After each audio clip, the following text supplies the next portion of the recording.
This page is a SEGA Saturn magazine cover celebrating the Saturn hitting 3 million sales and announcing a dedicated Saturn modem. It's dated June 28, 1996, issue volume 10, and cost 540 yen. The main feature is the magazine's E3 report, covering Saturn's presence in America and including interviews from SOA. They're also highlighting some software announcements, like Sakura Wars, Albert Odyssey Gaiden Legend of Eldian, Gitsue Gakuen Toriko, Decathlete, and Tanjo Debut-S. Another big scoop is latest news from the Toy Show, which is all about Fighting Vipers, which is expected to release as early as autumn and nights, mentioning a new rival character and the Dream Stadium. Other games mentioned are Virtua Cop 2, Street Fighter Zero 2, Sengoku Blade, Enemy Zero, Tokimeki Memorial, Langrisser 2i, and Saturn Bomberman. There's also a visual scoop on the final new character for Virtua Fighter 3, and an exclusive interview about Sakura Wars with Kosuke Fujishima and Hidenori Matsubara. And lastly, it mentions a special poster included with the magazine for Fighting Vipers on Saturn. This page seems to be a visually striking full-page advertisement for the game Nights into Dreams. It shows knights soaring against a vibrant backdrop of a crescent moon and a starry night sky. The SEGA logo is clearly displayed at the top left corner, highlighting this as a flagship Saturn title. It looks like a promotional image designed to capture the dreamlike and fantastical atmosphere of the game. This page is a vibrant full-page advertisement for the highly anticipated SEGA Saturn game, Nights into Dreams. The text emphasizes that Nights is always in your dreams. Below the striking Nights logo, which is adorned with stars, are several screenshots showcasing the game's diverse environments and characters. The text underneath describes the game as a story where, if you are lost in the world of nightmares, remember Nights. Nights will bravely fight the ruler of nightmares, flying freely in the sky with a gentle smile. It highlights Nights as an adventure story filled with your dreams and courage. The advert also details the release date as July 5th, and lists two pricing options: 7,800 yen for a special edition bundled with the Sega multi-controller, and 5,800 yen for the standard software alone. At the bottom, the Sonic Team logo and Sega Saturn logo are prominently displayed, alongside an image of the Sega Saturn console and controller, reinforcing it's a key title for the system. The suggested retail price for the console is also mentioned as 20,000 yen.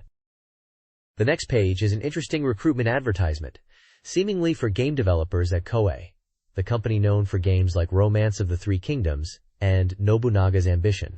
The big headline emphasizes a fulfilling environment for work, talking about fostering creativity and ensuring employees can fully utilize their talents. They're looking for people who can always challenge themselves, are forward-thinking, and can work well in teams. They showcase a bunch of game boxes, including titles like Cyclone Solid, Winning Post, Advanced Variable Geo, what looks like Virtua Buster, maybe a play on Virtua Fighter, Idol Janshi Tsuchipai, Emit, Angelique, and the Mash. Mix of genres, from sports management and Winning Post, to fighting games, visual novels like Emit, and dating sims like Angelique and Tsuchipai. The ad also highlights employee benefits, showing pictures of what look like company-owned apartments for single employees, with all the amenities included, and affordable rent. They also mention a retreat called Ito-en Villa in Izu-Ito, where employees can relax and refresh with facilities like a fitness club, swimming, and athletics in a natural setting. Finally, it stresses the convenient location of Koei's main office in Hiyoshi, easily accessible from popular areas like Roppongi, Shibuya, and Yokohama.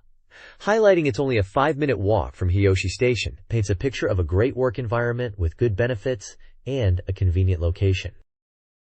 This page continues the recruitment advertisement for Koei, really emphasizing what a great company it is to work for. The page is all about finding talented individuals to join their team across a range of roles. They are actively seeking game designers, programmers, CG designers, likely system engineers, sound creators, and sales staff. They mention specifically needing experience in action games and role-playing games for some of these positions. The ad gives practical details about the jobs, like the work location being in Yokohama, and details about working hours, salary depending on skill and experience, and a comprehensive benefits package including bonuses, all sorts of allowances like housing and family support, social insurance, and plenty of paid leave. To apply, they need a resume and work history sent in, and promise complete confidentiality. Finally, it gives a company overview, stating Koei was established in 1978, has significant capital, a large employee base, and specializes in personal computer and home video game software. Their business activities cover development, sales,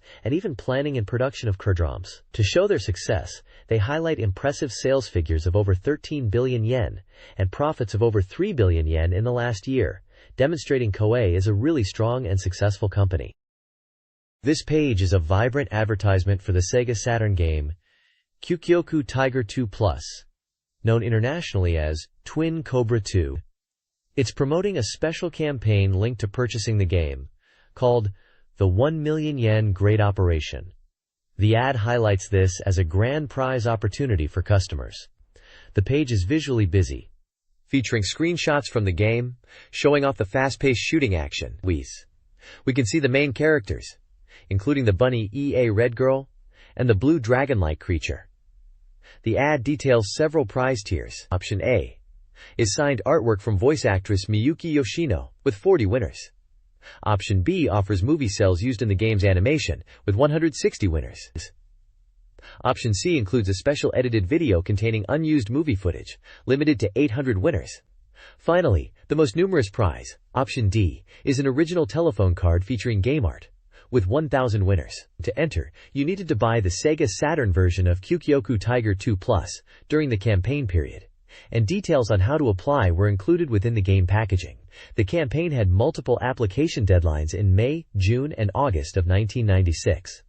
The ad mentions Drive, Pawn, and Pochi are also involved somehow, perhaps as mascots for the campaign. Overall, it's a typical late 90s game advert trying to boost sales with exciting prizes and artwork. This page is an advertisement for Fatal Fury 3, Road to the Final Victory on Sega Saturn. It's a visually striking page, dominated by a large image of Terry Bogard looking very determined. The advert clearly highlights that the game is coming to Sega Saturn, and features the release date, June 28, and a price of 6,800 yen. There are a couple of screenshots showcasing the game itself, including the character select screen, with a roster of fighters, and some in-game action featuring battles in what looks like classic Fatal Fury locations. The tagline in Japanese reads, "The strongest only needs to be one," emphasizing the single-player experience and the pursuit of ultimate strength in the game. It's a classic, bold game advertisement typical of the era, focusing on the main character and the impending release on the Sega Saturn. The next page showcases the Sega Saturn game Shinobi Shinobi, translating to Heart Attack Shinobi in English, an action game exclusively for the Sega Saturn. It's advertised for release in June, priced at 5,800 yen. The page emphasizes the game's cinematic feel, referring to it as Roadshow Public Release. Main character, Underwater Death. The text describes the game as a side-scrolling action title where players become a ninja seeking revenge. It mentions the story involves investigating mysterious incidents occurring one after another in Edo Town, with a conspiracy surfacing in the darkness. The screenshots depict classic side-scrolling action gameplay, with ninja characters battling enemies in traditional Japanese settings. The tagline, "The evil that violates the heart will not be forgiven," adds to the dramatic and vengeful tone of the game. It seems like a gritty and intense ninja action experience, tailored for the Sega Saturn. This page is dedicated to the Sega Saturn release of Night Striker S, proclaimed as a masterpiece shooting game, finally making its way to the console. The page highlights the game's action, featuring the futuristic vehicle called Intergrey, that can drive on the ground and soar through the skies in a battle across a sprawling metropolis. It's described as cutting through the darkness of a giant city, emphasizing intense combat. The text mentions branching routes within the game, and a total of 6 different endings, suggesting varied gameplay experiences. Screenshots on the page showcase the in-game action, city environments, and the Intergrey vehicle in different scenarios. The game is advertised as already on sale, priced at 5,800 yen. Interestingly, the page also includes a recruitment section for game industry professionals, listing positions such as programmers, game designers, and graphic designers. This page highlights the RPG adventure game Sword and Sorcery for the Sega Saturn. It's described as a grand, epic tale, and the tagline reads, "Will become the best legend." The advertisement emphasizes an emotional story that draws players in. The game seems to revolve around a young magician named Russian and his 4 companions on a quest. The story starts with their encounter with El Gort, at the Tower of Pinotech. The page boasts impressive voice acting for the characters, listing the voice actors for Russian by Omelda, Mimel Naga, narration, Elgort, Kanagon, Aya, and others, suggesting a strong narrative focus. There are mentions of realistic stages rendered in 3D polygons, showcasing fields, mountains, and dungeons. Gameplay screenshots show 3D battle arenas, implying strategic combat. The page also mentions an opening animation created by Studio Ox. It's advertised as a new release at a standard price of 6,800 yen. They are even running a campaign where 300 lucky purchasers will receive opening animation cell art as a present. Finally, there's a recruitment section at the bottom looking for 3D graphic designers and programmers. This page is an advertisement for The Tower game, and they're running a cool campaign at open bookstores. If you buy The Tower, you get a free original mug. It's limited to the first 10,000 customers, starting from June 22nd, which is a Saturday. There are 4 different mug designs, all featuring characters from The Tower game. They show different scenes, like a businessman from an mom and her kid are going to a young couple fall in love at the and a boy is on the way back. The text explains that these mugs feature characters you might find in the game. Everyday people living in homes, office workers, families going to hamburger shops, and young couples enjoying movies. All motifs of people coming and going from the tower in the game. The tower itself is highlighted as a high-rise building simulation game for the SEGA Saturn. It's priced at 6,800 yen and is apparently doing really well, described as highly acclaimed. The bottom of the page mentions the launch of the OpenBook Internet homepage and also a Tower user meeting room, opening on NiftyServe, which was a popular online service back then for gamers to connect. This page is all about Clockworks, a brand new action puzzle game supervised by none other than Alexei Pajitnov, the creator of the legendary Tetris. They're really hyping up his involvement, saying everyone knows him for Tetris, and this new game is bound to be just as addictive. The tagline mentions, Clockworks, timing is life destiny, hinting that precise timing is crucial to the gameplay. It's described as Pajitnov's latest action puzzle game, and it's making its debut in Japan. Apparently, there are 50 stages in the game, and the question is, if you can escape from this strange world it's set in. Looking at the release dates, the PlayStation version is coming out first on June 28th, followed by the SEGA Saturn version on July 12th, and the 3D version on July 26th. The standard price across all platforms is 5,800 yen. There are also some screenshots showing off the game's graphics and characters, which seem quite cartoonish. It looks like a fun, quirky puzzle game from the master of puzzle games himself. This page is an advertisement for YAG Animation Gakuen, which promotes itself as a school of free creation. It's all about anime and comic education, aiming to be the first officially recognized school of its kind in Japan. They highlight that they are fostering creative talent for the 21st century industry, emphasizing creativity and individuality. They even mention a high employment and debut rate of 99% for graduates from the year 1983 to March of the current year. They are recruiting students for the 9th academic year and offering free information booklets. There's also a notice for a school information session scheduled for July 27, 1996, from 1 p.m. to 3:40 p.m. The session includes school explanations, cultural lectures, hands-on experience, and career guidance. Guest speakers are listed as Mr. Ide Toshiki, Ms. Miki Kyoko, Mr. Isa Satoshi, and Mr. Tsukigoka Sadao.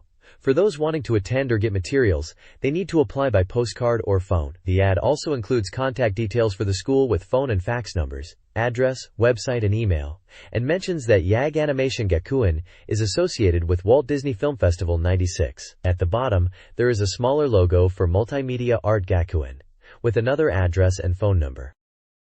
This page is all about the upcoming SEGA Saturn release of Lunar Silver Star Story. It's an advert showcasing the game as a grand return of a masterpiece, completely reborn for the SEGA Saturn. They're really emphasizing the scale, UP, promising a fresh experience. The page highlights some exciting features, like a substantial 40 minutes of brand new animation and arranged background music. It also features artwork of the main characters. You can see Alex, Luna, and other familiar faces from the lunar world. The advert announces a summer '96 release for the game and lists a suggested retail price of 6,800 yen, excluding tax. It's published by Game Arts and Kadokawa Shoten. This looks like a big push to get Saturn owners hyped for this fantasy RPG. This page showcases two very different games for the Sega Saturn. On the left, we've got Slot Shooting, which looks like a quirky and colorful shooting game with a slot machine twist. It's advertised as exhilarating and seems to be already available for 5,500 yen. There's mention of an older sister voice provided by Aki Kusachi, which is a bit of a selling point. And the visuals show a very cartoonish, almost toy-like aesthetic, with lots of little white figures and some wacky enemies. On the right side, it's all about Departure! Gamble King! Described as a super luxurious 5 inches 1 gamble simulation for the Saturn. This one's coming out on June 28th for 5,800 yen. It's got a humorous style with cartoon characters and includes simulations for Pachislot, K-Run bicycle racing, pachinko, horse racing, and boat racing. They're really pushing it as the path to becoming a gamble king. And the screenshots show in-game views of these different gambling types, covering pretty much all the bases for digital gambling fun. This page is dedicated to Shin Megami Tensei, Apocalypse of Light and Darkness, which is presented as a play-by-mail game. The page is visually split into light and dark themes, showcasing a variety of characters that embody these aspects. You've got heroic-looking figures with angelic wings on one side, contrasting with demonic and monstrous figures on the other, all in that classic Shin Megami Tensei art style. It seems to be setting up a scenario where players can participate in a story unfolding in a modern Tokyo setting, caught between light and darkness. The page explains what page BM, or play-by-mail is, describing it as a game where players send in their characters' actions and receive results back, shaping the story based on their choices. They also mention the M2 basic system as the game's rule set. It's promoting the game and providing details on how interested players can get involved, including contact information for requesting more details. This page is showcasing the upcoming Sega Saturn version of Strikers 1945, a super cool vertical scrolling shooter set in World War II. It's hyped as a real hardcore shooter, letting you choose from 6 famous warplanes from different countries. They're boasting about the diverse formations and option support attacks, and even mention powerful weapons that weren't actually used in real battles, which sounds like fun. The Saturn version is hitting shelves on June 28th, and there's also a PlayStation version coming on July 19th. Both are priced at 5,800 yen. Down below, they've also got a spotlight on Donpachi, another legendary shooting game. This one's also for Saturn, and is a scrolling shooter, supporting 1 to 2 players, and it's also priced at 5,800 yen. At the bottom, there's a little plug for Devil Summoner, Devil Compendium for Sega Saturn, showing off some artwork. It's priced at 2,900 yen and seems like a supplementary disc for Shin Megami Tensei Devil Summoner, which ties back a little to the previous page's theme of Shin Megami Tensei games. This page is all about Destruction Derby for the Sega Saturn, or Gekitotsu in Japanese, which means collision or impact. It's a crash racing game, and this page seems to be building hype for its release in August 1996. Though the price wasn't decided yet. The image shows crash test dummies inside a car, definitely setting the scene for the destructive gameplay. The Destruction logo is prominently displayed, and it's clearly a Saturn title. The publishers mentioned at the bottom are SoftBank and Psygnosis, so it seems to be a Japanese release of the well-known game. This page promotes Wipeout for the Sega Saturn, titled Suigeki, or Pursuit in Japanese. It's advertised as an anti-gravity racing game, and the text says, "Next, make Saturn Wipeout," suggesting it's aiming to be a big hit for the console. The release date is set for June 28, 1996, at a price of 5,800 yen. They're also planning to release a Wipeout Perfect Guidebook in July. It looks like SoftBank is publishing this version, likely in collaboration with Psygnosis, the original developers. Following the hype around Destruction Derby on the previous page, this seems to be highlighting a very different type of racing experience for Saturn fans. This page is an advertisement for Super Real Mahjong PVI on Sega Saturn, currently on sale. The game is described as a fully realized version of the popular arcade Mahjong game for Saturn. It boasts enhanced features such as expressive character animations, detailed clothing wrinkles, flowing long hair, and more, all contributing to a high-quality, undressing mahjong experience. The animation is said to be 1.5 times smoother than the previous PV version, with a total of 130 animation cuts. In addition to newly drawn graphics, the game includes added voice acting, mini-games, and theme songs sung by the voice actresses of the characters. Screenshots show different aspects of the game, including mahjong matches, character interactions, and minigame scenes. It is clearly marked as an 18+ rated title for the Sega Saturn. This page is another promotional piece for Super Real Mahjong PVI on Sega Saturn, highlighting that it is currently on sale and well received by players. The page also promotes the Peas Club fan club. It mentions that by using the included questionnaire postcard with the game, players can join the Real Mahjong official fan club Peas Club for free. Membership provides access to various goods and items. The game is advertised at a price of 8,800 yen, excluding tax. The artwork on the page features a pin-up-style illustration of one of the game's characters, drawn by Ryo Tanaka. This page showcases the game Nonomura Hospital for Sega Saturn. The page is structured around the themes See, Speak, Wander, Cry, highlighting different aspects of the game. It emphasizes the beautiful graphics, crafted meticulously by the same team behind the PC hit Dukyusei series, promising a visually captivating experience. The game also boasts extensive voice acting, making the characters and the world of Nonomura Hospital feel very real. Gameplay-wise, it features a sophisticated multipath story system, where your choices and deductions significantly alter the ending, offering high replayability. Finally, the Cry section suggests a story-driven experience, where you'll be deeply immersed in the unfolding events, perhaps to the point of feeling like you are in a dream. The game has an 18+ age rating. This page delves deeper into Nonomura Hospital, a game from Elf, the creators of the Dukyusei series, emphasizing its emotional depth with the headings See, Laugh, Anger, Surprise.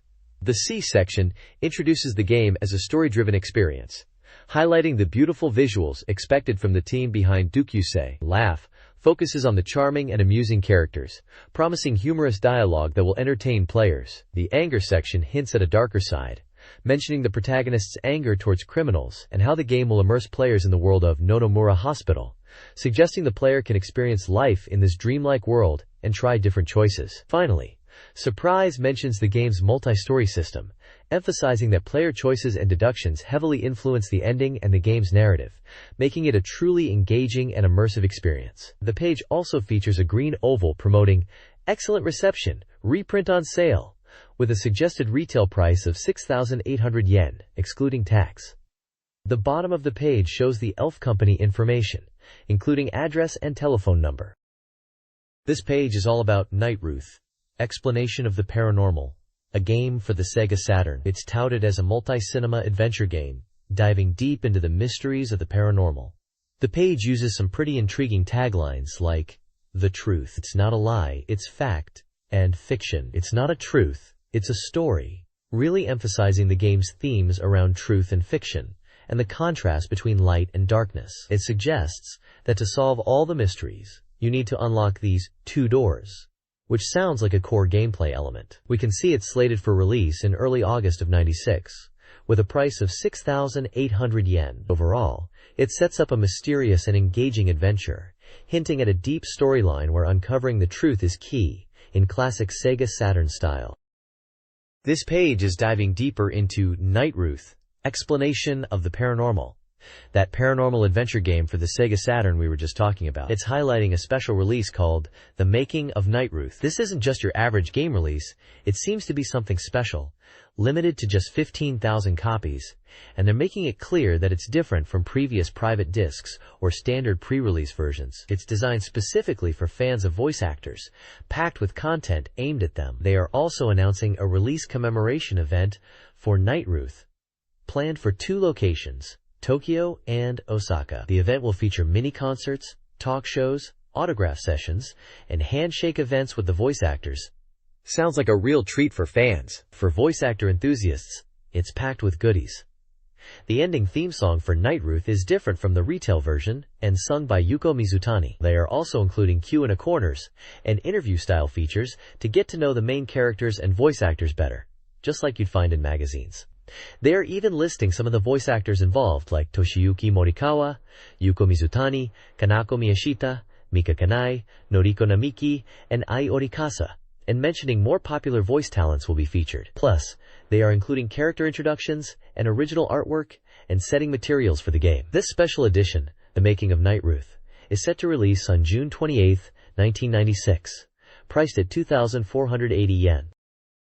This page is showcasing Cebu Island, a SEGA Saturn game from Interchannel. It seems to be a mahjong game, heavily emphasizing its adult theme. You can tell from the tagline, Mahjong Rhapsody Era, and the images of women in bikinis. The game is set in the Philippines, specifically Cebu Island. The text mentions that you will play mahjong against 3 women, namely Aoki Chiaki, Yano Mika, and Asagi Kyoko, who are described as active in gravure and v-cinema. It highlights that you can aim to win against these girls in serious mahjong matches and enjoy some slightly or risque scenes as a reward.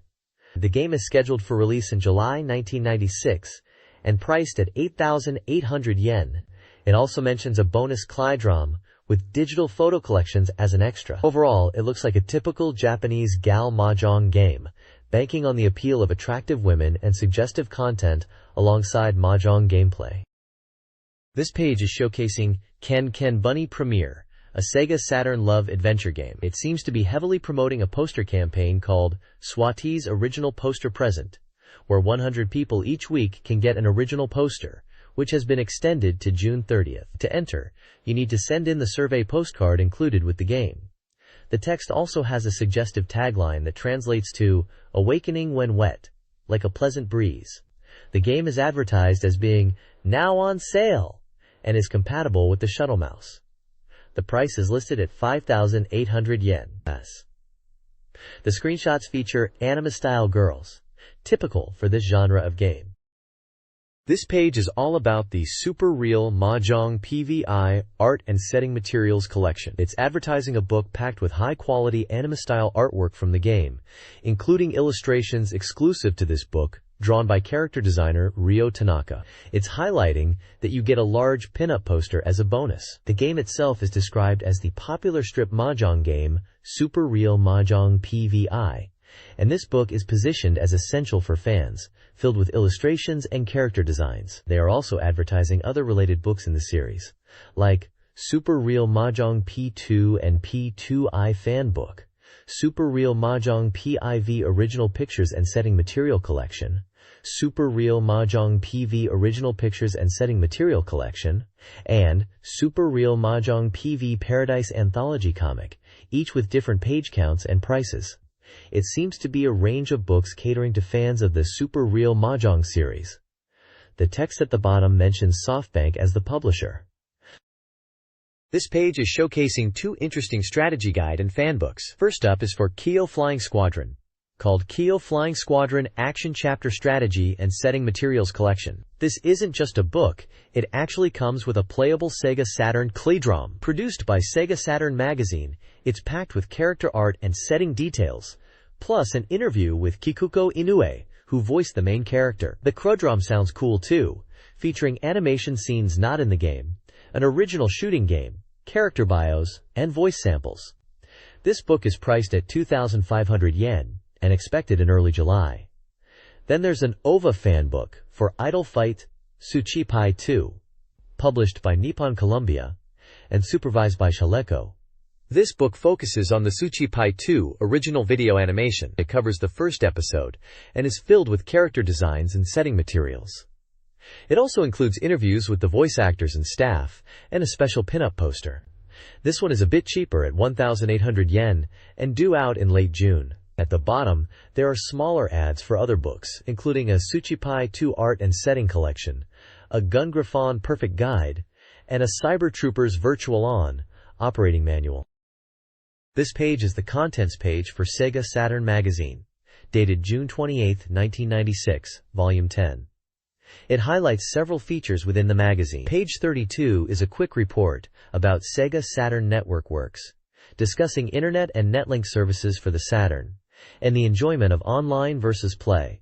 Page 39 is a Toy Show latest scoop, focusing on Fighting Vipers Knights. The page looks to be previewing a bunch of games, as it lists titles like Virtua Cop 2, Warriors of Fate 2, Tenchi wo Kurao 2, Street Fighter 02, Godzilla Legend Far East of Eden, The Apocalypse IV, Ogre Battle and Langrisser 2i, Tokimeki Memorial Forever with You, Saturn Bomberman Puzzle Bobble 2X, El Hazard and Taito Chase HQ. Plus, SCI. There's a large image of Knights from Nights into Dreams, featured prominently next to this section, hinting at coverage for that game too at the toy show. Page 93 is a special report section, covering games like Master of Monsters, The Ring of Kings, Pretty Soldier Sailor Moon Super's True, and Tribe Battle Extra, and America the Truth World / Great Sports Meet Prologue. Finally, page 87 has a special feature, which is a SEGA Saturn Magazine E3 report, focusing on the Saturn situation in America, and including an interview with SOA, likely SEGA of America. This page is a comprehensive guide to SEGA Saturn games and news. It features a new release title section, highlighting games like Kindaiichi Shonen no Jikenbo and Praedoral Disc, and previews upcoming titles such as Space Harrier and Sakura Wars. A SEGA Saturn Soft Complete Guide reviews recently released games like Panzer Dragoon Zwei. Smaller sections tease visuals from Virtua Fighter 3 and announce Last Bronx. The bulk of the content is a detailed game index table, listing numerous SEGA Saturn titles with page numbers, covering a wide range of genres. The bottom lists various sections, likely articles, and regular features within the publication. This page talks about SEGA Saturn hitting a milestone of 3 million units sold, so to celebrate, they're doing a pre-order campaign at 7-Eleven stores. You can pre-order a special 3 million units commemorative set that includes the game Nights into Dreams and a SEGA multi-controller for 7,800 yen.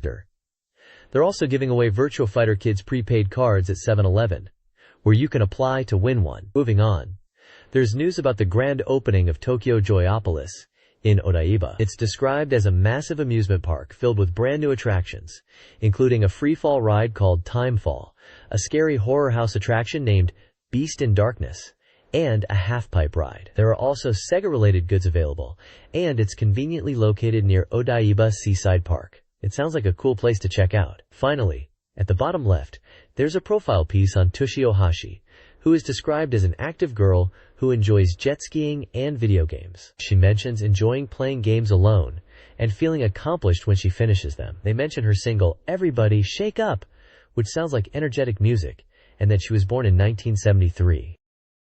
The SEGA Saturn is getting new accessories and games. A new two-tone gray V Saturn console is being released.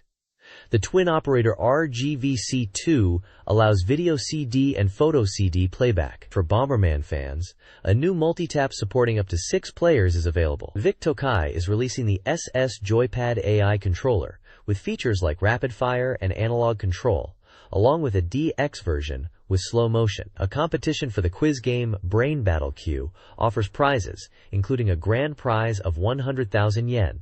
In music, new releases include singles Paradise Country and My Mood Changed, Yumi Kakazu's album Love Brace, and the dance remix album Dance Dance Revolution Volume 1 Vampire Hunter Team. This page is all about the exciting launch of the SEGA Saturn Network System. It's officially kicking off on July 27th, and this article seems to be announcing all the details. They even had a press conference on June 3rd to talk about it. The core of the SEGA Saturn Network package is a 14.4 kilobits per second modem, which is bundled with an Internet Cresrom, a PadNifty Cresrom, and it's compatible with X-Band for online gaming. The whole package, including cables, will cost 14,800 yen and launches on July 27th. Interestingly, it also mentions that Netlink is progressing in America. Apparently there were delays, but the service itself is expected to be similar to Japan. The modem in the US will be around $199. There's also a section on optional accessories. First up is a floppy disk drive for saving game data, priced at 9,800 yen. Useful because you can't save games directly to the Cradrom. Then there's a SEGA Saturn keyboard, which comes with software and is great if you plan to do a lot of typing, for 7,800 yen. Honestly, they mention a SEGA Saturn media card, which works with X-Band and email, and those are 2,000 yen each. It finishes by hinting at a combined price of around $500 for the Saturn console and modem together. and suggests Sega of America is involved, and expects this whole network thing to be a big deal. The Sega Saturn network offered three main features: Internet access, Nifty access, and X-band online gaming. Internet access, bundled with the Sega Saturn Internet package, promised easy setup and included software, a modem, and a dedicated CD-ROM that allowed browsing the Internet and using a mouse. Nifty access, a Japanese PC network service, was accessible through Pad Nifty software. X-band provided online multiplayer gaming, supporting titles like Super Street Fighter II and Virtua Fighter Remix, with usage fees paid via prepaid cards. X-band also provided access to Habitat 2, a virtual world chat game. Upcoming online multiplayer games included Virtua Fighter Remix, Sega Rally Championship, World Series Baseball, Daytona USA Remix, Virtual On, Cyber Troopers, and Saturn Bomberman. This page details the top-selling Sega Saturn and arcade games. On the Saturn, Hospital. 6 people lead sales, though its score is declining. Super Real Mahjong PVI and Victory Goal 96 are also highly popular, with Victory Goal 96 performing well for a sports game. Other top Saturn titles include The King of Fighters 95, Kyan Kyan Bunny Premier, Dragon Force, J-League Pro Soccer Club Wotsukuro, Jisen Pachislot Hishao 3, Virtua Fighter 2, and Panzer Dragoon Zwei. In arcades, Virtua Fighter 2 is the top seller, followed by Cyber Troopers Virtual On, Fighting Vipers, Street Fighter 02, and Sonic the Fighters. Sonic the Fighters is considered enjoyable. Virtua Fighter 3 is highly anticipated. The bottom right table reiterates the top 5 arcade games. This page showcases 2 interesting lists. The top section reveals the top 20 games that users want to convert to the Sega Saturns. It seems fans were eager to see titles like Final Fantasy series, Biohazard, Resident Evil, Tekken series, and Dragon Quest series on the Saturn. Slayers, Phantasy Star series, and Virtua Fighter 3 also made the list, alongside other games like Dukyusei 2 and Rent a Hero. The bottom section presents the top 15 most anticipated hopeful new soft for the Sega Saturn. Leading the charge is Cyber Troopers Virtual On, which got a massive 435 points, indicating huge hype. Street Fighter 02, Street Fighter Alpha 2, is second with 348 points, and Fighting Vipers comes in third with 332 points. The page mentions that Virtuon and Fighting Vipers were playable at the amusement machine show, and that Saturn versions were expected to be very close to the arcade versions. Further down the list are games like Enemy Zero, Sakura Taisen, Tokimeki Memorial Forever With You, Virtua Fighter Kids, Knights, Dukyusei If, Tactics Ogre, Samurai Spirits, Zankuro Musuken, Alberto Odyssey Gaiden, Langrisser 2i, Lunar Silver Star Story, and Tengai Meikyu Gaiden, Daion no Mokushiroku, Far East of Eden Kabuki Clash. It looks like Saturn gamers had plenty to look forward to.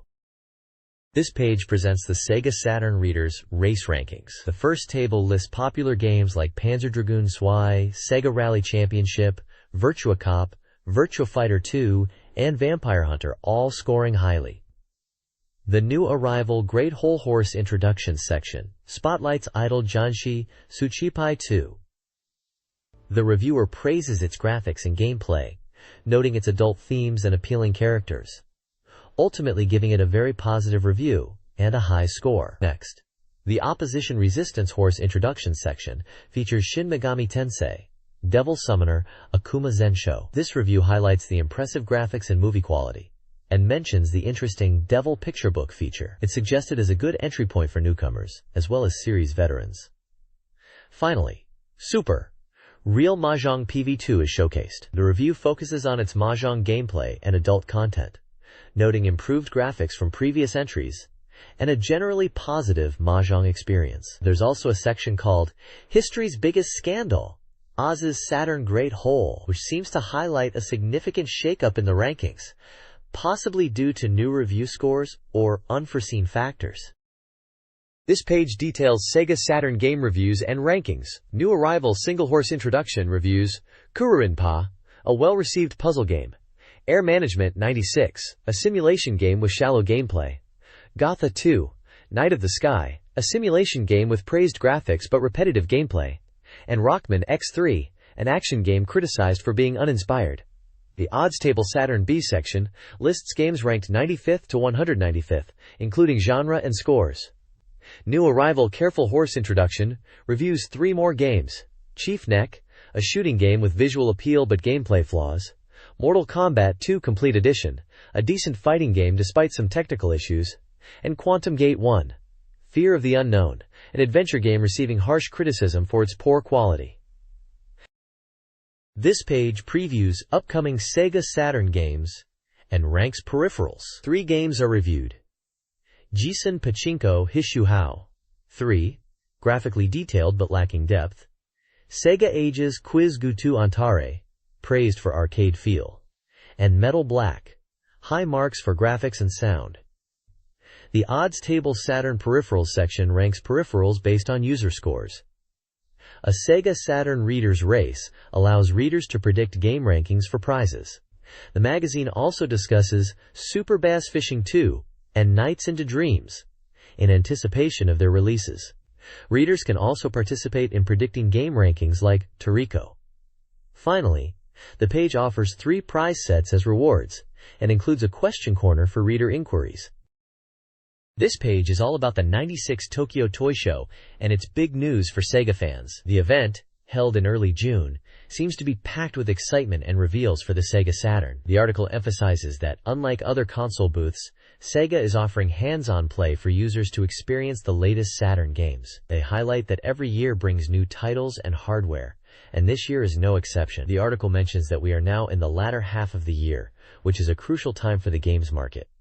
It seems Sega has some major titles to show off. They specifically mention the amazing sales of the Saturn console, reaching 3 million units sold in Japan. They also tease upcoming games like Fighters Megamix, Virtua Fighter 3, and Street Fighter 02, promising more details within the magazine, specifically pointing to page 217 for Virtua Fighter 3 information and Rig Lord Saga 2 title announcement. The event stage also featured AM2 developer Suzuki Yu, showcasing new characters for Virtua Fighter 3. Overall, the toy show seems to be a major event for Sega, showcasing their strong lineup and the continuing momentum of the Sega Saturn. The writer seems very excited about the future of the Saturn and its impressive game library. This page is all about the Sega Saturn version of Fighting Vipers, which was making a big splash at the 96 Tokyo Toy Show. It's touted as the Saturn version's super latest screen unveiling, and the article is packed with screenshots.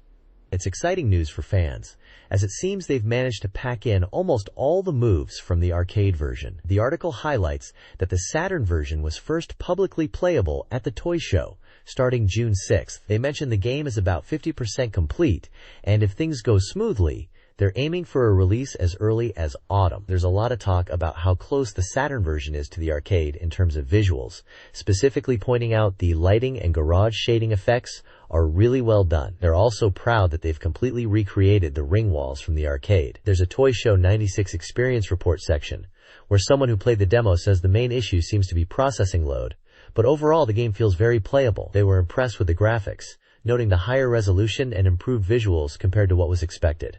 It seems like they felt the game was already very polished, despite being only 50% complete, and were especially surprised how natural and fun it felt to play. There are also photos of people, likely staff and attendees, enjoying the Sega booth at the toy show.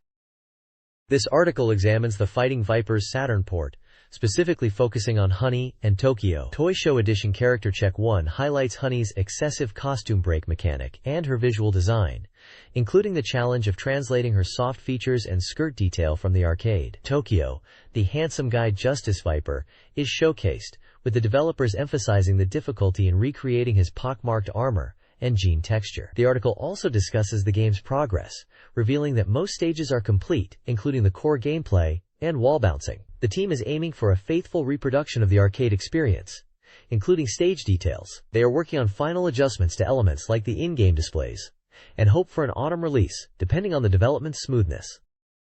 The next page continues.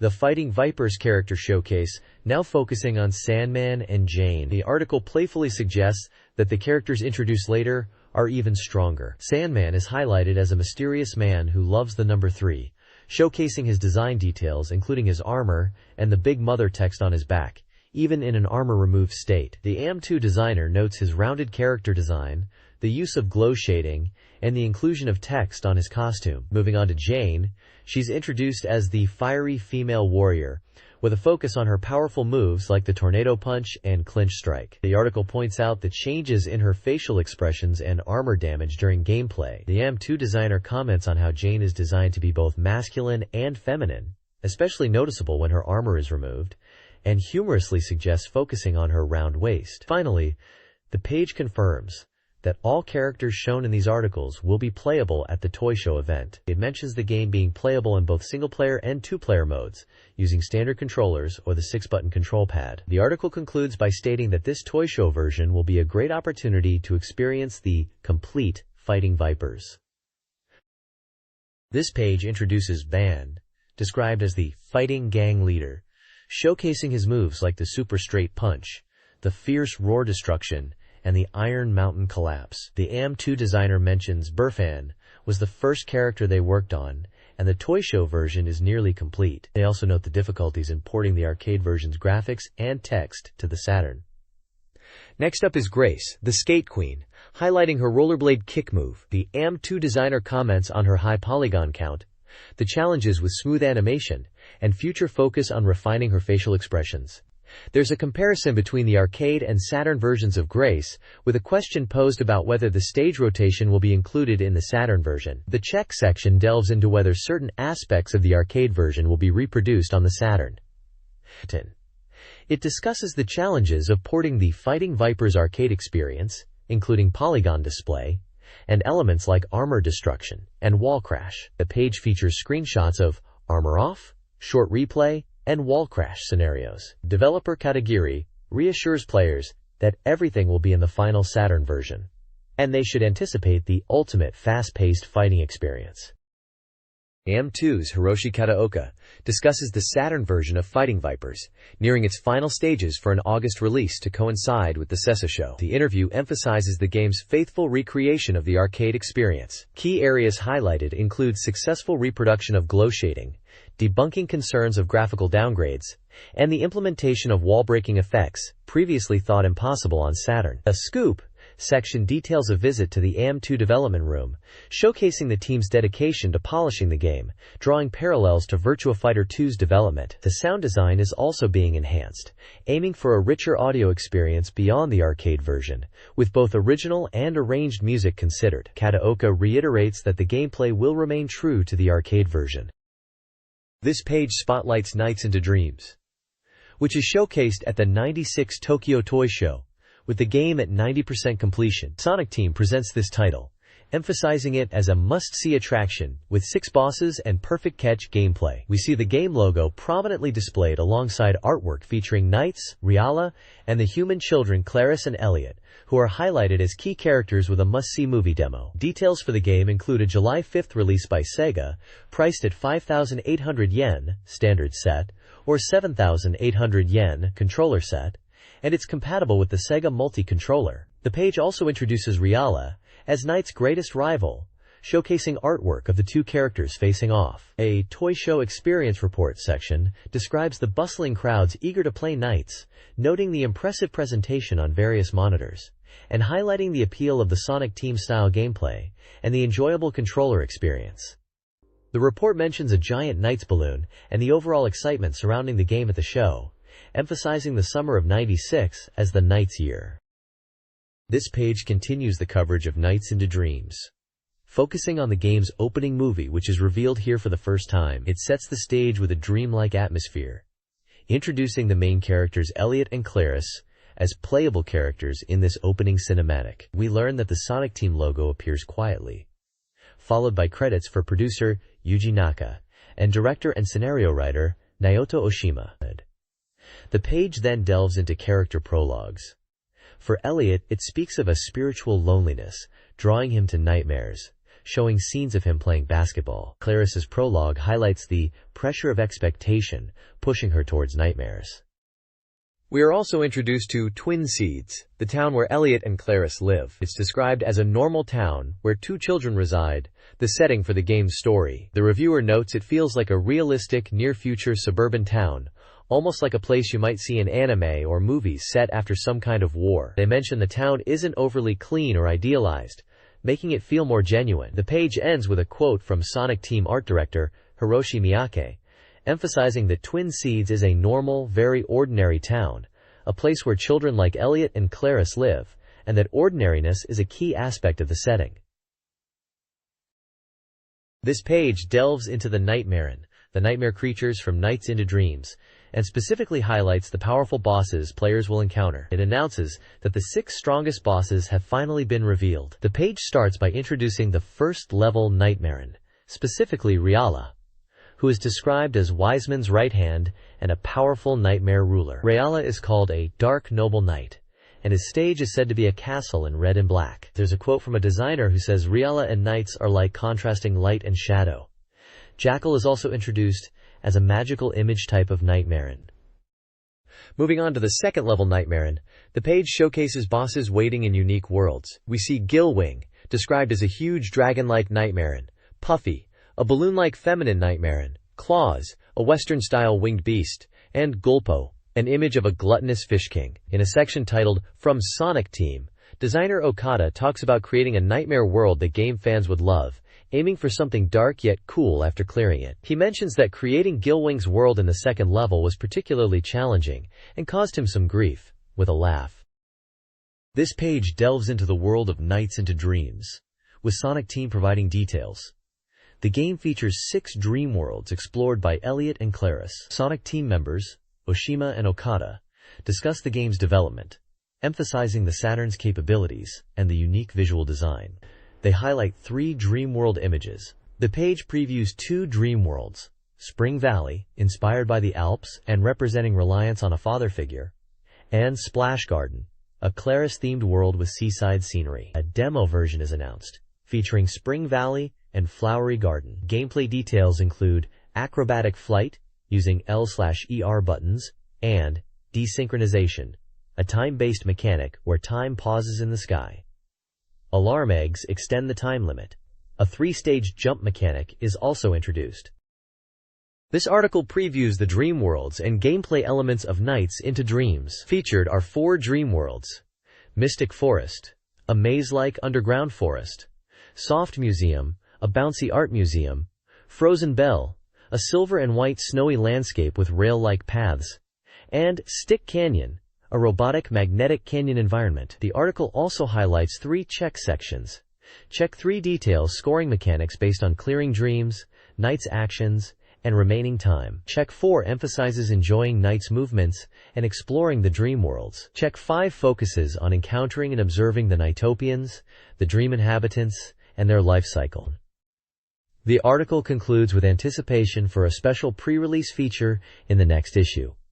Quote, "This page is dedicated to Virtua Cop 2, showcased at the '96 Tokyo Toy Show, where it was already 15% complete. This preview confirms it's a gun-shooting game and will be compatible with the Virtua gun." A section called Checkpoint 1 highlights the return of the gun sight adjustment feature, a welcome aspect carried over from the original Virtua Cop. The Toy Show '96 Experience Report details the enthusiastic reactions after show attendees got to play the game. Impressions were very positive, with particular emphasis on the significantly improved graphics compared to the first Virtua Cop, and the smooth gameplay experience up to the boss of Stage 1. The page includes screenshots illustrating gameplay, the title screen, and a target practice mode, giving a good visual overview of the game in action. The overall feeling is excitement for the game's progress and anticipation for the final release. Virtua Cop 2 on the Saturn is aiming for near-perfect arcade replication, exceeding the original. The Saturn version faithfully recreates the core arcade experience, including lock-on sights, scoring, and detailed stage elements like the jewelry store and car chases. Justice shots, awarded for hitting enemy limbs, are emphasized for maximizing scores. AM 2 is focusing on visual effects, like explosions and reflections, while aiming for arcade-level detail, Despite the arcade version's higher resolution, the Saturn version boasts more character variations and refined animations, adding depth. While stage layouts and characters closely mirror the arcade, the Saturn version uses double the data volume of the original game. Load times are being addressed, and the sound is being enhanced with improved reload noises, warning sounds, music, and sound effects, potentially surpassing the arcade quality. This document highlights the first stage of Virtua Cop 2 on the SEGA Saturn, focusing on the Stage 1 beginner stage. The initial mission, File 1, Armed Robber Gang Rapid Pursuit Order, mirrors the arcade experience closely, starting with a jewelry store shootout, complete with hostage scenarios and destructible environments. The Saturn version aims for arcade fidelity, with detailed visuals and background music. The AM2 Research Room hints at potential additions, like power-ups and enhanced destructibility, possibly surpassing the arcade version. The stage then transitions to a car chase scene. The game features an improved lock-on sight, changing color from green to red to indicate immediate threats. The developers emphasize their commitment to recreating the arcade experience, while possibly adding enhancements for a superior Saturn version. This page focuses on Virtua Cop 2, detailing what happens after Stage 1. Players face a branching path, choosing between downtown, bikes, or seaside drive, boats and helicopters. Gameplay tips suggest co-op strategies, with specific character assignments for multiple players. Stage 2 features high-speed car chases and the return of the Stage 1 boss, Bull, who utilizes new attack methods. Stage 2 unfolds on a cruise ship, leading to a climactic finale. Stage 3 takes place in an ironworks. The page encourages players to explore the game's hidden details and anticipate future updates for more information. The Saturn version of Virtua Cop 2 is in development, aiming to replicate the arcade experience while adding exclusive content. Arcade developers are implementing new enemy patterns and focusing on a polished home version. Sergeant Sakuyama, a writer from SEGA Saturn Magazine, has played early builds, noting that while character models and backgrounds are still under development, the gameplay feels complete, though he hopes for more polish and over-the-top action. The Saturn development team reports progress, estimating the game is 15 to 20% complete, emphasizing polish and aiming to capture the arcade's fun factor. They are hinting at exclusive modes and content. The page concludes with a coming soon banner and images referencing stage names, hinting at the branching paths. Warriors of Fate 2, Battle of Red Cliffs, a Capcom action game, is previewed for the Saturn. The game, showcased at the '96 Tokyo Toy Show, promises a faithful recreation of the arcade experience. Players choose from 5 famous generals, Kanu, Chohi, Chon, Enjaku, and Kushu, each with unique fighting styles. The game features side-scrolling action set during the Three Kingdoms period's Battle of Red Cliffs. Gameplay focuses on cutting and throwing actions, with combined attacks and mount usage. Stages incorporate fire and water elements. The game advises players to utilize items strategically, ride horses, and be aware of enemy attacks to succeed. This page is all about the upcoming SEGA Saturn release of Street Fighter Alpha 2, known as Street Fighter 02 in Japan. It's being touted as a perfect arcade port and was shown at the '96 Tokyo Toy Show, just like the previous game mentioned. The page is packed with screenshots showing off the Saturn version's graphics, and they're looking really faithful to the arcade. They're highlighting the main characters, Ryu, Ken, and Sakura. Sakura is particularly featured in a bubble, saying she's the new character in 02, and she's got a lot of appeal, making everyone wonder what she's like. The article goes on to describe Ryu and Ken's fighting styles, emphasizing Ryu's Shinku Hadouken super move, and Ken's aggressive rushdown style. The text mentions the game is slated for release this summer, priced at 5,800 yen, and it's an action game. Overall, the page is very enthusiastic about the quality of the port and the inclusion of popular characters, building hype for Street Fighter Alpha 2 on the Saturn. This page continues with the Street Fighter Alpha 2 SEGA Saturn coverage from Capcom, highlighting what was shown at the toy show. They're giving us a closer look at Nash, known as Charlie in the West, and Dan for Nash. They mention his weak somersault justice move can now be used in mid-air, and he's become more of a waiting-style fighter, which has boosted his strength considerably. Then they move on to Dan, who they playfully describe as a second-rate fighter, But this time around, they've adjusted his special moves and basic techniques to be more in line with that persona. Winning with Dan will require player skill and effort, making him a character you can really develop. We get screenshots of both Nash and Dan in fights, and they mention that more Saturn screenshots of other characters are coming soon. Below, we see a lineup of characters confirmed for the game on Saturn, including Zangief, Guile, Dhalsim, Blanca, Chun-Li, Cammy, Ryu, Ken, Akuma, M. Bison, Balrog, Vega, Sagat, and Birdie. Finally, they're asking about the quality of the Saturn port and telling us to stay tuned for more information, building excitement for the game.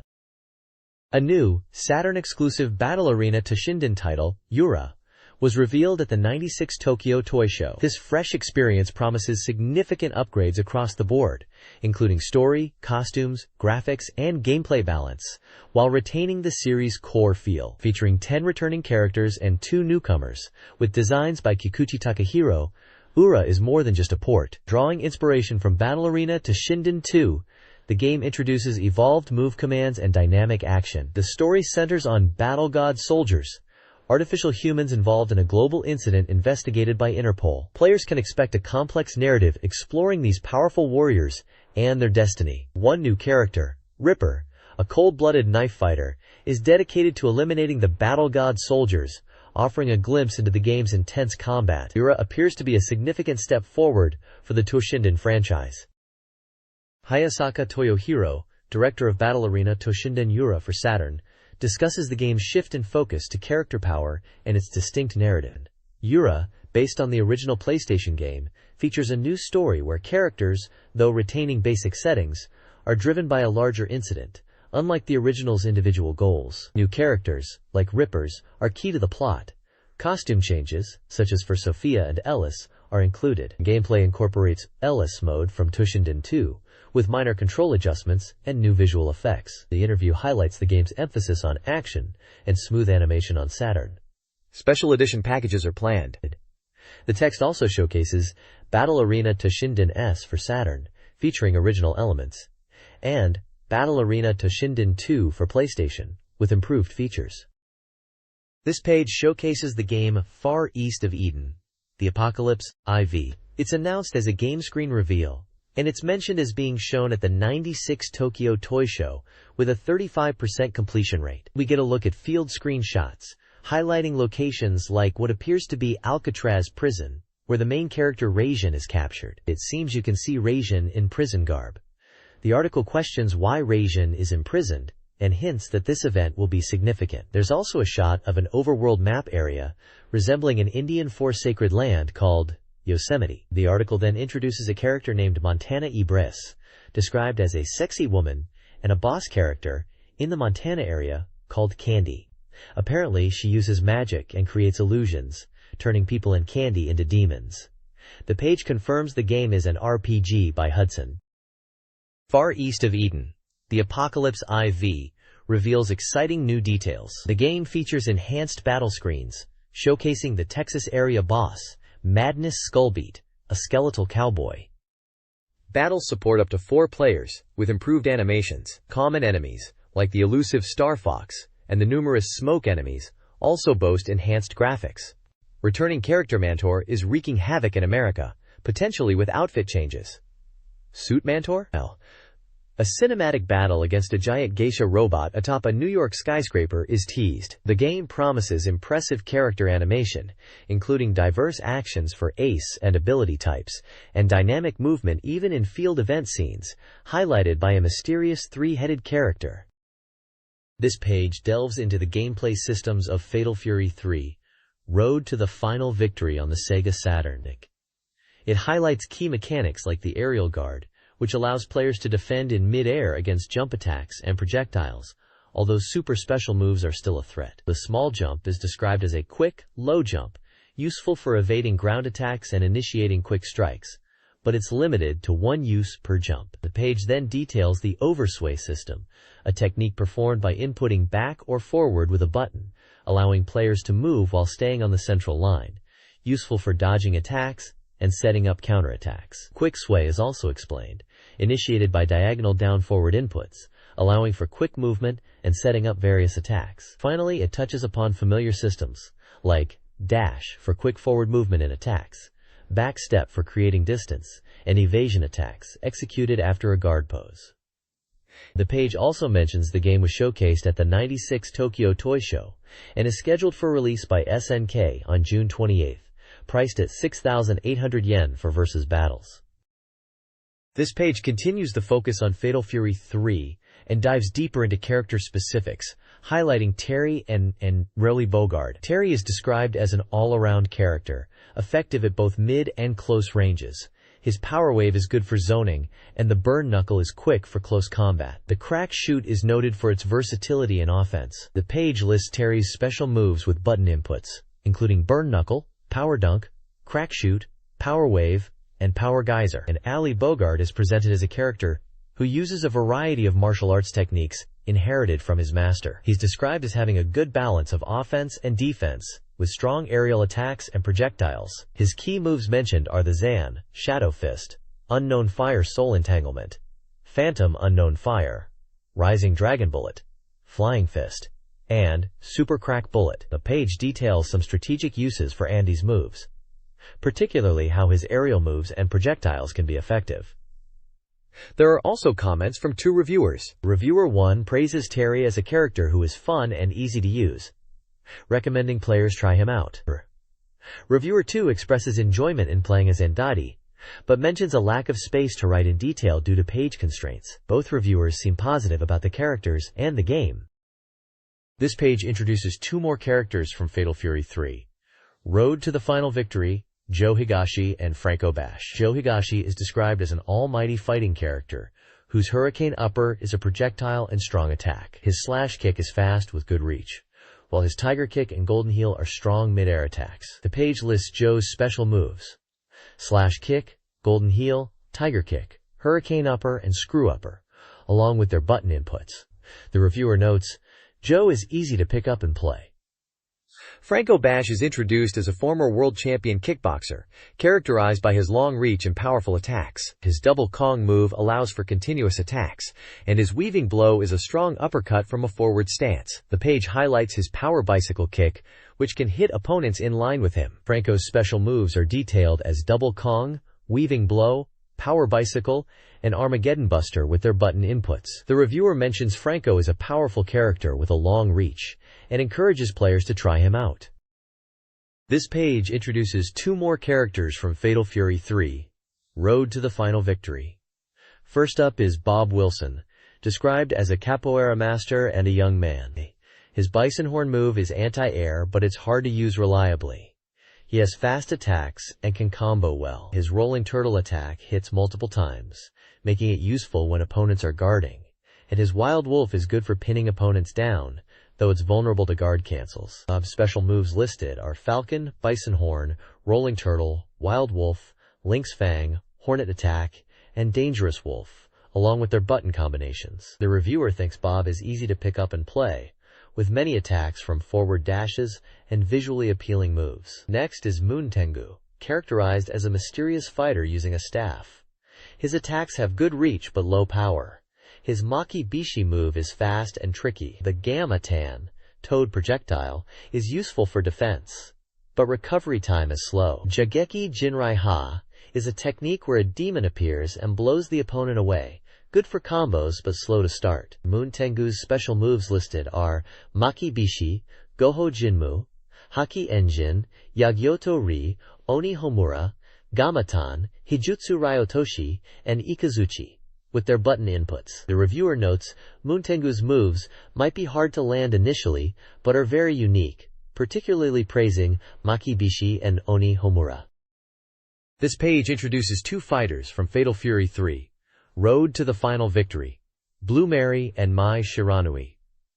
Blue Mary is a grappling expert with counterattacks. Her moveset includes throws, guards, breaks, and a quick jumping attack called Spinfall, as well as moves like M Spider, Vertical Arrow, M Snatcher, Street Slider, M Club Clutch, and Bomb Typhoon. Mai Shiranui is a fast ninja fighter, known for speed and tricky maneuvers. Her special moves are Flower Butterfly Fan, Dragon Flame Dance, Sun Flame Dance, Ninja Bee, Musabi's Dance, and Super Ninja B.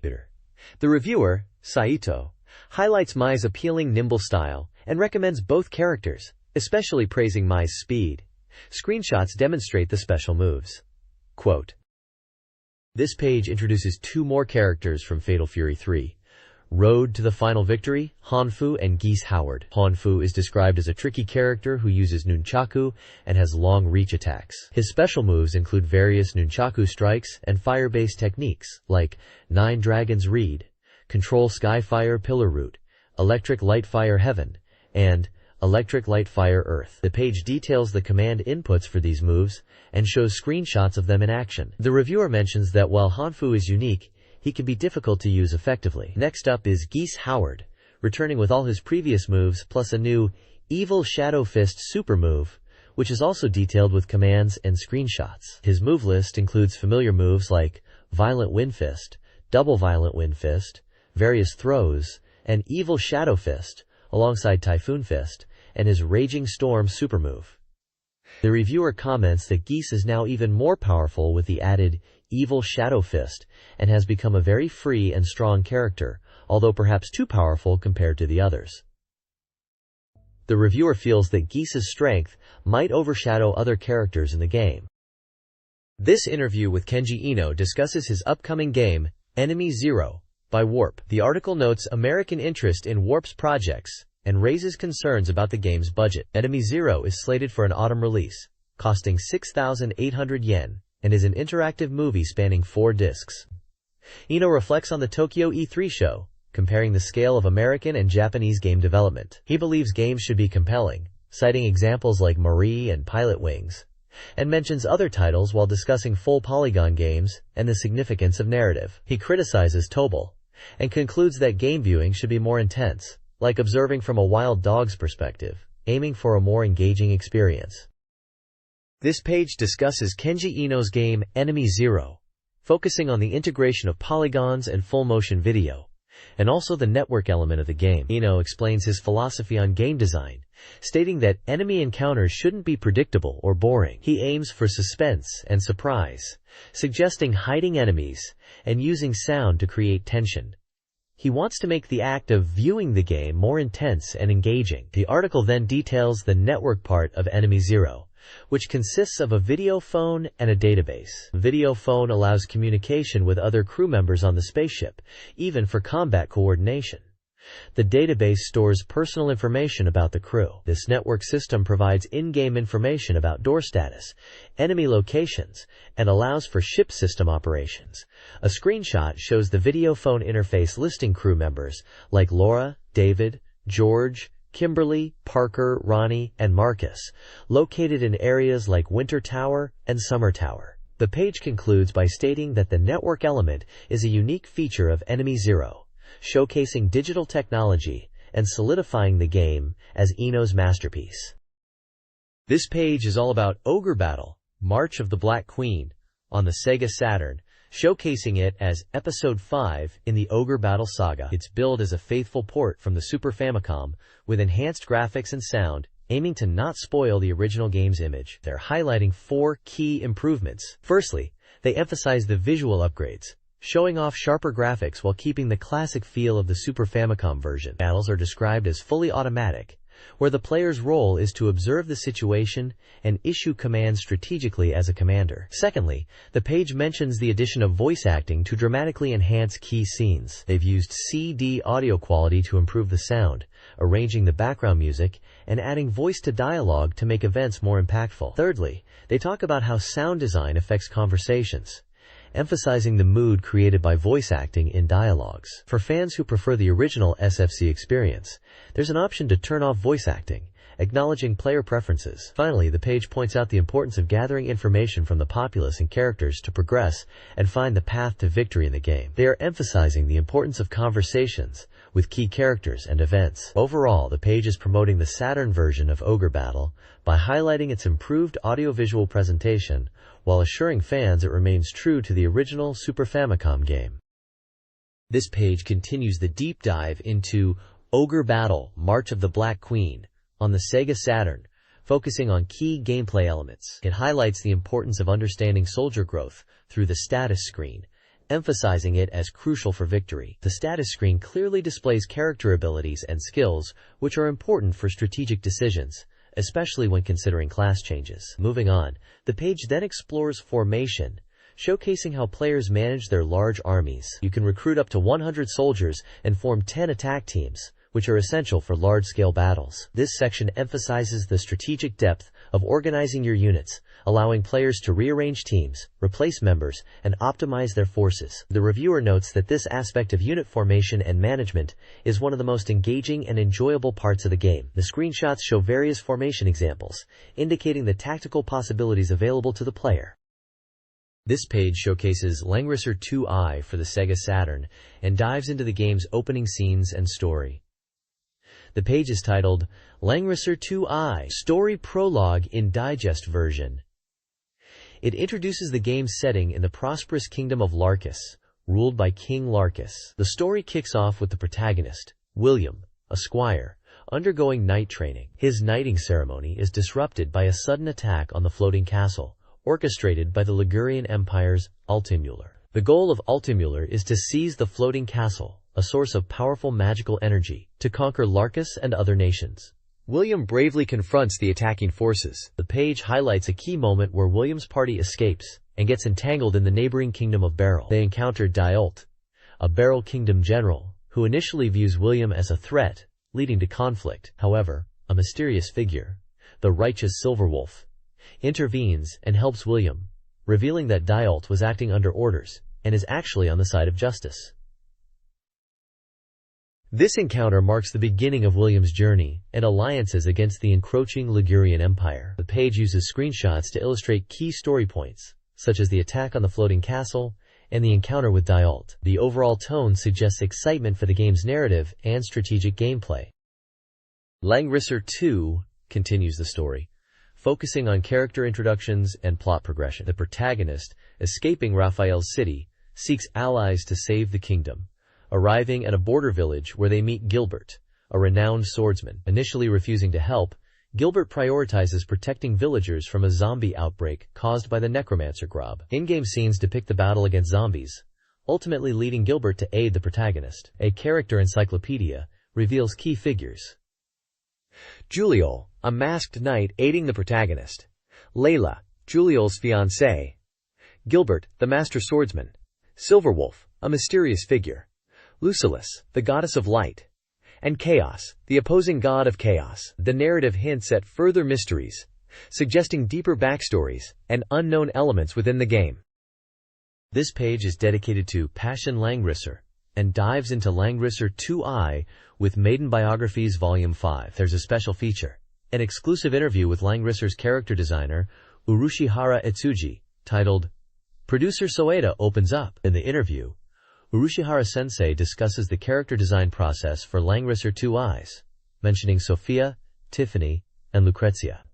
He talks about aiming for a balance in character design, making them fresh while still fitting within the Langrisser universe. He also mentions drawing manga in his spare time, and using that experience in his character design work. There's also a Messiah Answers Langrisser Q and a corner section, where producer Takada answers questions. One question asks about branching storylines and choices impacting the story, like in Tear Ring Saga, and if the sword Alhazard will appear. Takada explains that while there aren't major scenario branches, the story does adapt based on player choices, adding extra scenarios, and confirms the focus is on a more linear, true route experience. Regarding Alhazard, he hints that while unlikely to appear prominently in Langrisser 2 itself, its influence is acknowledged as Langrisser and Alhazard are considered less distinct in this game's setting. Finally, there's a teaser for upcoming features like a boys contest and further maiden and knight biographies, suggesting more character-focused content is coming. This page is all about the SEGA Saturn version of Tokimeki Memorial, Forever With You. It's positioned as a must-have, with the headline proclaiming, Saturn Tokimeki Memorial, it's quite a deal. They are showcasing two editions, a deluxe edition priced at 6,800 yen, and a special edition at 9,800 yen. The special edition sounds like the one to go for if you're a serious collector. Packing in a 4-binder type case, a power memory card, a manual, and a box case. It looks like they are emphasizing the value for money, highlighting premium items and bonuses included in the special edition. The text mentions it being a 90% complete version at the time of the magazine, and they are heavily promoting the release date as July 19th. One of the characters even says she's definitely buying it on release day. They're really pushing the improvements and additions made for the Saturn version, suggesting even if you've played it on other systems, this one is worth picking up for the enhanced experience, especially the new voice actor free talk content after clearing the game. It seems like they're really trying to entice players to double dip for the Saturn version, emphasizing the extras and upgrades. This guide offers tips for successfully navigating relationships in the Tokimeki Memorial Saturn version, emphasizing a dynamite and cool guy approach. Key advice includes consistent phone calls to maintain contact and keeping dates short, sweet, and memorable. The page also details the Saturn version's unique features, including a surprisingly challenging, orthodox shooting game within the main game, offering replay value after completion. Furthermore, it discusses Twinbee, Time Attack, a time attack version of the classic arcade game, known for its addictive gameplay. The Saturn version, part of a multi-platform release, features familiar Twinbee elements within a vertical scrolling shooter format. This page dives into relationship troubles in Tokimeki Memorial, continuing from the previous page's advice. It presents two scenarios, Case A and Case B, focusing on navigating dating situations. Case A discusses the issue of becoming too popular with girls other than your main interest, suggesting it can lead to unwanted complications and heartbreak. Case B deals with a girl becoming disliked, highlighting the dangers of dynamite panic if you neglect a girl's feelings. Moving on, there's a section introducing Scythe, described as a deep and orthodox scrolling shooter, which seems to be the shooting game mentioned before as a part of Tokimeki Memorial on Saturn. It highlights the game's option modes, instructions, story, and ranking features. The review suggests that hints are hidden within the game's sound and visual elements, encouraging players to explore. The extra column reflects on the multi-layered structure of Tokimeki Memorial, going beyond simple dating simulation. It discusses the deeper meaning embedded within the game, emphasizing its sophisticated design and the various minigames and hidden elements that enrich the experience beyond just pursuing romantic relationships. Finally, there's a small note mentioning that Scythe has versions on PC Engine and PlayStation, and the Saturn version is described as the PlayStation version. Saturn Bomberman Returns is nearing completion and will be released on July 19th for 6,800 yen. Showcased at the 96 Tokyo Toy Show, the game supports up to 10 players. The game's core story involves Bomberman retrieving a stolen crystal from the Hij bandits. Continuing the series' narrative, players must destroy Korea mechas in each field to progress in normal mode. Ein's Terra Training Lecture details the Terras, dinosaur-like creatures with 5 abilities that can level up, boosting the player's score gauge and offering advantages in battles. The game includes 22 items in normal mode, such as bean bombs, roller shoes, and remote control bombs, each offering strategic advantages. There's a score table with bonuses for stage completion and efficient enemy takedowns. Leveling up Terras provides additional benefits, easing battles. This page showcases stages from Saturn Bomberman. The page is titled, "The Latest Bomberman Scoop," and it gives a preview of 4 different stages. Stage 1 is called Hij Land, described as an amusement park stage with a pool where you can throw bombs and earn points. We see a character called Kabasan. Stage 2 is Magma World, set in a Japanese Edo-era town, with a castle and a dangerous atmosphere. The character shown here is Takenoko, meaning bamboo shoot. Next is Stage 3, Gunman World, a Western-themed stage featuring a steam train and cars, with a cacti character called Sabaten. Finally, Stage 4 is Tyranno World, a tropical jungle stage with ghost trees and other hazards. The character is Obake no Ki, literally ghost tree. The stage also transitions into an Ice Age theme in the latter half, with rolling snowballs as obstacles. Throughout the page, smaller captions highlight gameplay elements like karakuri knife, trick knife, trolley, and rolling ball, suggesting varied level designs and challenges within the game. Puzzle Bobble 2X is coming to the Sega Saturn. This striking puzzle game, releasing July 19th for 5,800 yen, offers fun for all ages, even those new to puzzle games. The core mechanic involves matching 3 or more bubbles of the same color. Mastering angles and using walls for bank shots is key. The Saturn version features a widescreen display and an exclusive edit mode for customizing the background. The game encourages high scores by dropping many bubbles at once. Players should aim for a target score of 1,310,720 while avoiding game overs. The game's color system is based on the colors already present on the screen, and minimizing them is helpful. The next bubble display aids in shot planning. The game was showcased with a 90% completion rate at the Tokyo Toy Show.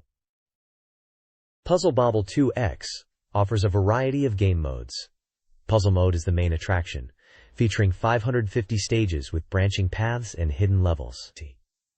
CPU Battle Mode allows you to compete against computer opponents with varying personalities and difficulty. The two-player battle mode enables head-to-head play with friends, now including a handicap feature for balanced matches. The objective is to clear your opponent's screen by creating large bubble combos. Finally, Edit Mode provides a creative outlet, allowing players to design and share custom stages using standard and phantom bubbles. Testing and sharing these custom stages with friends adds a new dimension to the gameplay.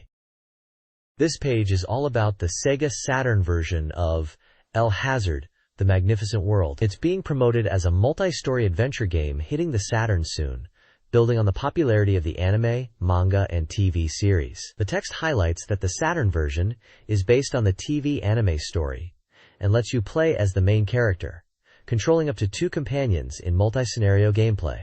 It mentions that your choices and actions affect the story, leading to a multi-ending experience, so not just a single linear path. There's a section comparing it to the PC version, pointing out improvements like full-screen graphics, newly drawn animations, and added voice acting for key scenes, which they say fans should be happy about. Another section talks about the voice recording sessions being complete, emphasizing they've redone voice acting specifically for the Saturn version based on newly drawn scenes and dialogue, highlighting the scale of the voice work. The page includes screenshots showing in-game scenes, menu interfaces, and character portraits.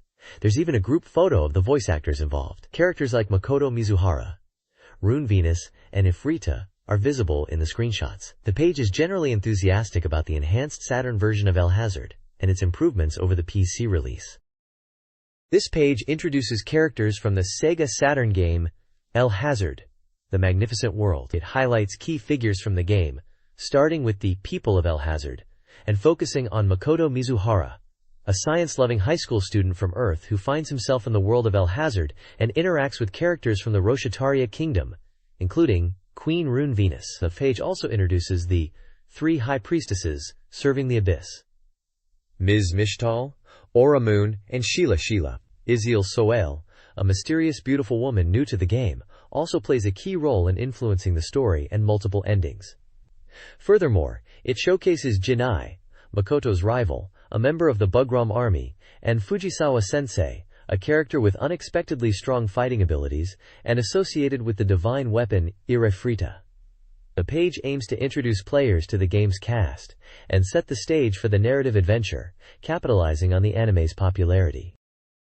Get ready for Taito Chase HQ Plus SC on SEGA Saturn. This compilation features arcade classics Chase HQ and CI Special Criminal Investigation, both focused on thrilling car chases and criminal apprehension. SC ups the ante with shooting elements, turbo boosts, and bazooka power-ups. Players must chase down criminals within a time limit, understanding their car's weaknesses to disable them. The games support racing controllers, enhancing the experience, with Sega releasing a compatible wheels. Screenshots showcase classic arcade graphics, featuring detectives Tony and Raymond in Chase HQ.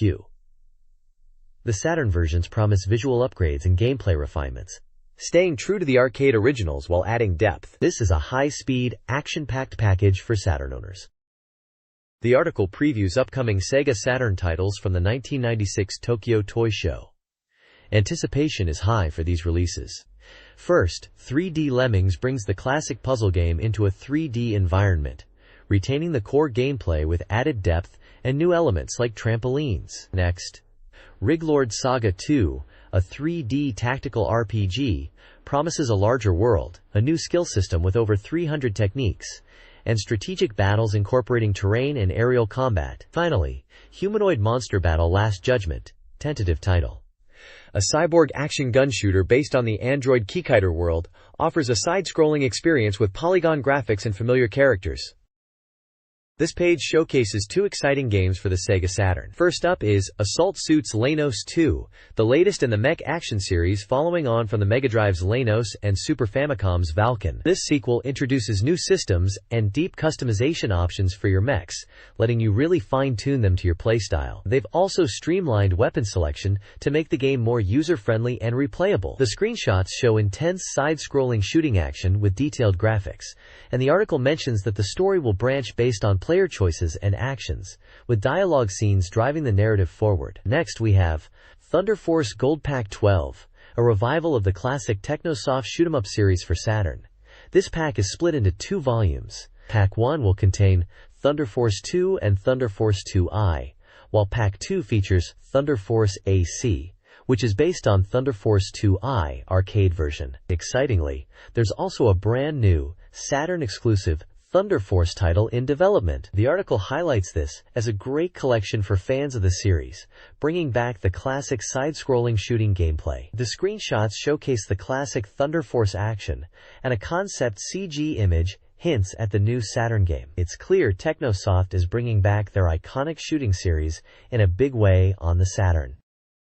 This page is an E3 report from SEGA Saturn Magazine, covering the Electronic Entertainment Expo held in Los Angeles. The report talks about the atmosphere and key announcements at the show. Apparently, Sega dropped the price of the Saturn to $199, matching the PlayStation price, which was big news at the time. The writer describes the show as being very focused on console games, mentioning Nintendo and PlayStation alongside Sega. There's a comment about how many of the big titles were Japanese games, implying that Japanese developers were leading the way in the console market at E3.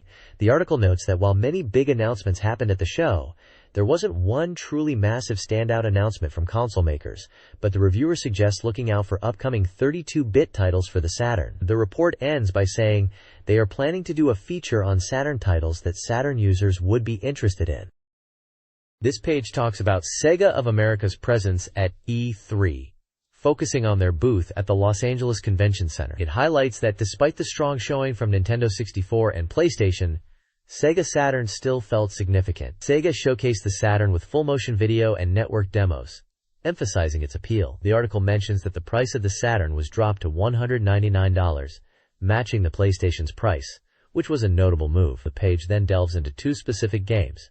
Firstly, Sonic Stream, described as highly anticipated in America, with users keenly interested. The article states that in America, Sonic is a huge character, even more popular than Mickey Mouse and Mario in the game world. The game is described as evolving Sonic from 2D to 3D on 32-bit hardware, with familiar moves like Spin Dash and Spin Attack, as well as new techniques. Robotnik, Eggman, and new characters are also mentioned. The release was planned for autumn in America, and the article expresses anticipation for its final form. Secondly, Heart of Darkness is featured. This cinematic action-adventure game from Amazing Studio is highlighted for its impressive animation and movie-like atmosphere. The main character, Callie, is described performing various actions like throwing rocks, swimming, jumping, and using weapons to defeat monsters. The reviewer is impressed by the visual presentation, comparing the graphics to something unseen before on the Saturn, and expressing hope for its Japanese release. Sega of America showcased several games at E3, including Mr. Bones, a game with a skeleton protagonist and jazzy music; The Sacred Pools, a visually driven action-adventure set in Amazonia; and Three Dirty Dwarfs, a side-scrolling action game with three dwarf characters in a sci-fi setting. Bug 2, a strategy game aimed at an older audience, was also mentioned. The article highlights Sega's strategy to regain market share by pricing the Saturn at $199, matching the PlayStation. Sega's sales goals for the Saturn were exceeded. A market share chart shows a shift from 1995 to 1996, with the 32-bit market growing significantly at the expense of 16-bit consoles. This shift is expected to continue, potentially boosting Sega's success with the Saturn. The article discusses the shift to 32-bit gaming, highlighting the rise of consoles like Saturn and PlayStation. While 32-bit games are still emerging, the writer expresses optimism and encourages exploration of original titles. Previews include Ultimate Mortal Kombat 3, a Saturn title with new characters and stages; Contra: Legacy of War, a 32-bit action game from Konami. Rayman 2, a 3D platformer by Ubisoft. Die Hard, a movie-based shooter from Fox Interactive. Alien Trilogy, an adaptation of the Alien films by Acclaim. Spot Goes to Hollywood, a character-based action game. Hyperblade, a futuristic sports game by Activision. And Skeleton Warriors, a 3D action game from Playmates Inc. focusing on battling between light and darkness.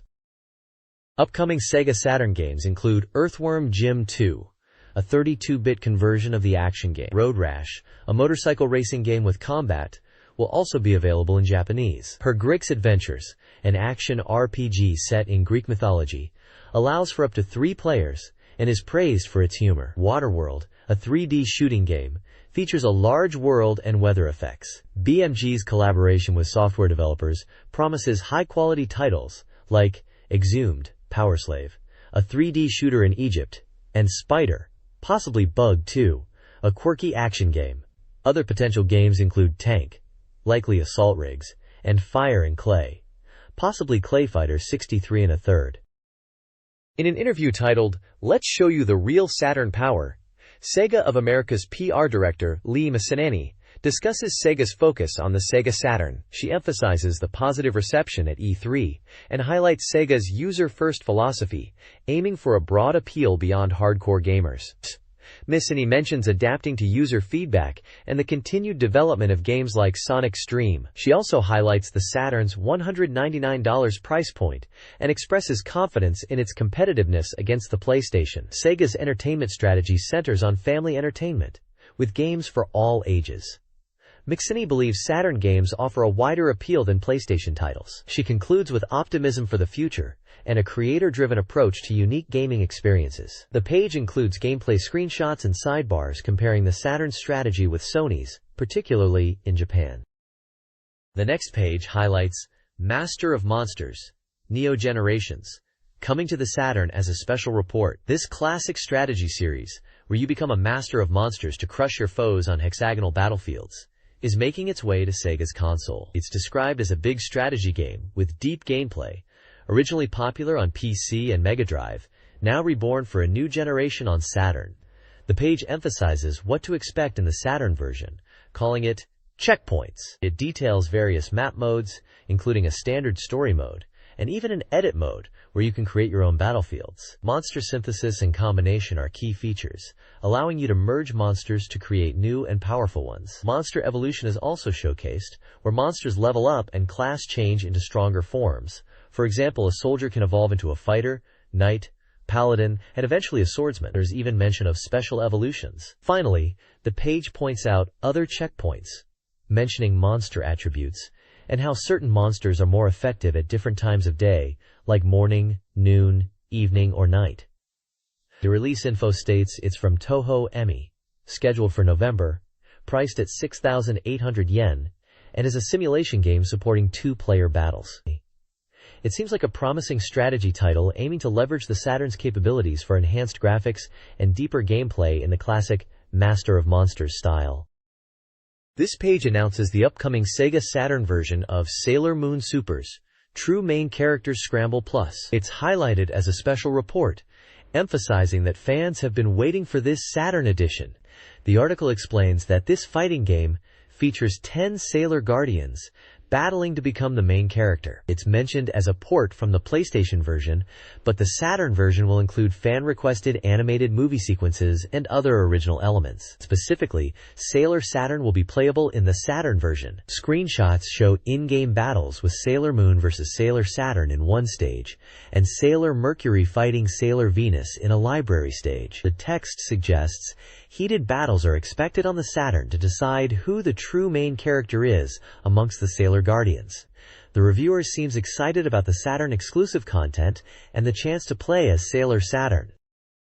Sailor Moon Super's True Main Character Scramble Plus for the Sega Saturn showcases the Sailor Guardians' special moves, staying faithful to the character's abilities. The game features original special moves, aiming to capture each Guardian's charm within the Sailor Moon universe, including destructive power and super specials. Screenshots highlight Sailor Moon's Moon Tiara action and battles between various Guardians, such as Sailor Moon vs. Sailor Saturn and Sailor Mercury vs. Sailor Venus. The Saturn version introduces original elements like anime movie scenes and a new team battle mode. This mode allows players to create teams of Sailor Guardians, even duplicates, adding a strategic layer and replayability. The game emphasizes the prominence of the core Sailor Guardians, Sailor Mars, Mercury, Venus, and Jupiter, alongside Sailor Moon, and hints at the inclusion of powerful outer solar system guardians like Sailor Saturn. This page is a special report introducing the upcoming visual RPG America Truth World. It's described as a horror story-driven adventure game with anime-style characters and impressive visuals. The game is planned for release in October. Price is still undecided, and it's rated for 18 and over. The story kicks off with a massive explosion where the protagonist receives a single disc from a dying man. This leads them into a world of blood and intrigue. America is about a high school girl with hidden supernatural powers who, along with her friends, gets caught up in a battle against a secret evil organization. The screenshots showcase some gameplay scenes, including battle action and the game's interface. There's also a section highlighting the voice actors from Marika.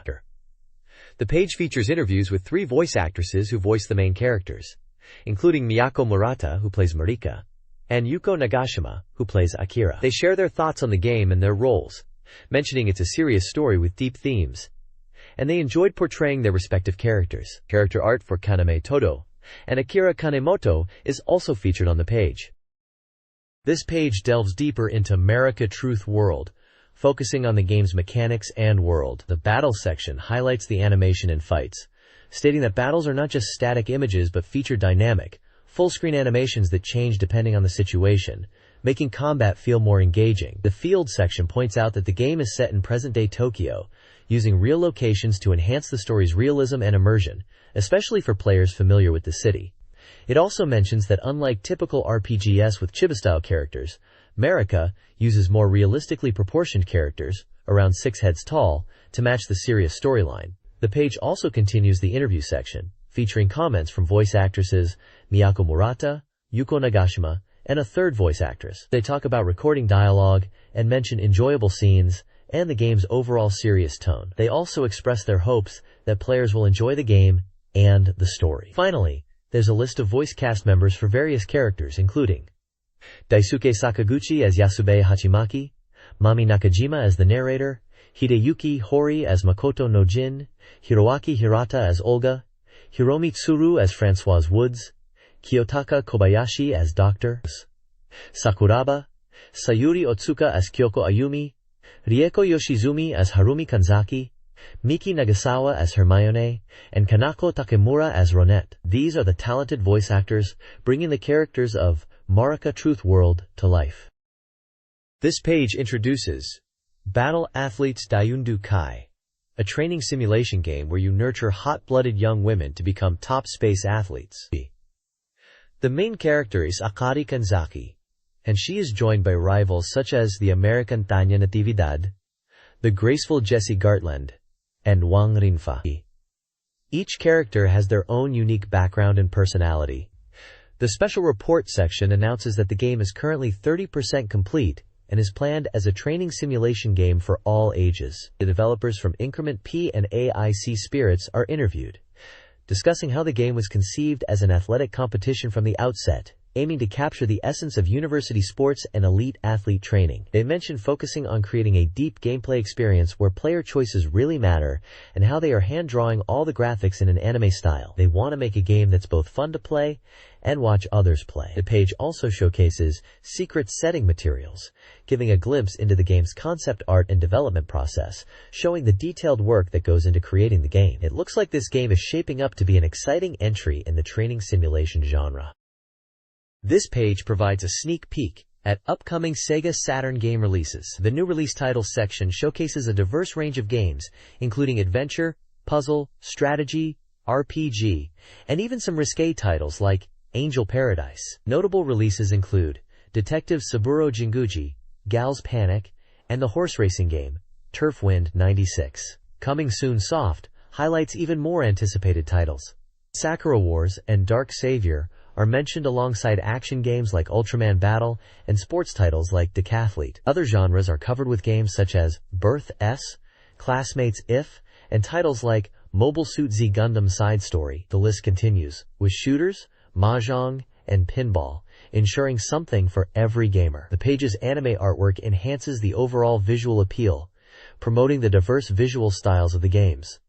It's a promising time for SEGA Saturn enthusiasts.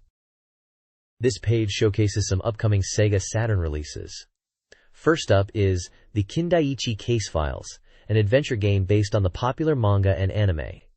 This game is a remake of the Prison School Murder Case and features 12 original characters alongside the familiar ones, promising a new experience even for manga fans. The screenshots show a mysterious Western-style mansion, setting a bewildering and suspenseful tone.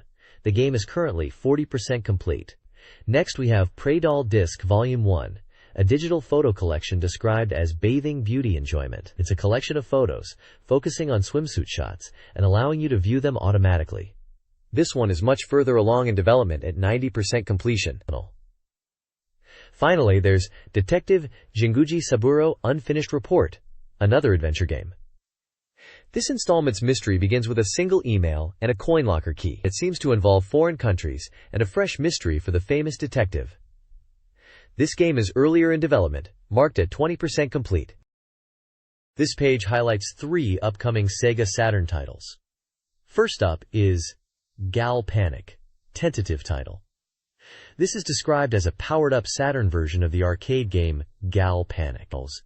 It's an action puzzle game where you surround areas to reveal images of cute girls. The Saturn version boasts enhanced features and gameplay elements compared to the arcade original. Next is Body Special 264 at 80% completion. This is a puzzle title featuring real-life Gravure Queen idols. It seems to be a collection of photos of these idols in swimsuits that you reveal by solving puzzles. It's described as a hot item for the summer, emphasizing its body special theme. Finally, there's Shoryu Sangokushi Engi, which translates to something like Soaring Dragon Romance of the Three Kingdoms performance. This simulation game, at 70% completion, puts you in the role of a ruler during the Three Kingdoms period of China, aiming to unify the land. It emphasizes real-time gameplay and strategic decision-making, even in diplomacy and warfare. The game features adjustable game speed for beginners to get accustomed to the mechanics. This page showcases 3 upcoming SEGA Saturn games. First, we have Kaiki Seinin Teru, which translates to Mysterious Holy Girl Tale. This adventure game is set in a school environment during the day, and at night transforms into a Saint Tale adventure. Players take on the role of the main character, Hanioka Mamie, and progress through the game. The game features mini-games and character selection screens, with 5 playable characters, each possessing unique movements. The opening song is sung by Inoue Kikuko, who also voices both Mamie and Saint Tale. The game is 30% complete. Next up is Jewels of the Oracle, a puzzle game with a unique world presented in CG graphics. Players solve puzzles using imagination and thinking skills to progress. The game is set in ancient urban ruins, and the puzzles are named mysteriously. It is 95% complete, and features 24 different trials awaiting players. Screenshots showcase puzzle gameplay and environments. Lastly, there's Aquazone for SEGA Saturn. This is a tropical fish simulation game, a popular PC title now on Saturn. The goal is to raise tropical fish, mirroring real-life fish keeping. Players must provide food, maintain water quality, and manage the aquarium environment, otherwise the fish will die. The game aims to provide a shared life experience with digital fish in a constantly changing aquarium environment. It is 100% complete and boasts digital fish and a gentle heart. Screenshots display various aquarium setups and fish. This page continues the new release roundup with 4 more SEGA Saturn titles. First up is Shanghai Great Moments, a puzzle game scoring 70%. This is presented as a refined version of the classic Shanghai puzzle game, with enhanced graphics and a new mode called Action Shanghai, adding to the variations. The review highlights the improved visuals and strategic depth. Next is Rensa Love Chain, another puzzle game also scoring 70%. This one blends puzzle gameplay with romance simulation elements. The core mechanic involves linking colored rings, and success in the puzzles is tied to improving your relationship with the girls featured. It seems like a puzzle game, where your performance affects your romantic progress. Then we have Angel Paradise Volume 2, Yoshino Kimika. I Want to Be With You in Hawaii, a puzzle game, but scoring a low 20%. This is an idol-themed game, the second in the series.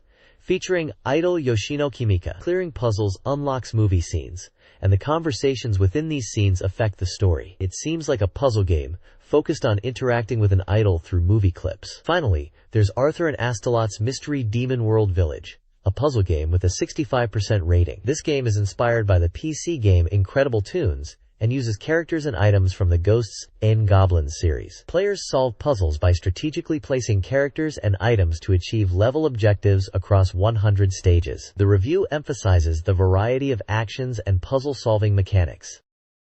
This page features more new SEGA Saturn releases. Kicking things off is Island of Pigs: Lucas's Great Adventure, an action puzzle game with a score of 60%. It sounds like you play through action stages, defeating enemies, and rescuing piglet friends by solving puzzles. The reviewer points out that mistakes cost you piglets, adding pressure, and each stage has 5 puzzles to overcome. Next up is Turf Wind 96, a horse racing and breeding simulation game that scored a fantastic 90%. This game lets you raise and train horses, then race them in realistic events. You need to consider breeding, training methods, and race strategies to win. The review highlights the depth in managing your stable and the thrill of competing against 50 famous jockeys. Moving on, there's a preview of Tetris Plus by Jaleco, described as a definitive puzzle game.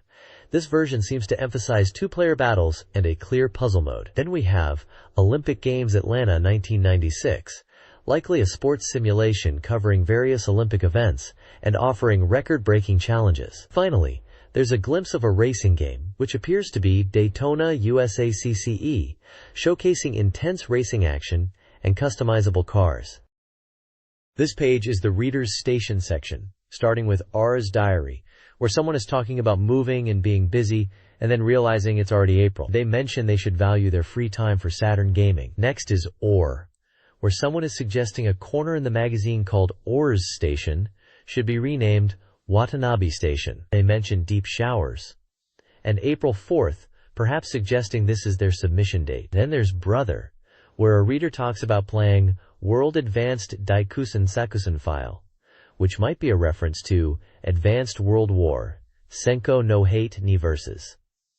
They mention their brother creating a strategy guide for it, and sleepless nights due to the game. In the Saturn section, a reader discusses their Saturn's battery dying after a year and replacing it with a Sony battery. They mention the hassle of changing batteries and suggest it's a common issue. The Boku section is about a reader who visited Sega World in Kusatsu after it opened. They mention various prize games and tried virtual drink and protein sports, perhaps referring to generic prize games. They also played games using a mega visual display and recommend trying it out, even though it's crowded on weekends. They also bring up Daytona USA. Finally, in Yatsura, we have quick submissions.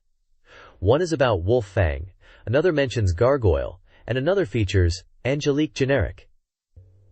The last one is from someone named Sibumu. The RS Station's Free Talk section features reader opinions. One reader critiques TV game shows, preferring those highlighting engaging games, and reminisces about communication battles in titles like Battle Garega. A 24-year-old hopes for more Sega Ages ports, specifically Space Harrier, Power Drift, and MD titles like Sonic series. A 28-year-old enjoys revisiting older games on older consoles due to affordability. Another reader praises the Cyberpots corner and suggests similar features like commitment items. They also discuss rally game strategies, including using course data and striving for fast times. Finally, the RS Gallery showcases fan art and poll results. This page from Arza Station features the Idobata meeting corner where readers share their thoughts, and this time the theme is all about omake, or game extras and bonuses. Many readers are discussing what makes for good omake. One person thinks omake conditions shouldn't be too difficult, arguing it's unfair if only hardcore players can see them, suggesting simpler input commands to unlock them. Another reader counters that omake should be earned through effort, comparing easy omake to being too lenient.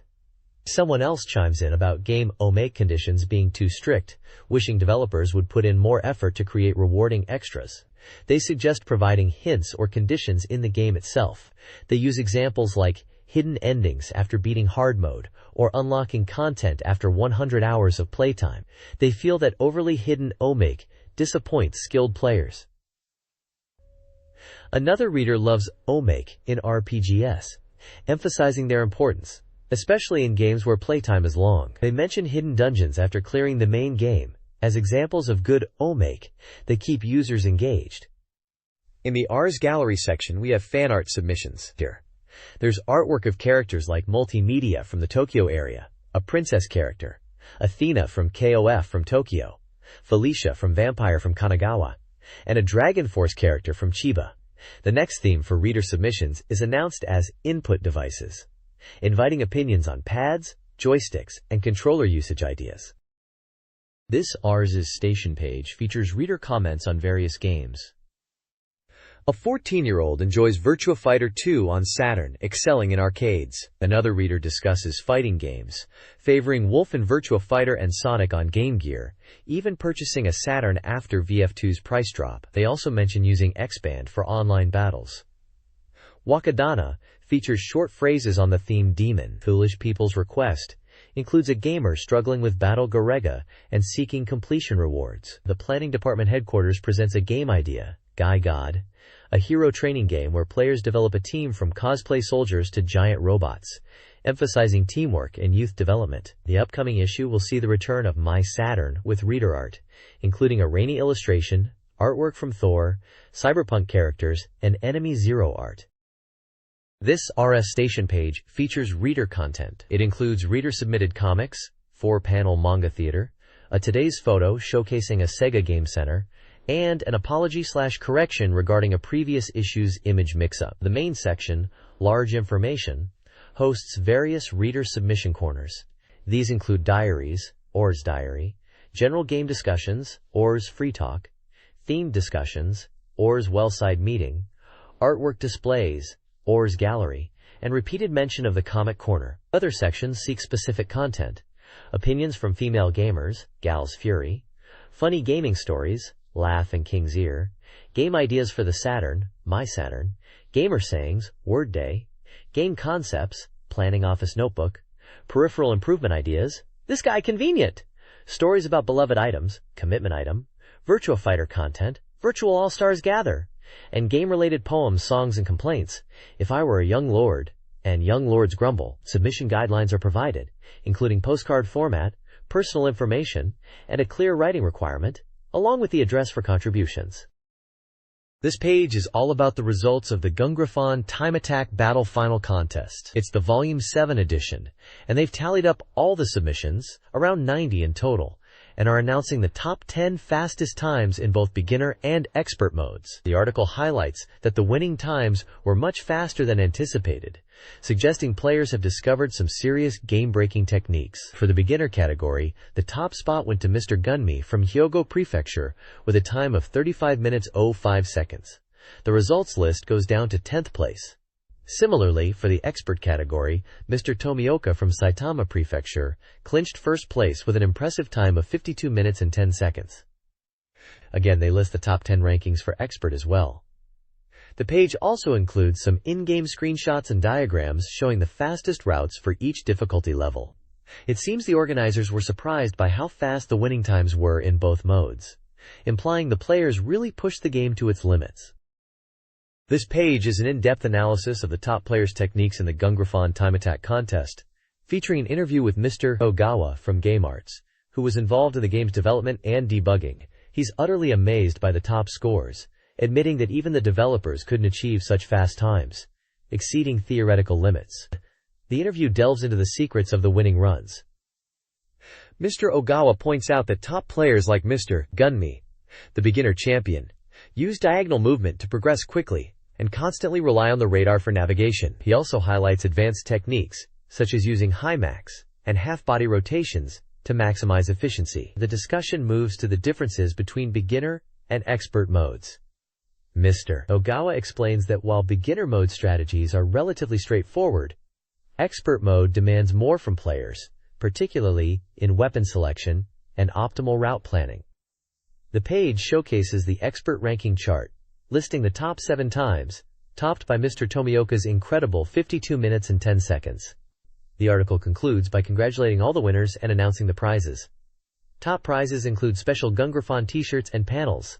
Mr. Orgawa is particularly impressed by the first-place expert player, Mr. Tomioka, who managed to cut through mountains in the game, which is apparently very difficult due to speed reduction, showing exceptional skill and mastery of the game mechanics. He emphasizes that times like these are impossible to achieve with just 10 or 20 hours of play. SEGA has launched a new TV commercial celebrating the SEGA Saturn, reaching 3 million units sold in Japan, focusing on the game Nights into Dreams. The commercial highlights the game's captivating visuals and soundtrack, emphasizing the message, "Cannot take your eyes off," and "pleasant to the ears." It began airing on June 20th and features an original musical score and the catchy phrase, "You can't take your eyes off it." The article also promotes several SEGA services: the SEGA JoyJoy telephone service for quick news updates, the SEGA Fax Club for a monthly fax with the latest info, and the SEGA Video Magazine, featuring promotional videos, including Nights footage. Additionally, there's a Flash SEGA Saturn campaign offering room cartridges with games like Nights into Dreams, and promoting online services like Nifty and Procvan through the SEGA PC network. This document summarizes various sections within a SEGA publication. In the Sonic Stadium Q&A, SEGA addresses the lack of anti-aliasing on the Saturn compared to arcade boards, suggests human eye anti-aliasing, and confirms heavy JoyJoy telephone traffic. They also highlight Tamari Rieko, a female producer working on RPGS, and recommend numerous Saturn game titles. Sonic Gallery features reader-submitted art, including Nights fan creations. SEGA Newsflash, written by editors Bamboo and Green Onion, details their positive E3 experience and the enthusiastic reception for the Saturn in English-speaking territories, particularly highlighting excitement for Nights. The Reader Postcard Corner, hosted by George, discusses reader interaction and SEGA-related topics, with popular subjects including M2 research and Nights. The section is encouraging more feedback around VF2, Virtua Cop 2, Nights, Cyberdiver, and other games, and also promotes a gift campaign for postcard senders. This page delves into the new white SEGA Saturn model and its surprisingly low price of 20,000 yen, which was considered a shock in the market, especially against the Nintendo 64 and PlayStation. The article aims to uncover how SEGA managed to reduce the price so drastically.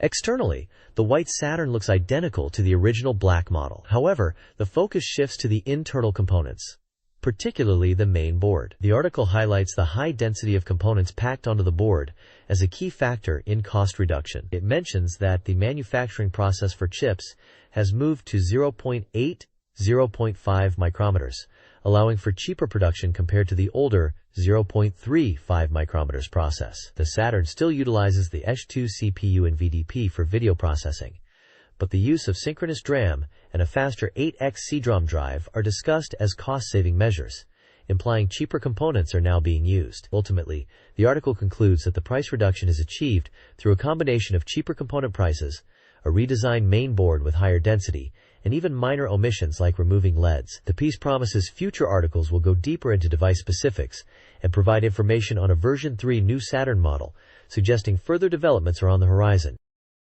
This page showcases a detailed look inside the new, more integrated SEGA Saturn version 2 mainboard.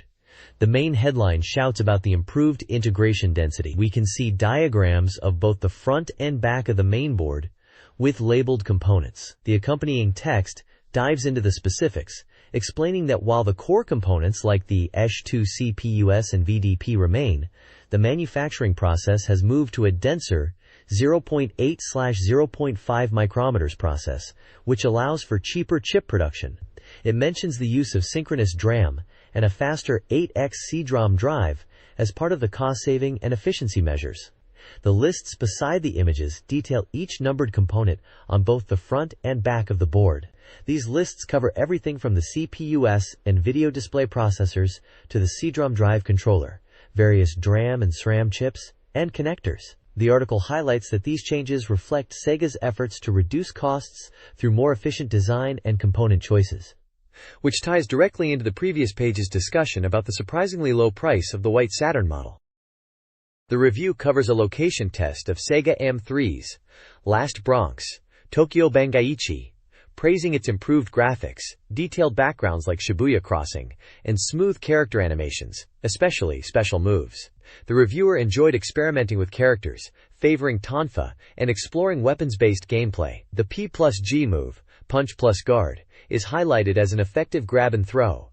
The gameplay is described as satisfying with good depth. The page also reports on the Pepsi West Cup in Osaka fighting game tournament, a major event showcasing Japan's best players across various platforms, noting the high skill level and exciting atmosphere. Finally, a brief, unrelated This Week's Yukun section features a baby photo.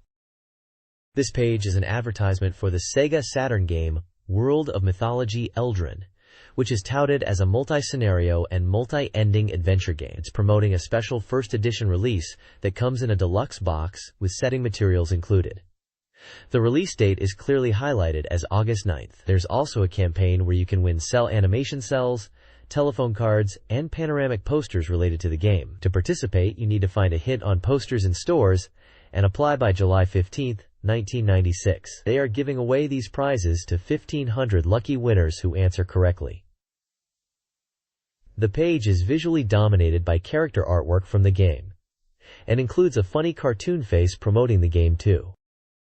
This page features a striking image of a blonde female character with blue eyes, rendered in a somewhat early 3D style, quite reminiscent of games from the late 90s. To the left of her, in a vertical green box, is a Japanese phrase that reads, "The unseen enemy is there."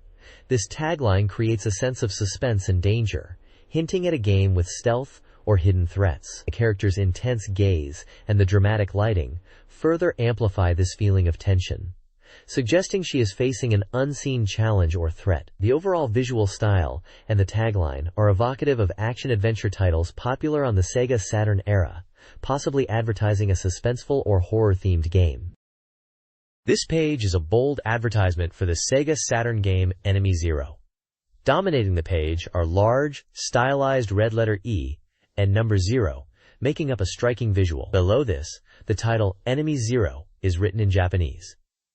It clearly states SEGA Saturn, which announces that the game will be released on the SEGA Saturn. Further details indicate it's a 4 candelas set, priced at 6,800 yen, and scheduled for release in autumn of '96. The bottom of the page also features the developer/publisher as Inc. or Warp Inc., along with their Tokyo address and the SEGA Saturn logo, reinforcing that this is indeed a SEGA Saturn title. This advert directly builds upon the previous page's theme of an unseen enemy, as Enemy Zero is known for its unique gameplay focused on sound and invisible threats.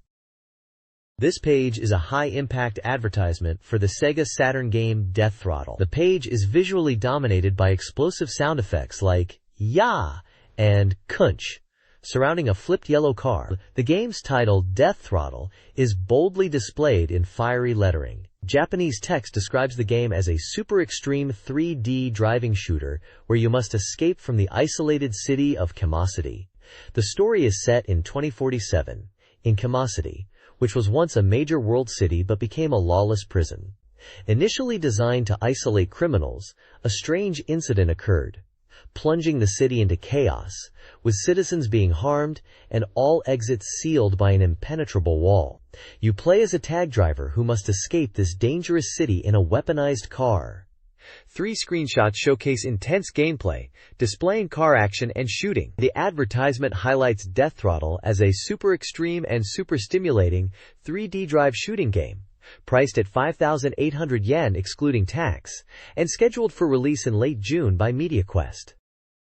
The next page is a detailed sales advertisement from a game store, showcasing a wide array of SEGA Saturn, 32X, and Mega Drive games alongside various peripherals. For the SEGA Saturn, there's a large selection of software, including popular titles such as Virtua Fighter 2 and Daytona USA. Newer releases and featured games are also listed, with many priced under 6,000 yen. The advert extends to Sega 32X games, all offered at a fixed price of 6,000 yen. Game Gear-related items are also available in their own section. For those with older consoles, there's a selection of Mega Drive peripheral devices and general accessories for Sega consoles, including cables and controllers. Essentially, this page is a comprehensive price list for anyone looking to expand their Sega game collection or find accessories for their older Sega systems. This page is dedicated to SNK games, particularly for the Neo Geo. The left column announces a new RPG, Bushido Legend, featuring voice work from several Samurai Showdown and Fatal Fury characters. The central and right columns showcase fan submissions. The illustration corner features fan art and comments about characters from Fatal Fury, King of Fighters, and other games. A Road to Becoming the Strongest Gamer section offers gameplay tips and advanced fighting techniques. A dedicated Samurai Spirits Bushido Ritsuden Tile Roof Edition, opening issue 0. Fan Corner focuses on the Samurai Showdown RPG, encouraging fan interaction. Readers are also provided with an address to submit their own fan content for potential inclusion in future issues, highlighting a community-focused approach. Capcom is launching a new online service in July, offering game information, character details, and upcoming events. The service is still in development, with updates expected soon. The magazine then features a Street Fighter series special feature, focused on Street Fighter Alpha 2-02, with enthusiastic reader comments and artwork. A gameplay guide, Sakura's Bulma Heart Lecture, provides techniques and strategies for playing as Sakura. Finally, a section on Dungeons & Dragons. Shadow over Mystara showcases reader submissions, artwork, and opinions. The magazine is actively encouraging reader participation and offering prizes like Street Fighter 03 posters and stickers, suggesting a strong engagement with the audience. SEGA implemented a new policy banning X-rated games on the Saturn starting October 1st, though resales of existing titles are permitted. Developers reacted with mixed opinions. Acclaim Japan criticized the policy for focusing too narrowly on sexual content, potentially overlooking other mature themes. Ask Corporation supported the change, believing it would clean up the industry and encourage wholesome content creation, mirroring broader trends in media. KID acknowledged the policy, but questioned the abrupt announcement, fearing industry-wide repercussions, while also seeing opportunities for quality game development within the new guidelines. SETA expressed disappointment, particularly for fans of dating sims, and is shifting to other platforms. Atlas viewed the policy as a necessary market regulation, despite the profitability of X-rated games. SEGA's ban on X-rated games for the Saturn console sparked diverse reactions. Game developers like Elf, Sammy Kogyo, Sonet Computer Entertainment, Nippon System, Media, and Micronet offered their perspectives. Elf acknowledged customer disappointment, while Sammy Kogyo considered the impact on players seeking mature content. Sonet feared the ban's effect on the genre, and Nippon System focused on developing cute character games. Media expressed uncertainty. The Television Game Software Ethics Review Organization explained the ban, citing increased visual capabilities in games and concerns about child access. They removed the 18+ X rating and advised companies to adapt content, focusing on explicit violence. A list of affected games was included, featuring titles like Mortal Kombat 2 Complete Edition. Micronet criticized the ban, questioning its motives and lamenting the loss of X-rated games. This page is an advertisement spread from Game Store's Creative Human and GameSoul. Creative Human is promoting itself as a specialty store for SEGA Saturn games and highlights the popularity of Duke Yusei. They are advertising pre-orders for upcoming games like Langrisser 2i, described as the latest in the series and a culmination of all previous titles. Duke Yusei If, noted as a popular title with beautiful graphics and scenario, and Tsukihana Kiran, mentioning beautiful graphics in a dream and illusion style. There's a must-check new software in June section listing upcoming games such as DEFCON 5, Darius 2, Night Striker S, Saturn Bomberman, Decathlete, Greatest 996, Shanghai Great Moments, Iron Soldier 3, Meikyo Shisui, Pinball Graffiti, Strikers 1945, and Aquazone. The page also features a section promoting games to play this summer and is currently accepting reservations.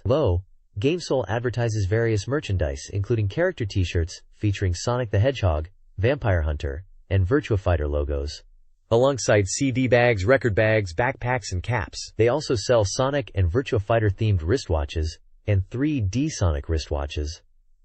GameSoul mentions a Grade Up service and a 90 yen catalog. This page announces the Brain Battle Q Power Summer Tournament for the SEGA Saturn RPG quiz game Brain Battle Q. It's a competition being held throughout July and August 1996, with a grand prize of 100,000 yen. Prizes are awarded all the way up to 100th place, And even beyond that, 50 lucky entrants will receive original t-shirts. To enter, you need to play Brain Battle Q and achieve a high score in the in-game SEGA Saturn Quiz Championship. Then, you send your score and password via postcard to the tournament organizers before the end of August. July and August entries have a double chance to win and participate in 2 competitions. The page highlights that Brain Battle Q is currently on sale for 4,800 yen and encourages players to compete for the top prize and the title of national champion. The page also includes contact details for inquiries and the game's website URL. This page presents the new soft schedule for SEGA Saturn games. It's a listing of upcoming game releases planned for July, August, and September. For July, we see titles like Les Remania, the Arcane City Adventure game, which is a sports game, Toki Doki Memory, Rainbow Serenade, an adventure title, and Pradel Disc Volume 1, Tree of Light and Excellence, in the etc. category. Towards the end of July, we have Rhapsody of Zephyr, a racing game, and Sega Saturn Keyboard, and Sega Saturn Floppy Disk Drive, listed as peripherals. Moving into August, the schedule includes titles like Des Crimson, a shooting game, Tetris S, a puzzle game, and World Heroes Perfect, listed in the fighting genre. There's also Lunar Silver Star Story, scheduled for September, which is an RPG. The list includes a variety of genres, from action and RPG to puzzle, shooting, and simulation games. It seems to be a good selection of new titles coming for Sega Saturn owners over the next few months. This Sega Saturn schedule reveals a packed lineup of games spanning from July 1995 through 1998. The schedule includes a wide variety of genres, with releases planned across all seasons. July featured titles like Outrun, while August saw releases such as Street Fighter Alpha 2 and Samurai Showdown 2. Autumn promised games like Enemy Zero and Power Slave / Exhumed. Winter included Mega Man 8 and Grand Theft Auto. Looking further ahead, the schedule highlights titles like Parodius Da, Psychic Detective Taro Maru, and Tomb Raider. The list also includes Sonic the Fighters, Daytona USA Circuit Edition, and Fighting Vipers. The magazine editorial team is particularly focused on robot action and sports games, highlighting graphical improvements in Fighting Vipers and the continued interest in Daytona USA. Release dates are subject to change, but overall the schedule promises a diverse and exciting gaming experience for the Sega Saturn. The next page is a Sega Saturn software databank, covering games released or reviewed between November 1994 and June 1996. It seems to be a compilation of reader and reviewer scores for Sega Saturn games. The page is filled with tables listing games categorized by release month, starting from November 1994 and going up to June 1996. Each table includes details like the game title, developer, genre, price, reader score, reviewer score, and supported peripherals. Looking at some of the highlighted titles, we can see early releases like Virtua Fighter and Daytona USA, adventure games like Myst, strategy titles such as Gotha 2, action games like Clockwork Knight, and shooting games like Panzer Dragoon. Later entries include well-known titles like Sonic Jam, Tomb Raider, Enemy Zero, Fighting Vipers, Mega Man 8, and even Grand Theft Auto, showing a wide range of genres and releases from that period. The tables provide a detailed overview of game ratings and information, reflecting the magazine's effort to keep players informed about the Sega Saturn's growing game library, building upon the release schedule mentioned in the previous page. This page continues the Sega Saturn software databank and asks the question, what are the popular games right now? It then presents a top 10 best-selling Saturn games list based on sales figures up to April 1996. Topping the chart is Virtua Fighter 2, followed by Sega Rally Championship and Virtua Fighter in third place. The rest of the top 10 includes big hitters like Daytona USA, Virtua Cop, Virtua Fighter Remix, Virtua Cop 2, Virtua Fighter Kids, Street Fighter Zero, and the King of Fighters 95. It's a real snapshot of the Saturn's early dominance in arcade-style action and fighting games. The page then continues with the software databank listings, showing games released in August and September of 1996, in the same table format as the previous page. This page provides a guide on how to fill out a reader survey postcard, including examples of good and bad answers. It looks like they are gathering information on their readership and their gaming habits. The survey asks for your gender, age, and occupation, and then gets into Sega Saturn-specific questions, such as how many Saturn games you own, and your computer game knowledge. They also want to know your opinion on the articles in the magazine, what you think about the Sega Saturn network, and what kind of games you're interested in buying. Below the survey details, there are 3 tables. Table 1 lists the articles in this issue, including features on games like Landmark, Daytona USA CCE, and Virtua Fighter 2. Table 2 is a hardware list, showing a range of Sega Saturn consoles and accessories, from the standard Saturn and V Saturn to things like the Neo Geo CD, Game Gear, and various controllers like racing controllers and joysticks. Table 3 is a software list, packed with game titles. It's a massive list covering many genres and well-known games like Panzer Dragoon, Virtua Cop, Daytona USA, and even titles like Tetris S, and many more obscure Japanese releases. It's a snapshot of the extensive Sega Saturn software library available at the time, offering a wide variety of gaming experiences. The Sega Saturn Sega Ages series is bringing the classic 3D shooting game, Space Harrier, to the platform. The game remains true to its roots, allowing players to battle enemies across stages with varying environments. Stage 1, Moot, is a grassy area, challenging players to predict enemy movements. Stage 2 introduces stone giants and Inca pillars to navigate through rocky terrain. Stage 3, Amar, is a white landscape with more pillars, requiring upward advancement. Stage 4, Cecil, speeds things up with a pressing ceiling, alongside new enemies like robots and Pinsbean. The Saturn port is a complete experience and includes an extra easy mode. Developed by Sega Enterprises, it was released on July 19th for 3,800 yen and is compatible with analog mission sticks and Sega multi-controllers. It is designed for all ages. This page is dedicated to Sakura Wars, providing a detailed look at the simulation aspects of the game. It announces that the third battlefield will be set in a marshland environment, showing isometric screenshots to illustrate the tactical gameplay. The article highlights the stage is marsh-like terrain with waterways, and that battle scenes will reflect the passage of time, changing the background colors. The reviewer mentions questions about unit abilities depending on the time, expressing anticipation for further information. We also get a look at the main characters from the game standing together. The developers express their commitment to creating an engaging dramatic adventure, aiming for a September release as a 2-disc set supporting the shuttle mouse.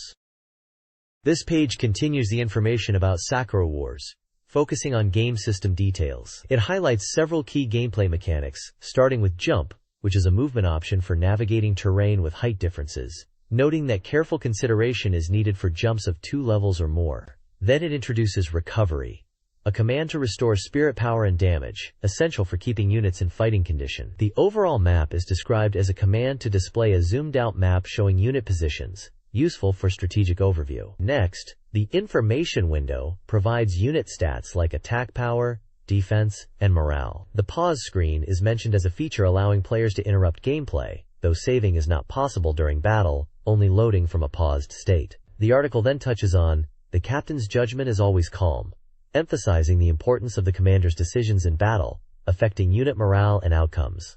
Finally, a dialogue box shows a character saying, "For today, I'll let you win," suggesting post-battle interactions and character dialogue play a role. The page overall gives a good overview of the strategic elements and tactical depth being incorporated into Sakura Wars. This page continues the Sakura Wars coverage and shows off more about the gameplay and characters. We see 2 main characters highlighted here, Ogami Ichiro and Maria Tachibana. For Ogami, they showcase a special move called Roko Mekiaku Kaitu Ranma, and a critical attack scene. It mentions he's the captain of the Flower Division in the Imperial Combat Review, and describes him as a versatile character, good at both offense and defense, skilled in close combat with his 2-sword style. He's also described as a leader who can protect his team, with skills to support other units. There's a gameplay screenshot labeled Kabao, which likely refers to a protect action. Moving on to Maria, they mention she uses machine guns and has high mobility. Her special move is called Snegorochka, and we see another critical attack screenshot for her. The text highlights her long-range attacks and how she can act like a support unit or a cornerstone for the team. Overall, this page dives deeper into specific character abilities and tactical gameplay elements within Sakura Wars, showcasing both Ogami and Maria's combat styles and roles within the team. This page continues the Sakura Wars coverage and introduces two more characters, Sumire and Sakura.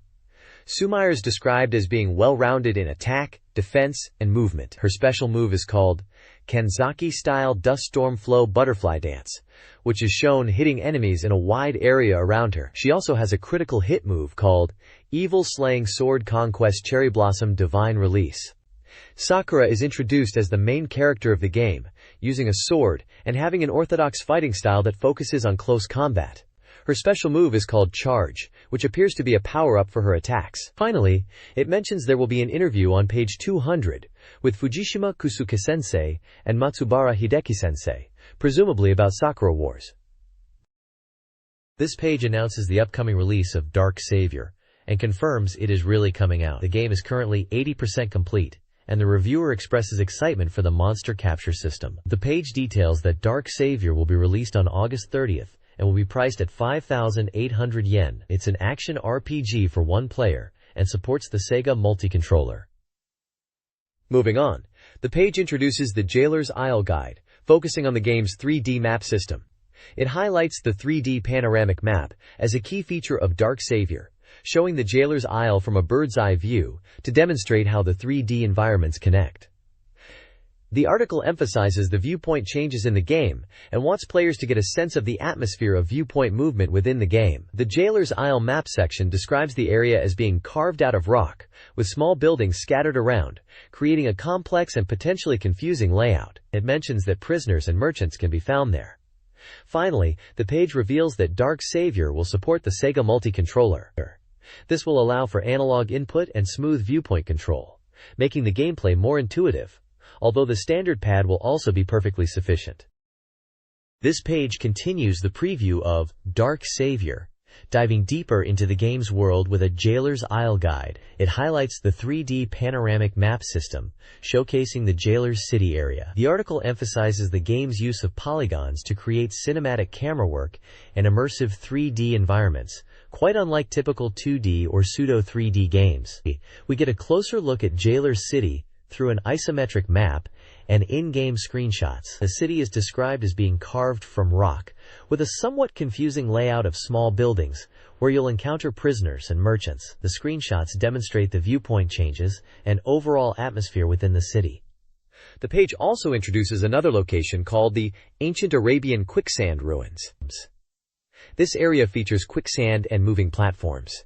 It mentions that standing in front of a mural in this area will reveal a hidden entrance. The screenshots show the sandy environment and quicksand mechanics in action, hinting at deeper exploration within these ruins. Finally, the article touches upon Dark Savior's reception at E3 in Los Angeles.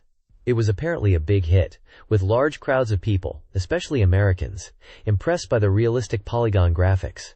The article emphasizes the enthusiastic response and mentions that the title is the same both in Japan and overseas. There's also a photo showing people lined up to play the game, suggesting its popularity at the event. Albert Odyssey, Legend of Eldian, a coming-soon soft RPG, is a 4-koma manga-style side story in the Albert series, nearing 90% completion. Priced at 6,500 yen for one player, it's accessible to all ages. The game promises a heroic feel, even for newcomers. The story centers on a goblin attack on the village of Lulmir, endangering protagonists Saria and Bike. A legendary sword, Fady, may be key to overcoming the crisis. Players will navigate the Carmelite surroundings map across various locations, like Harpy Forest. Dungeon maps are also included. The narrative then jumps 16 years, introducing Bernard, a sorcerer riding a wyvern. He uses Fady's power to petrify Maria and Bike, hinting at a potential threat to Bike's safety. This page of SEGA Saturn magazine continues the look at the upcoming RPG Albert Odyssey, Legend of Eldian. It's titled, Harpy's Forest and Flames. A young boy travels, and it seems to be going into more detail about the game's world and story. We're getting a terminology explanation volume 2, about Albert Odyssey Gaiden. The article talks about the Carmelite village ruin, explaining that goblins attacked and destroyed the village some time ago. It seems the game starts with this event, and the heroes, Maria and Bike, being caught up in it. There's a Harpy Forest map, showing different areas and paths you'll be exploring in the game, marked with points of interest. The page then introduces the magic short sword Fady. This is described as an intelligent sword, said to house the spirit of a young girl. Fady's knowledge is vast, and it seems crucial to the story, especially for Bike, whose father entrusted him with it. Finally, there's a section on returning to the ruined Carmelite, focusing on the village 16 years after its destruction. A sorcerer named Estan is mentioned, who appears in the ruined Carmelite, and seems to have some connection to Bike and Fady, possibly being a character from Bike's past. The page suggests that when you return to Carmelite, things are not what they seem, and there is a deeper mystery surrounding Estan and the ruined village. SEGA Saturn Magazine previews Albert Odyssey, Legend of Eldine, detailing new content. The story introduces Rue, a merchant who joins the protagonist, Bike, after he helps her. Screenshots show item menus indicating Rue's role as an ally. Bike's journey continues until a rockfall necessitates a detour. He finds a message from a fairy, leading to a quest to rescue her from goblins. Screenshots illustrate these events. Humorous cartoon panels, featuring Bike, a dragon, and goblins lighten the tone. The page also promotes an illustration contest, inviting fans to submit artwork for prizes and magazine publication, fostering community engagement before the game's release. This page announces Ultraman Battle for the Sega Saturn, calling it a coming soon soft title. The page highlights the game's polygon-based graphics, setting it in a large city environment. The game is described as a rendering CG plus polygon fighting action game. It mentions a character popularity poll was previously conducted, hinting at a roster of well-known Ultraman characters and monsters. The article discusses the development progress, mentioning it is currently at 10% completion. Developer comments suggest a high level of polish is expected, potentially surpassing previous Ultraman games in terms of quality. The reviewer seems impressed with the game's visuals and potential for dynamic gameplay, emphasizing the changing viewpoints and camera angles during battles. The screenshots showcase Ultraman fighting in a city with recognizable landmarks like Tokyo Tower, and battling monsters in a polygonal environment. The text also touches upon the character vote results, indicating Ultraman characters are generally more popular, with specific monsters like Baltan, Seijin, Zeton, Aleking, and King Joe also being strong contenders for inclusion in the game. The developers are aiming to recreate famous scenes from the TV series, focusing on capturing the special effects and unique monster designs. They hint at the possibility of dream matches between Ultraman brothers and monsters. The next page introduces Moonlight Flower Illusion Tale, a mystery adventure game for the Sega Saturn, described as a coming soon soft title. The game is set in a mysterious moonlight town and focuses on solving a mystery. The article details the storyline, which revolves around the protagonist, Fred, who suffers from amnesia. He finds himself in this eerie town and is being pursued. The game seems to emphasize atmosphere and story. We learn about a key character named Gordon, described as the ruler of Moonlight Town, a cold and ruthless individual who exploits the town's inhabitants. The page features screenshots of the game, showcasing polygon-based graphics and character models. We see Fred and Gordon, and scenes that hint at the game's mysterious and slightly unsettling atmosphere. The text highlights that players will experience the story from the player's viewpoint and explore the town to uncover the truth. The game is described as being in development for 3 years, and is a full-fledged adventure game spread across 2 grids. This page further introduces Moonlight Flower Illusion Tale, and its eerie setting, a town shrouded in mist, where the inhabitants live under the oppressive rule of Gordon. We learn more about the story. The protagonist Fred, suffering from amnesia, is now captured by Gordon and ordered to locate the entrance to Moonlight Town. Jade is also introduced as another character working for Gordon. The page emphasizes the town's oppressive atmosphere and the sense of being trapped, stating that escape is impossible due to locked exits. A map of the misty town is featured, pinpointing key locations like Hannah House, the Inn, Mac House, Clock Shop, Rose House, Flower Shop, Moore's House, Doctors, Anthony House, and Jade House, hinting at places of interest for the player to explore. Screenshots continue to showcase the game's visuals and atmosphere, depicting scenes within the town, including character interactions and locations like a cemetery, a flower shop, and street views, providing a visual sense of the game's world and inhabitants. It appears the game is heavily focused on creating a mysterious and suspenseful experience within this confined and atmospheric town setting.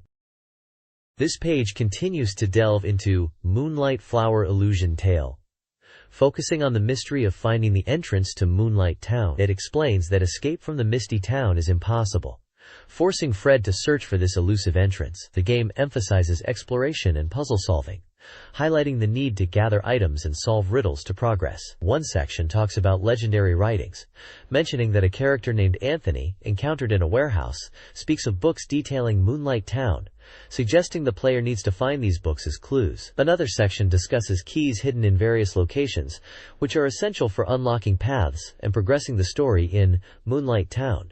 The game hints that these keys are often hidden in plain sight, and players should thoroughly explore locations like roads to find them. Two characters, Morse and Mac, are introduced. Morse, the town doctor, is described as unfriendly and cold towards Fred, requiring specific conditions, like possessing a clock, to engage in conversation. Mac, the clockmaker, is interested in clocks, and interacting with him might require acquiring Morse's clock. Finally, the page describes the environmental elements of the Misty Town, mentioning how the town, once filled with abundant well water and windmills, has now changed. The well water is stagnant, and the windmills barely turn, except for a brief period each year when the wind blows strongly, hinting at time-sensitive events and environmental puzzles within the game. This page continues the preview of Lunacy, focusing on the quest to enter the mysterious Moonlight Town. The story revolves around obtaining red soil to unlock the entrance. We learn that to open the door to Moonlight Town, Fred needs to find a specific item he brought from the Misty Town. Villagers' stories are key hints, especially tales of a painter murdered by Gordon, and Hannah, who loved the painter, might hold clues. The legend unfolds as Fred, having obtained the red soil, performs a ritual described in a book. This ritual, using the red soil, is supposed to open the door to Moonlight Town. The moment of activation is marked by a bright flash, and a mysterious emblem appears on Fred's forehead. Finally, the door opens, revealing what is presumably Moonlight Town itself, depicted as a dark, imposing location under multiple moons. The text poses questions about the nature of Moonlight Town and the significance of the emblem on Fred's forehead, suggesting these are central mysteries to be uncovered in the game. This page highlights the upcoming SEGA Saturn sports title, Decathlete, which is currently 90% complete. The reviewer mentions its perfect timing with the Atlanta Olympics and praises the simple and exciting controls. It's set for release on July 12th, costing 5,800 yen, and supports two-player sports action. Decathlete is described as a game where you control decathletes, competing in 10 track and field events over 2 days to become the ultimate champion. The game focuses on the intense battles between decathletes. The page details the 100 meters race event as an example. You repeatedly press the B button to build speed, and near the finish line, press the A button to lunge forward and potentially shave off precious time. The challenge is to achieve a 9-second time. Screenshots showcase the gameplay, including a world record being broken in an event and close-up action in the 100-meter sprint. It also mentions the Hiatus B button technique, implying button mashing is key for speed. Two characters are introduced. Joe Kudu, a Japanese decathlete, described as a Japanese man, and Femi Kadiena, a Jamaican female athlete called energetic older sister. Joe is described as versatile, while Femi is noted for her rhythmic style. Femi's dialogue expresses excitement and joy, highlighting the fun of the game and the thrill of winning. The next page continues the decathlete preview, this time diving into more of the events and introducing some of the athletes. It details gameplay tips for 3 events: long jump, shot put, and high jump, each highlighting key elements for success. For the long jump, the guide points out the importance of run-up speed and achieving the right jump angle, suggesting 25 degrees is optimal. A shot put emphasizes button timing to maximize power and angle, with 45 degrees being recommended. Finally, for the high jump, lever control during the jump is key for height and direction, with a 50-degree angle suggested for best results. Beyond gameplay, we get introduced to 2 more decathlete characters: Ellen Reggiani, a French fashion model, and Alexei Rigol, a Russian athlete described as a crazy guy. Ellen is presented as the beautiful and stylish competitor, while Alexei is portrayed as a powerful and determined athlete aiming for victory for Russia. Each character has a short bio with their nationality, age, height, weight, and a quote reflecting their personality. This page continues the decathlete coverage, showcasing more events and athletes. It highlights 3 more disciplines: the 400 meters race, the 110 meters hurdles, and the discus throw. For the 400 meters race, the magazine emphasizes pace management, noting that stamina depletes faster at the start. It suggests using the B button for running, and advises against starting too fast to avoid tiring out. Screenshots show the race progress and stamina gauge. The 110 meters hurdle section focuses on rhythmic jumps. The core controls are B to run and A to jump, with the timing of jumps being crucial to clear hurdles effectively. Screenshots illustrate hurdle jumping gameplay. Moving to the discus throw, described as a challenging event. The guide mentions power, throwing direction, and angle as key factors. The controls involve rotating the directional pad to build power and timing a button press to release the discus. Screenshots show the athlete performing the throw and distance measurement. The page also introduces 2 new athletes. Robin Banks, a muscular British shot put specialist, is portrayed with a confident attitude, saying he'll show what he's made of. Li Huang, a Chinese idol-like athlete, is described as aiming for victory and seeking support from fans. Their profiles include nationality, age, height, weight, and a quote reflecting their personalities and sporting style.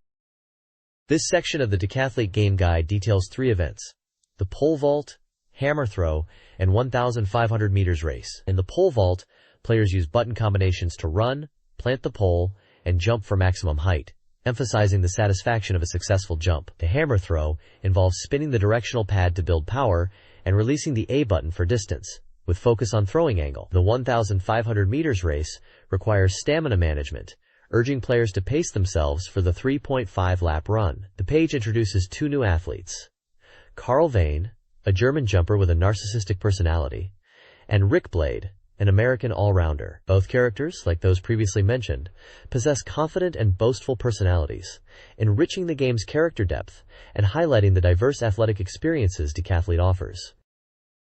This page is an advertisement for Greatest 996 on the SEGA Saturn, a baseball game that's clearly aiming to deliver a visually impressive and engaging experience. The tagline screams about exploding commitment to baseball, showcasing the game's dedication to the sport. The page emphasizes the game's camera angles, showing off perspectives labeled as low, middle, high, and active. These screenshots illustrate different viewpoints during gameplay, from close-up batter views to broader stadium shots, suggesting a dynamic and cinematic presentation. The text talks about charming baseball, indicating the game wants to capture the exciting and attractive aspects of the sport. The bottom section mentions the game is 90% complete at the time of this magazine, highlighting its near-release state. It also lists key selling points, such as a roster of 32 players and 3 coaches, aiming for realistic team management in the pennant race mode. The game promises drama and excitement, stating that players can experience the joy of victory and the bittersweet taste of defeat. Finally, the page notes the release date of July 19th, the price of 5,800 yen, and that it's a sports game supporting 12 players with all year-round playability.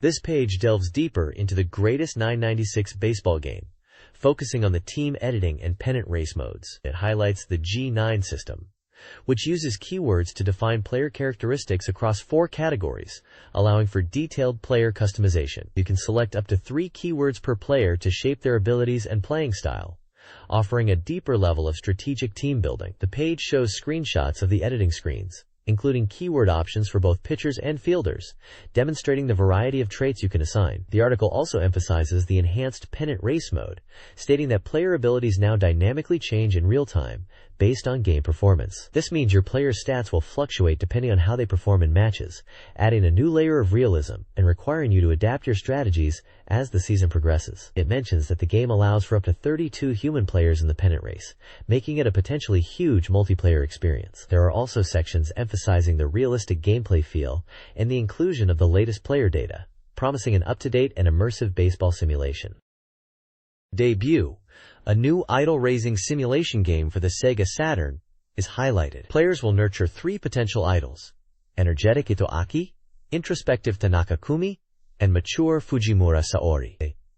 The game involves managing their training and schedules over a 2-year period, including a 1-week flow for lessons and data gathering, leading up to a major idol show. The game is complete and set for release on June 28, priced at 6,800 yen. The reviewer is intrigued by the characters, storyline, and the rivalry aspect, suggesting the game will offer various story developments as players guide the girls towards stardom. This page delves deeper into the mechanics of Debut, the idol management game for Sega Saturn, focusing on the 10 parameters that influence an idol's popularity and success. It explains each parameter, such as HP and stamina, which affects their physical condition and resilience to lessons, confidence, which reflects their self-belief as an idol and impacts their mood, and reliability, representing the trust between the manager and idol. Other parameters include common sense, sensitivity, voice, and charm, each influencing different aspects of idol performance and career progression, from interviews and gigs to overall appeal. The page then discusses how to deal with the 3 states of mind, implying that managing the idol's mental and emotional state is crucial. It highlights different state change patterns like fatigue/sickness, bad mood/anger, complacency, and loss of confidence, showing screenshots of in-game scenarios depicting these conditions and suggesting actions to resolve them, such as having a relaxed conversation to address issues. The page emphasizes that understanding and managing these parameters and states are key to successfully nurturing your idols and guiding them to stardom in Debut. This page continues to explore the idol management sim Debut, giving tips and strategies to players. It starts by discussing daily lessons, suggesting players plan schedules carefully to balance training across different parameters. The page emphasizes that while focusing on main parameters like voice and charm is important, sub-parameters are also crucial for overall growth. Moving on, the guide talks about effective ways to raise these parameters through lessons, explaining what each lesson type focuses on, like vocal training for voice and basic lessons for common sense. It also advises on managing the idol's fatigue and stress levels by incorporating rest and physical training. The article highlights the significance of weekends, calling them precious time, and detailing various activities players can engage in. These include quiz battle and Juriyama battle, which are likely minigames or challenges. Other weekend options are special training, diary, looking around, presenting gifts, and listening to worries, each offering different ways to interact with and improve your idol, such as boosting specific stats, managing their mood, or strengthening your relationship. Finally, the page features screenshots of these weekend activities, showcasing the user interface and different scenarios players might encounter. It advises players to use weekend activities wisely, as some actions are limited to once a day, suggesting strategic planning is key to success in Debut. The Debut section outlines gameplay focused on building an idol's career through odd and even-numbered month events. Odd-numbered months involve selecting job types, photo shoots, recordings, dramas, on the last Sunday, considering idol parameters. Successful jobs lead to rookie and grand prizes. One-shot events, triggered by ranking or events, present choices that impact the idol's stats and reactions. Failure can waste a day. Even-numbered months feature mini-games tied to the idol's work, boosting popularity. Examples include meeting, train station, and hidden camera. Additionally, there's a contest to win a telephone card featuring game artwork and details about an image song that plays at the end-of-year awards ceremony, with a potential full version release. This page is all about the upcoming Sega Saturn game, Duke Yusei If, highlighting its near completion at 90%. The release date is set for August 9th, and the developers boast about improved sound in this sample room. Confident players will enjoy it, especially during the summer holiday season. The article emphasizes that Duke Yusei If is being released at a time to synchronize with the world of the original Duke Yusei game. They are touting enhanced high-resolution graphics, detailed scenarios, and improved sound quality, all aiming for a total refinement. The Saturn version promises full-size graphics, unlike standard game screens that usually allocate the top 70% for graphics and the bottom 30% for messages.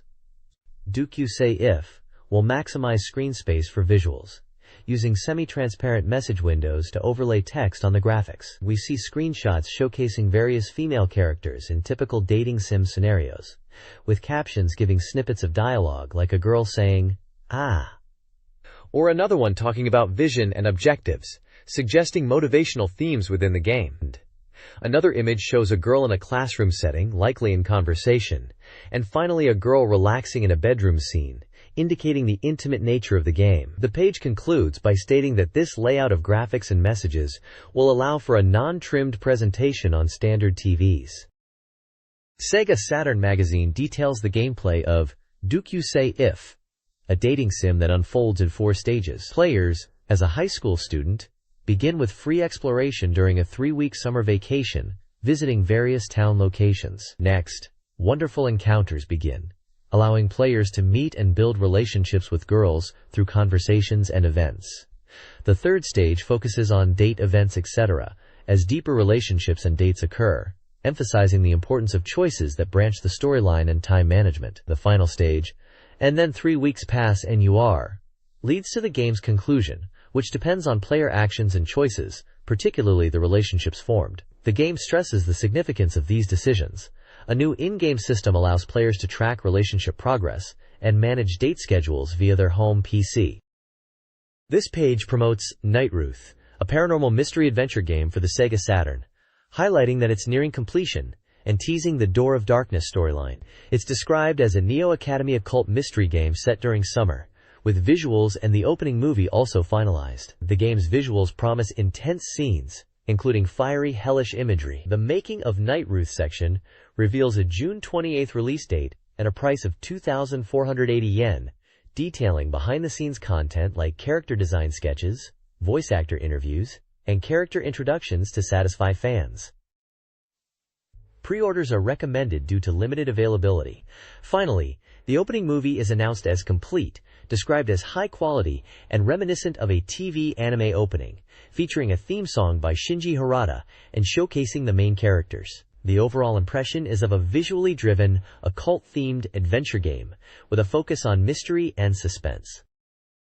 This page features a developer interview for Narrated and delves deeper into the game's creation. It's confirmed that the game will be a series, with the protagonist growing through the story. The narrative will be centered around mystery, similar to X-Files, and will involve paranormal phenomena unfolding around the player, suggesting a blend of reality and the supernatural. The developers emphasize that the game will be a multi-scenario and multi-story experience, with choices and different routes impacting the overall narrative, including multiple endings beyond just a simple good or bad ending. They also highlight the visual aspects, confirming they are putting a lot of effort into the graphical presentation. Regarding character design, the focus is on creating distinct and appealing characters with unique traits and backstories, mentioning the importance of voice acting in bringing them to life. The character designer, Aya, mentions aiming for fashionable and stylish designs, with particular attention to hairstyles. He wants players to be captivated by the characters' voices and is working to make the voice acting impactful. The developers express a desire to create a game that resonates with players and provides a memorable experience, urging players to pre-order due to limited stock. They conclude by thanking the readers and expressing hope that players will enjoy the game's blend of mystery and the supernatural. This page showcases the upcoming SEGA Saturn adventure game, Dracula Detective, Space-Time Detective, Phantom of Lorelei, from Soft. The game is advertised as 95% complete and is described as a beautiful enemy detective story focusing on the protagonist Raizo Narukami. The game is set in the future, year 2239, in Neo-Kachimachi. Raizo Narukami is a detective based in Sakura-chan's office. The story kicks off when a young woman named Rainy Lavale hires Raizo to find her missing father, who vanished a month prior and may be connected to a mysterious cult figure. Screenshots reveal a mix of environments, including what seems to be a train car and a futuristic-looking hallway. Gameplay elements, like a V-phone for communication and a save function, are also shown. Interestingly, the game features time travel, as the story involves going back to 1939 and the Lorelei vessel. We are introduced to supporting characters, Rennie Lavale, the client, and Iceman, Raizo's assistant. The page also mentions power-emitting items, like a tomato and a bottle, which are likely gameplay items. Overall, Dracula Detective, Space-Time Detective, seems to be a mystery adventure game with a blend of futuristic and historical settings, promising a compelling detective narrative with time travel elements. This page continues to showcase Dracula Detective, Space-Time Detective, Phantom of Lorelei. The focus shifts to the Lorelei setting, specifically the lounge, where the game's investigation begins. The text describes the protagonist DD having obtained tickets, boarding the Lorelei, and heading to the lounge after an announcement from the ship's captain. The lounge is presented as a key location for gathering information. We are introduced to several characters who appear to be in the lounge. Maria Helsing, described as a famous singer, Madonna of the stage. Irvin Gruntz, who is quiet and suspicious. Carlin Strasser, who is calm and cool beauty. Matteo Velasconi, noted as Italian mafia boss Velasconi. Sakami Sumit, called calm and cool Sumit. And Ryalt Strasser, who is talkative, cheerful Strasser. Screenshots depict these characters within the lounge setting, hinting at interactions and potential clues. The bottom section teases a locked room scenario within the cabin of the Lorelei. It suggests that due to the large, wall-like exterior, the airship is essentially a sealed space, raising questions about what events will unfold and what awaits DD in this confined environment, further emphasizing the mystery aspect of the game. This page introduces Mobile Suit Gundam Side Story, an original game story, or OGS, for the SEGA Saturn by Bandai. The article highlights the game's focus on realistic mobile suit movements, thanks to dedicated motion and modeling staff. It seems the game is still in development, at 20% completion, aiming for a September release. The reviewer mentions being impressed by the smooth mobile suit animations, even in early stages, saying they are surprisingly realistic and exciting, almost making you hold your breath. They are looking forward to the final playable version and anticipate the game offering an immersive anime-like experience. The screenshots demonstrate mission gameplay, showing polygon-based mobile suits in action. The Mission Basics section illustrates the flow of gameplay, from deployment to combat. It seems to involve strategic elements, with players controlling units in base assaults and engaging in battles, emphasizing teamwork with allied units to achieve mission objectives. The game is described as a dramatic shooting title, suggesting a focus on cinematic action and narrative within the gameplay. This SEGA Saturn preview of Mobile Suit Gundam Side Story showcases the DOM mobile suit's dynamic combat. The game emphasizes realistic movement through features like zigzag maneuvers during attacks, revealed by dust clouds. The preview highlights strategic elements, such as combined attacks with ally coordination, flanking enemy units, and utilizing aerial attacks for tactical advantage. Jumping is also emphasized for evasion and gaining a superior position. Furthermore, the game aims for realistic reactions to damage, including shaking and tumbling animations, enhancing the visual impact of combat. The reviewer is impressed with the game's commitment to realism and dynamic action, anticipating more of its dramatic shooting gameplay. This page is a preview for the SEGA Saturn Cyberpunk RPG, Cyberdoll. The game is set in a near-future world, where humans are becoming mechanized to fight a mysterious mechanical enemy called Dark Visitor. The game focuses on its battle system, highlighting the importance of distance and weapon selection during combat. Strategic battles require players to consider short, medium, and long ranges, and choose weapons accordingly. There are three main attack types: focused attacks, which concentrate damage on specific enemy parts, and use weapons like the DZE-2048 and CSPM Stealer. Multi-point attacks, which target multiple enemy parts at once with weapons such as Neo Ingram and 2. And whole-body attacks for widespread damage using weapons like the main shooter and SPAS 12 Custom. The reviewer adds a humorous note, mentioning being woken up early in the morning and told by the game developers to buy Cyberdoll. The game is an RPG, scheduled for release on July 26th, priced at 6,800 yen. This page is a continuation of the Cyberdoll preview, focusing on the game's unique part acquisition system. It explains that by defeating enemies, players can obtain their parts to strengthen their own cybernetic doll. The page details various body parts you can target and acquire from enemies, highlighting the strategic element of combat. The page breaks down the key parts. Brain and eyes are crucial. Destroying them leads to a game over, so they are a priority to protect.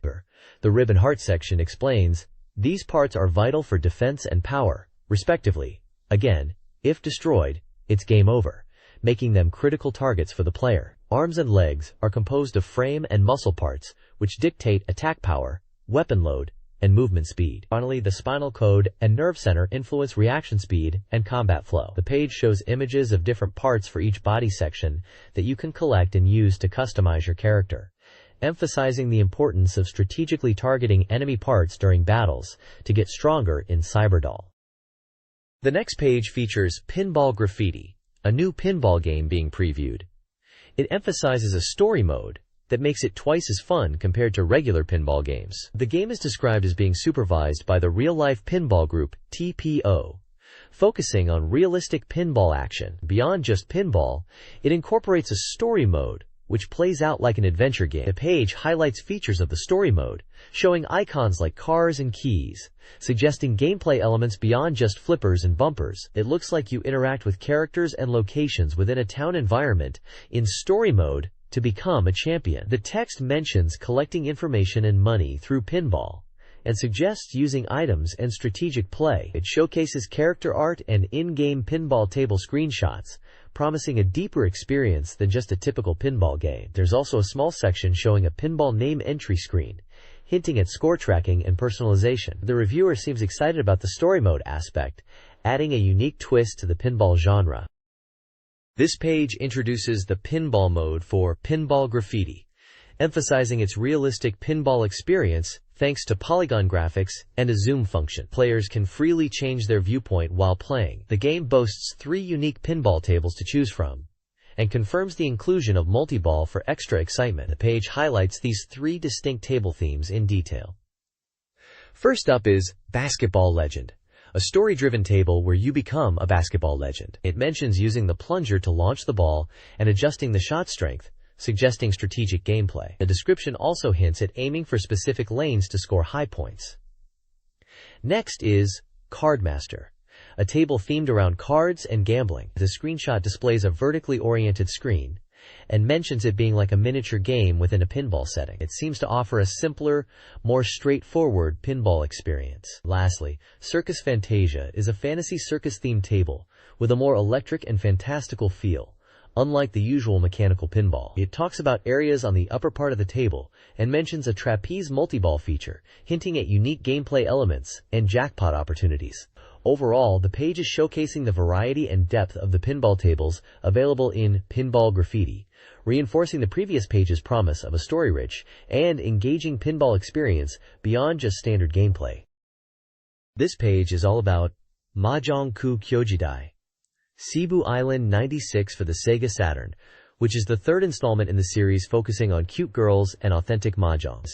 It's set in a South Island location and promises a mahjong experience with 3 beautiful women. The game uses photorealistic graphics, and the text highlights the premium digital photo collection featuring the actresses. The page draws attention to the rule setting and viewpoint change options, ensuring both beginners and pros can enjoy the game. It emphasizes easy-to-understand rule settings and adjustable viewpoints. Character voices are also a key feature, with different lines spoken based on the mahjong situation, especially when declaring Richi. The game is described as having a casual and enjoyable atmosphere, perfect for players who want to relax and enjoy mahjong while viewing anime-style cutscenes and game scenes. It encourages aiming for high scores, and the game config options allow customization of message displays, controls, music, and game speed. This page continues the introduction to Mahjong Ku Kyojidai, Cebu Island 96, and focuses on the 3 popular gravure models who star in the game. We get profiles for each of these ladies. Aonuma Chiaki, born August 1, 1975, a Leo, blood type O, with measurements B82, W58, H85. Her hobbies are karaoke and watching wrestling, and she's described as having an innocent and cute smile. Nomoto Miho is next, born November 10, 1974, a Scorpio, blood type A, measurements B85, D58, H83. Her hobby is skydiving, and she has a sideways sexy degree of 120%. Finally, there's Asamizu Kyoko, born April 9, 1974, an Aries, blood type A, measurements B83, D59, H88. Her hobbies are travel and karaoke, and she's noted for her mature, winning smile. There's a section showcasing what happens after you win in the game. It seems you collect jewels and unlock more content, viewing more images of the girls. The higher your score, the more sexy level increases, and the more of their individual personalities come out in the visuals. The page also features a segment where Nomoto Miho and Aonuma Chiaki visited the editorial department. In the interview, they mention enjoying arcade games and mahjong. They found the photo shoot for the game relaxing and fun, despite initial worries about the polygon character style. They encourage readers to play the game and mention they are working hard on other jobs as well. They also jokingly ask readers to strip them in the game.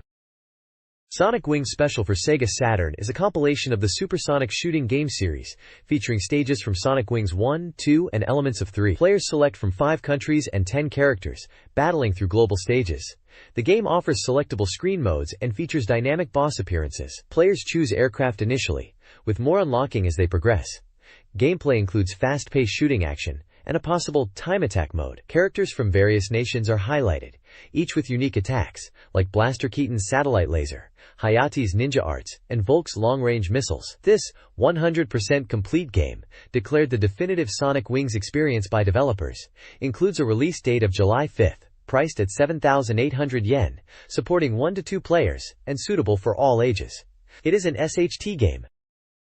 This page provides a sneak peek at the initial stages of Sonic Wings Special. Stage 1 takes place in Shinjuku, Japan, tasking players with understanding the game's mechanics and weapon systems against fighter jets and battleships. Stage 2, set at night, introduces stealth enemies requiring players to adapt their special attacks. Stage 3 features flamingo-like enemies and massive battleships, suggesting intense battles and the option to choose between 2 stage variations from Stage 5 onwards. The page then introduces characters from Sweden, and page KF Kaufel the Viking from Sweden is described with his Tollhammer attack, launching missiles. Whitey from page KF, representing international peacekeeping forces, utilizes the hovering height aim with guided missiles and large spherical bombs. Finally, it promotes a single CD by Mao Mao Makoto, highlighting it as the best. This CD is presented as a special item for fans, with a brief profile of Mao Mao Makoto, including her real name, birth date, September 13th, though the year is unclear, blood type, and hobbies. It mentions her live performances, debut with Sonic Wings, and the inclusion of a new song in the Saturn version. The CD aims to bring the game's world to reality, encouraging everyone to listen to its appealing melodies. Death Throttle.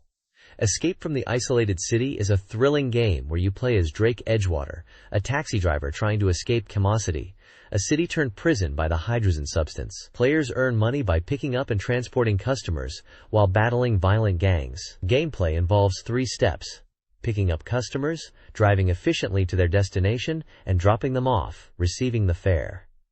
Driving skill and combat are crucial. Players must stay en route to maximize earnings and avoid rival taxi drivers who attack aggressively. Customers are found on the right side of the road. Time limits exist, and exceeding them results in fare deductions. This page talks about the cool features you'll find in Death Throttle. Escape from the Isolated City for Sega Saturn. It highlights 2 key locations, the Service Center and Weapon King, both crucial for surviving in Chemosity. First up is car maintenance and upgrades. If your hovercar gets damaged by rival gangs or in crashes, you can visit service centers scattered around the city to get it fixed for a fee. These centers not only repair damage but also sell upgrades. You can buy performance enhancers like nitro for speed boosts, armor to protect your vehicle, and hover units for better handling. It's suggested to visit these places often and keep your vehicle in top shape. Next, the page introduces Weapon King, a store where you can power up your vehicle's offensive capabilities. You'll need stronger weapons to deal with tougher enemies in Chemosity. Weapon King offers various weapon types, including machine guns and other powerful ordnances. You can purchase and equip these weapons to fight off rival taxis and other threats, turning your taxi into a formidable fighting machine. Finally, the page touches on the diverse customers you'll encounter. It seems Chemosity is full of unique individuals with their own quirks and requests. The screenshots show different customer types with varied dialogue, hinting at a range of missions and personalities that you'll interact with as you drive around the city. Some customers might be demanding or have unusual requests, adding to the game's depth and humor. This page is all about the Game Strikers 1945, and it's hyped as good news for shooting game fans, boasting a 100% completion rate for this preview. It mentions being released by Atlas on June 28th for 5,800 yen, and it's a 2-player shooter. The focus here is on strategies for the American and Japanese stages. For the American stage, you'll be fighting in the sky and over land, eventually facing the boss, XFB-1. This boss is described as a massive war machine that transforms into a robot, attacking with turrets and missiles. The strategy mentioned is to be aware of its robot transformation and prepare defenses. Moving on to the Japanese stage, the setting is a naval port with battleships as enemies. The boss here is K2, a giant battleship, also capable of robot transformation. It's described as a huge battleship, emphasizing heavy artillery and torpedo attacks, and like the American boss, it transforms into a robot for the final assault. The tip for this boss is to focus fire on its central area. There's a Mustang recommendation section, suggesting the Mustang plane is a good choice in the game because it has unique attack patterns. It also points out that each plane has different formation attacks, hinting at strategic depth in plane selection. Finally, it teases that the next article will cover the England and Russia stages. Hisatsu, featuring Tanaka-sama, is coming to Saturn, promising a faithful recreation of the series' atmosphere. This side-scrolling action game allows players to choose 2 Shigetonin characters from a roster of 4. Nakamura Mondo, sword, Nenbutsu no Tetsu, punching, Sanmisen no Ito, shamisen strings, and Kanshi no Shu, pipe. Each character offers unique, normal, and special attacks. The game, nearing release with 100% completion, supports 1 or 2 players, and will cost 5,800 yen. The reviewer notes the increasing difficulty, recommending character switching based on stage hazards. Hidden characters and the effectiveness of throwing kanzashi are hinted at. Hisatsu challenges players to progress through stages, defeat enemies and bosses, and experience the life of a Shigetonin. Chukai Slot Shooting is a Saturn shooting game that combines fast-paced action with slot machine mechanics. Players shoot colored enemies in groups of 3 to trigger a slot machine, aiming for bonus stages by aligning numbers. The game features 4 stages with distinct themes and increasing difficulty, from seasonal backgrounds to desert landscapes and a jewel-like world. Each stage has a target score to achieve. Bonus stages offer high-scoring opportunities. The game includes a 2-player cooperative mode that emphasizes teamwork. The review praises the game's challenging gameplay, cute visuals, and recommends it, particularly for its fun and competitive 2-player experience. And the game costs 5,500 yen. This page is all about the upcoming SEGA Saturn game, Ippatsu Gyakuten, Gambling King E no Michi, which translates to One-Shot Reversal, Road to Gambling King. It's described as a slot shooting game, though it seems to be more of a gambling simulation based on the details. The game is marked as 100% complete and is aimed at a wide range of players, from gambling beginners to seasoned pros, letting them experience the thrill and excitement of gambling. The goal is to win 100 million yen. The page showcases various gambling types featured in the game, including pachinko, slot machines, horse racing, bicycle racing, and boat racing. For pachinko, you can choose your machine, buy cards, and head to the store. Slot machines offer different designs and are found in pachinko parlors. Horse racing is presented as the king of gambling, with races happening on weekends. Bicycle racing, or keirin, involves betting on motorcycle races at velodromes. Lastly, boat racing, or kyote, features motorboat races in various locations like Heiwajima and Edogawa. The game takes players on a journey across Japan to experience these different forms of gambling. It's scheduled for release on June 28th and will cost 5,800 yen and is a single-player gambling simulation game. Wipeout, a futuristic high-speed racing game, is almost ready for its SEGA Saturn debut, promising a thrilling experience akin to a jet coaster. Scheduled for release on June 28th at 5,800 yen, the single-player title emphasizes speed and excitement, particularly excelling on its ice courses, making it perfect for summer gaming. The preview highlights 3 courses from the Grand Prix mode. Ultima, Canada, is a 5.5 kilometers track, where players should master air brakes for long corners. Icarus, Japan, a 3.4 kilometers track, encourages maintaining speed through jump points. Dortmund, Germany, the second shortest, features long jumps requiring speed or weapon boosts to succeed. Screenshots showcase the tracks and action. A SEGA Saturn game diagnosis for Elf Schlittett Haruhi, owned by Mr. Hayashi Haruhi, is presented. Despite a strong team, including famous players, the club struggles with compatibility and championship performance. The diagnosis highlights strengths: a location in a prosperous city with a top scout, Sasaki Eiji, and a well-rounded defense. Weaknesses are found in the midfield, recommending recruitment of foreign, particularly Brazilian, players. Key players include Dunga, Brazilian national team captain, Maizono Masakio, dribbling and goal scoring, and Miura Yasutoshi, potential due to his brother's status. The panel advises strengthening the midfield. The page invites other club owners to submit their teams for similar diagnosis via postal mail. This page presents a SEGA Saturn Soft Complete Guide. It looks like we're diving into a feature focused on SEGA Saturn games, showcasing two vibrant anime-style characters with striking red hair and fantasy attire.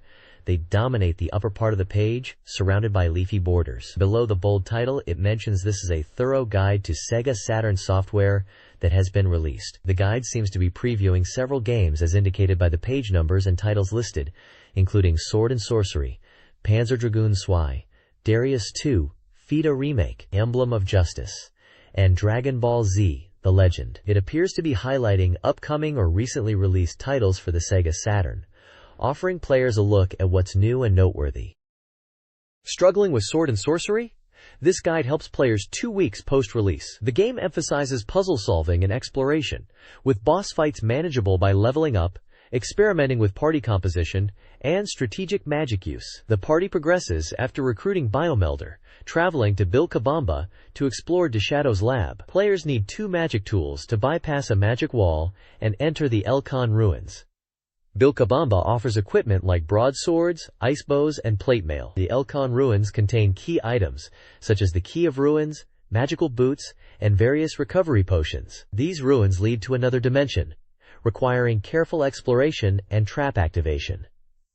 The guide advises judicious use of status-enhancing medicines. The final image depicts the party at the dimensional entrance, poised for the next challenge. This Sword and Sorcery Guide section focuses on the fairy world after Vilcabamba and Elcon ruins. Players must prove themselves to the Fairy Queen by clearing the Intihuatana dungeon, obtaining items like potions, gold, and weapons such as the wall hammer. The journey continues to El Corazon Castle, where players can find more weapons and purchase magical tools. Next, players progress to El Dorado Castle, completing a request from the Fairy Queen by tackling the Chichika dungeon. This dungeon yields valuable items like healing potions and the curse knife. Collecting specific items from these locations allows the player to return to the normal world.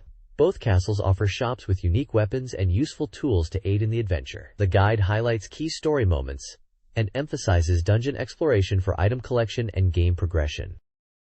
This page continues the Sword and Sorcery Guide, focusing on what happens after returning to Vilcabamba. It mentions a battle with a dark mage, and suggests players explore the magic barrier and surrounding desert, hinting at a new area to explore. The page features a progression flowchart outlining the game's locations: Vilcabamba, Elcon Ruins, Jinistan, Fairy Realm, El Corazon Castle, Intihuatana, El Dorado Castle, Chichicaca, and then back to Vilcabamba.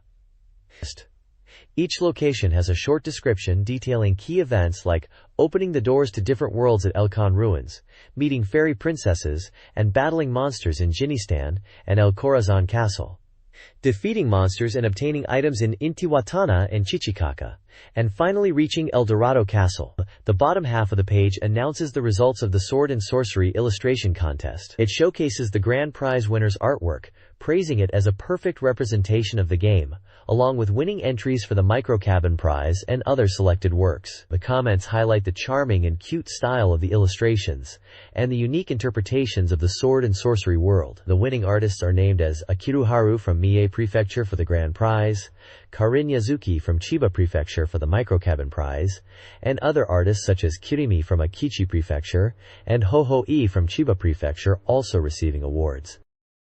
This page introduces the final boss of Panzer Dragoon Zwei, named Guardian Dragon. The text sets the scene after a battle with a massive warship called Shellkroof, where the player and dragon are watching battles unfold from above. The page highlights the Guardian Dragon as the last boss and suggests players should be prepared as it's very powerful. It mentions that the dragon's body glows red when it takes damage, which is a visual cue for players. It also boasts about the variety of attacks the boss has, promising to showcase many of them. Screenshots show the Guardian Dragon in action, demonstrating different attack patterns. One image shows a tail upper attack, another highlights massive Orf emission, and another depicts a 3-stage ripple laser. Finally, there's a Shot of Wrath image, further emphasizing the boss's aggressive nature and diverse attack range. Overall, the page builds anticipation for the final encounter in Panzer Dragoon Zwei. emphasizing the challenge and spectacle of the Guardian Dragon boss battle. This Panzer Dragoon Zwei strategy guide focuses on defeating the final boss, the Guardian Dragon. The guide warns that the dragon, now in its original form, is powerful and utilizes homing attacks. Players are advised to observe its movements closely. The guide provides pattern tips for skilled players aiming for high scores, offering advice for each stage. From quickly clearing early enemies in the shellproof area to avoiding falling rocks and memorizing enemy patterns before the boss. The Guardian Dragon battle section details the boss's predictable attack patterns, cautioning against laser attacks, and the speed increase of the core body after damage. It suggests using berserk attacks effectively for damage and bonus points. Finally, the guide reveals unlockable content, a specific ending and staff roll, and the ability to start the game with the Dragon Skydart hidden form, obtained by clearing the game with the hidden form Dragon. This guide focuses on achieving a no-miss clear in Darius 2. To succeed, players should stick to a 2-to-1 aspect ratio, avoid zoom, and prepare for intense projectile patterns. Practice and concentration are key. The guide touches on zone select, recommending easier zones like volcano or ice for those wanting to see the ending, noting that zone difficulty and boss types vary. Tactics involve managing your 4-shot limit and utilizing close-range combat for damage. Power-ups widen your shot. The guide also details using bombs to adjust the trajectory of laser turrets. Boss strategies are provided for Hypersting and Alloy Lantern. For Hypersting, target its mouth with nuclear bombs, using them strategically during its attack phases. For Alloy Lanterns, focus on the mouth, utilizing homing missiles and close-range attacks to exploit its attack patterns and tentacles. The guide is packed with pro tips for mastering Darius 2. This SEGA Saturn magazine guide offers boss strategies for shooting games.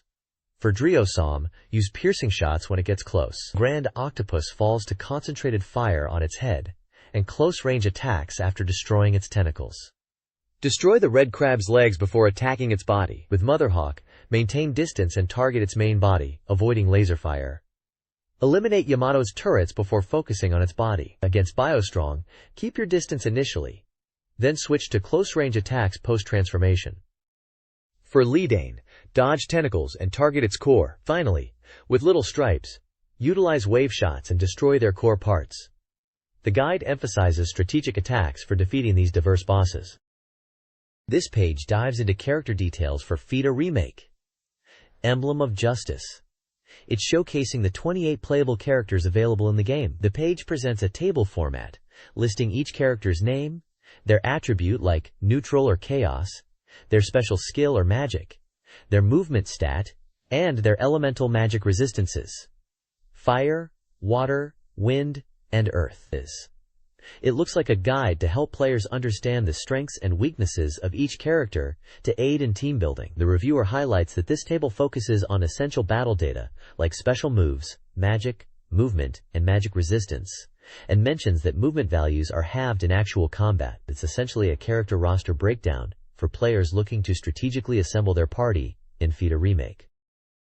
Area 5's Jackal Returns Serenade pits players against Sonya Blue Moon, a dark elf wizard using chaos magic, flare, Gaia, curse, and Connolly Raffresia, an Alshidia sorcerer employing neutral magic, neutron, frost, arrowbolt, drains.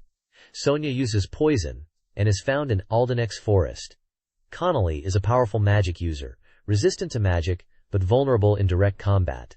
Area 6, Sanctuary Trap, introduces tougher trooper enemies, including Landslider, Centaur Trooper, Chaos, Knee Crusher, Stinger, Human Gunner, Neutral, Bolt Fanning, and Richard Bartu, Dragoonut Swordsman, Law, Fire Press. Landslider is a close combat powerhouse. Stinger, a former lumberjack, now a weapons merchant, excels against armored units. Richard Bartu, a former knight commander, serves as a formidable boss. The page recommends using support units effectively in Area 6 due to the increased difficulty. Area 7, Reincarnation of Death, is a short, challenging stage with a tough boss. Players are advised to defeat enemies individually and prioritize practical party members. Character profiles include Shelley, a Chaos Wolfring swordfighter seeking revenge, Tabaikage, a neutral armed wing ninja fighter from a mercenary clan, and Berserk, a Chaos Machine Head, Machine Swordman focused on destructive power. Area 8, Red Atmosphere Tower, features battles in city streets. Key characters include Moranius, a neutral gargoyle air trooper, a weapon of mass destruction, and Sim Ems, a Law Machine Head Machine Swordman, an elite soldier with high attack power and law-aligned effectiveness. Areas 9 and 10 are detailed. Area 9, Roaring Shinbara, allows quick travel via Begairo. For Federayan, avoid battles by taking the ground route and finding hidden shops. Gas Dark Noah, a Chaos Attribute human wizard, is profiled. A strategy guide explains how to defeat the boss, Resetsu, using Tabaikage. Focus on Tabaikage's special ability due to Resetsu's damage reduction, and keep Tabaikage leveled up. Area 10, Illusion Battle, introduces the final party member, Volbor. This area involves a battle against many tough undead. Ellis's undead attacks are recommended. Volbor, a white dragon Zam droid, is described. It has strong attack and defense, but slow movement. Volbor is best used as a boss-like character after weakening him in Cobalt Town. To achieve a Z rank in Dragon Ball Z, Great Dragon Ball Legend, players need 500 points. The game is divided into 2 stages. Stage 1 focuses on training, featuring Nappa as an opponent, and rewarding points for specific character matchups, character survival, and high combo counts. High Connect of 3+. Players choose from Goku, Gohan, Piccolo, or Krillin. Vegeta appears after Nappa. Stage 2 involves the Ginyu Force. It advises players to prioritize Guldo and Rikum. Points are earned by defeating specific Ginyu Force members with designated characters, Vegeta or Goku, and high combo counts. High Connect of 4+. Obtaining a Z rank unlocks new game modes. Stages 3 to 6 of Dragon Ball Z, Great Dragon Ball Legend are detailed. Stage 3, Against Frieza, rewards specific character usage, Goku, Gohan, Piccolo, Krillin, Vegeta, and feats like Goku's Super Saiyan transformation and Spirit Bomb. Stage 4, The Android Saga, features androids 19, 20, 17, 18, and even 16, with points for defeating enemies with specific characters, Goku, Vegeta, Piccolo, Trunks, and avoiding damage with Goku and Krillin. Stage 5 introduces Perfect Cell and Cell Juniors, with scores based on character combinations, Goku, Gohan, Vegeta, Piccolo, Krillin, Trunks, defeating them. Stage 6 features Dabura and Evil Majin Vegeta, then Majin Buu. Scoring depends on using specific characters, Gohan, Goku, Vegeta, Trunks, with the advice of keeping Evil Majin Vegeta alive for later and high combo counts being crucial throughout. Stages 7 and 8 of Dragon Ball Z, Great Dragon Ball Legend feature intense battles against Super Buu. Stage 7 tasks players with defeating Super Buu, unlocking Super Saiyan 3 Gotenks and Gohan as playable characters after transforming into Super Gotenks. Scoring depends on character usage and combo levels. Stage 8 pits players against Super Buu's final form. Vegeta begins the fight, with Goku joining later. Majin Buu can appear as an enemy based on character health. Victory conditions are detailed in a scoring table focusing on specific characters and combos. The text also offers gameplay tips. It encourages players to enjoy the fast-paced combat, including distance attacks with kick blasts, dashing, guarding, and countering. The text stresses managing the kick gauge, using barriers effectively, and attacking from behind opponents. This article explores Himitsu's 7 mysteries of the game Legend of Oasis, known as Thor Seiryu Kiden. The mysteries include a deceptive girl in Aquaria Village, spirits in boss room candle flames that allow rebattles, a zombie choir performance triggered by traps in Death Valley, the Dark Shrine boss metamorphosing, hidden items in deceased people's homes, secrets within Nezumi mouse holes, with potential key loss, and monsters named after staff members, e.g. Mirage Co. The reviewer, in Jay's room, wonders if more mysteries exist. The article also notes staff monsters, a tight time limit for the Rockfall race, and the availability of a strategy guide. Game stats are showcased, displaying impressive play, 5 hours 27 minutes, expert mode, 667 kills, 96% item completion, and sketches of game characters and monsters, some named after staff, are featured. This page is all about exploring what makes a good-like, or koyoi game.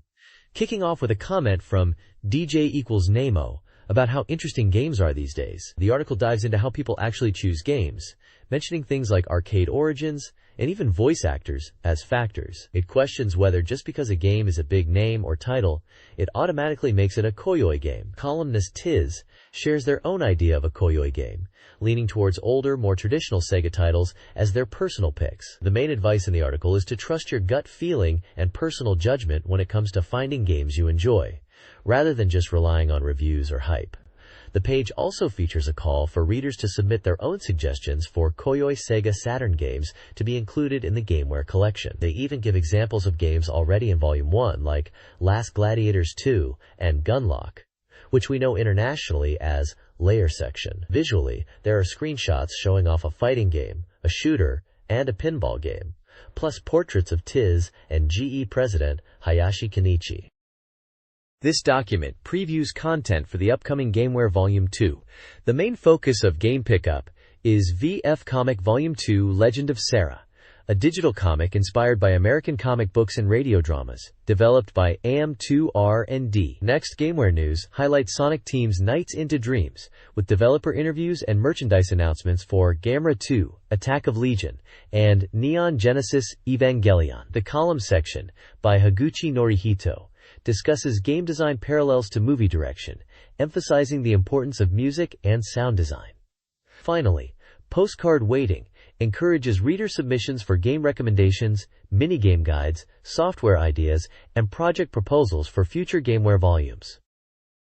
This page is an interview with Fujishima Kusuke and Matubara Hidenori, both key figures in character design. Fujishima is famous for his manga and character designs, particularly for Sakura Wars, while Matubara is known for his work in animation and game production. The interview is part of a Red Company West City Boulevard Expansion Edition, suggesting it focuses on games related to Red Company, likely referring to Sakura Wars as Red Entertainment developed it. The interview panel also includes Kitajo Motohiko and Okumura Keisaku, both from Red Company. The discussion revolves around how Fujishima and Matubara got involved in Sakura Wars. Fujishima mentions receiving a call from Red Company asking him to do character design for a game based on Sakura Wars, which was initially meant to be a temporary task. Matubara also discusses his involvement, highlighting the scheduling and collaborative process. The page also features sketches of female characters, presumably from Sakura Wars, illustrating the character design process being discussed. Fujishima mentions that Sakura is designed to be the main heroine,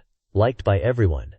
Maria is designed to appear cool and collected, often depicted with a cold gaze. The discussion touches upon the color schemes and the artistic style of the characters, with Fujishima expressing his preference for drawing red elements in character designs. Overall, the page offers insights into the character design philosophy and creative process behind Sakura Wars from the perspectives of its key artists. In an interview, Fujishima Kusuke and Matubara Hidenori discussed the character design of Sakura Wars. Fujishima aimed for feminine designs, avoiding boyish looks, and ensuring variety, especially in characters like Sakura and Maria. Iris required a different approach as the younger sister type. The designers spoke about the time-consuming process, including outlining, coloring, and the difficulty of drawing clothing realistically, referencing visual themes like Goddess-sama and arrest. Fujishima emphasized creating a refreshing first impression, while Matubara recognized Fujishima's distinct style. They touched on design evolution, dynamic poses, and clothing details like footwear. They also discussed the mecha designs, particularly the Valkyries, with their super refined design and prominent red color, indicating these designs were planned from the start. The interview featured sketches and detailed drawings, revealing the visual design process. In an interview, character designers Fujishima Kusuke and Matsubara Hidenori discussed the development of Sakura Wars characters. Fujishima aimed for a detailed style, initially sketching and coloring, focusing on appealing designs, dynamic poses, and detailed clothing. They faced challenges like skirt volume and tight deadlines. The conversation covers character specifics, including Sakura's initial refreshing image and Iris's younger sister design. Color preferences differ, with Fujishima favoring colors and Matsubara preferring color tones. They touch on key design elements like eyes, bust, hips, and leg lines. They also mention the popularity of Fujishima's character designs internationally, particularly in Europe and America, and the process of refining sketches, and how the animation team then built upon those designs. The Valkyries' refined mecha designs, with their planned use of red, are also discussed. In an interview with character designers Fujishima Kusuke and Matsubara Hidenori, Fujishima discussed his work on Sakura Wars. He detailed the design of the Cigarelli car, the Mecha Van Piper and Van Hunter, and his inspiration from manga and Star Trek. He aimed for a Star Trek dialogue style in the game and provided rough animation sketches. Fujishima plays games but isn't sure if Matsubara does. He is drawn to the style of Star Trek directing. Other sections included an advertisement for a managerial position and a prize draw for a signed illustration. A photo of a meeting was also present. This Dragon Force Scramble Corner, created with developer cooperation, showcases fan art and expresses gratitude for player support. The main section, Pan and Hassler answer perplexing questions. Love's Hand addresses fan inquiries. They clarify that Leon's child's name isn't final, and Jingale's appearance depends on the chosen lord. Shania and Radel's relationship wasn't intended as romantic. They address a haunted Element City mystery, a low-level message, not a bug, and a Poseidon bug, Gongos becoming invincible, apologizing and detailing how to achieve the happy ending. The corner continues the Kalto quiz, revealing Junon's approximate weight, Gongo's height when stretching, and Hilda's sister's measurements. Prize winners from Kyoto and Fukuoka are mentioned. Ponkichi and Hassler sign off. The next page announces the character popularity poll results. For the men's characters, Mikatsuki is number 1 with 92 votes, followed by Reynard and Hurai. Leon is in 5th place. In the women's character poll, Juvenon takes the top spot with 81 votes, with Yuika and Yuril following behind. Scattered around the results are fan-submitted illustrations of the characters in various styles. There's also a short comic strip called Moon Blessing Language, seemingly about food, which is subtitled, Especially Problematic. Pan and Hassler have a one more word section, and there's a message from the person in charge thanking everyone for their postcards and support, mentioning the love felt from the readers. They also express a wish to create more enjoyable content with the readers. This page is all about Lunar, Silver Star Story, and it's really hyping up the anime cutscenes, saying there's a whopping 40 minutes of them to enjoy. They are really emphasizing the high-quality visuals. It mentions it's coming out in August from Kadokawa Shuten, priced at 6,800 yen, and it's an RPG, of course. They're showing a sneak peek of the opening animation with the Lunar logo and a dragon. There's a section asking, "Who is this black dragon?" which explains that in the world of Lunar, dragons are super powerful magical beings protecting the goddess Althena. Apparently there are different colored dragons like white, blue, red, green, and black. And those who pass their trials become dragon masters. It teases the black dragon appearing in front of Alex and the group. Finally, there's an interview with 2-5, the music composer, Dom McCoy. They talk about the opening song Tsubasa, and how they wanted it to be really catchy. They discuss the style of the music, and how the visuals of the opening animation influenced the music creation. They also touch on the 2-5 sound, and the singer's vocal performance for the opening song. The page also includes a group shot of the main characters, images of the black dragon in the game, and a photo of Dom McCoy himself. The Lunar-Human Relationship Diagram details characters from Lunar, Silver Star Story.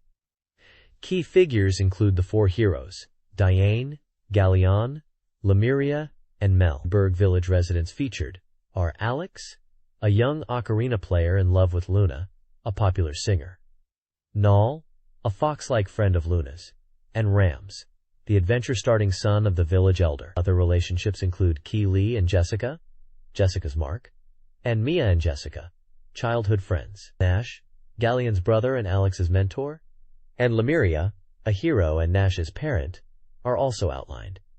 The page includes information about Kyoko Hikami, the voice actress for Luna, and the singer of the theme song Tsubasa. Finally, it promotes the Lunar Official Setting Material Collection Guidebook, packed with game details and art, available for 2,800 yen.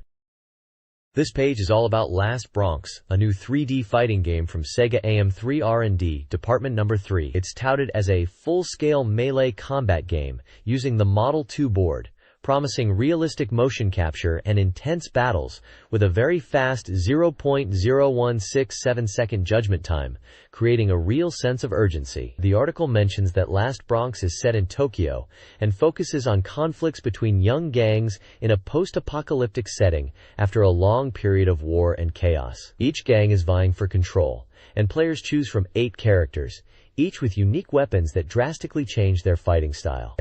There's an interview with developer Yasushi Indado, who discusses the game's development. He mentions the team is about 85% complete and focusing on character balance and weapon mechanics. He highlights the pain felt when characters are hit by weapons, emphasizing the realistic feel they are aiming for. They are incorporating air combos to enhance the exhilarating feeling of chain attacks. Ando stresses that they want Last Bronx to stand apart from games like Virtua Fighter 2 and Fighting Vipers, aiming for a unique experience and a different feel. He mentions that AM3 is trying weapon-based combat for the first time and are keeping development details secret from other departments within SEGA to build anticipation.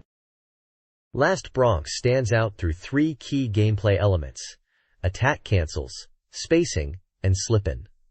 Attack cancels allow players to interrupt attacks, creating strategic mind games. Spacing emphasizes distance management, requiring players to understand weapon ranges for optimal combat. Slip-in enables players to quickly close distances, adding tactical flexibility. An interview with AM3's Yamanashita, the weapon maniac, reveals his passion for diverse weaponry.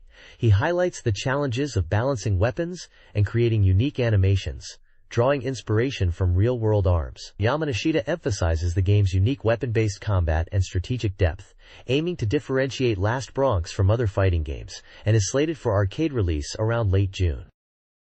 This page introduces 4 of the 8 playable characters in Last Bronx, building on the weapon-based combat and strategic depth mentioned on the previous page. Each character gets a dedicated section detailing their fighting style, weapon, and a list of special moves with commands. First up is Yusaku, the leader of Neo Soul, who uses the Sansetsukan, described as a versatile 3-section staff, good for varied attacks. Joe represents Shinjuku Mad, and fights with Nunchaku, excelling at using the weapon's reach for both attacking and defending. Lisa wields double sticks, emphasized for fluid and continuous attacks, with a focus on footwork. Lastly, Tommy uses a battle stick, described as a simple but powerful weapon, relying on fundamental strikes and defense. For each character, there are screenshots showing their moves in action, alongside a table listing move names and their corresponding command inputs. The descriptions highlight the unique fighting style of each character and how their weapon contributes to their combat approach. This page acts as a practical guide, giving players a glimpse into the characters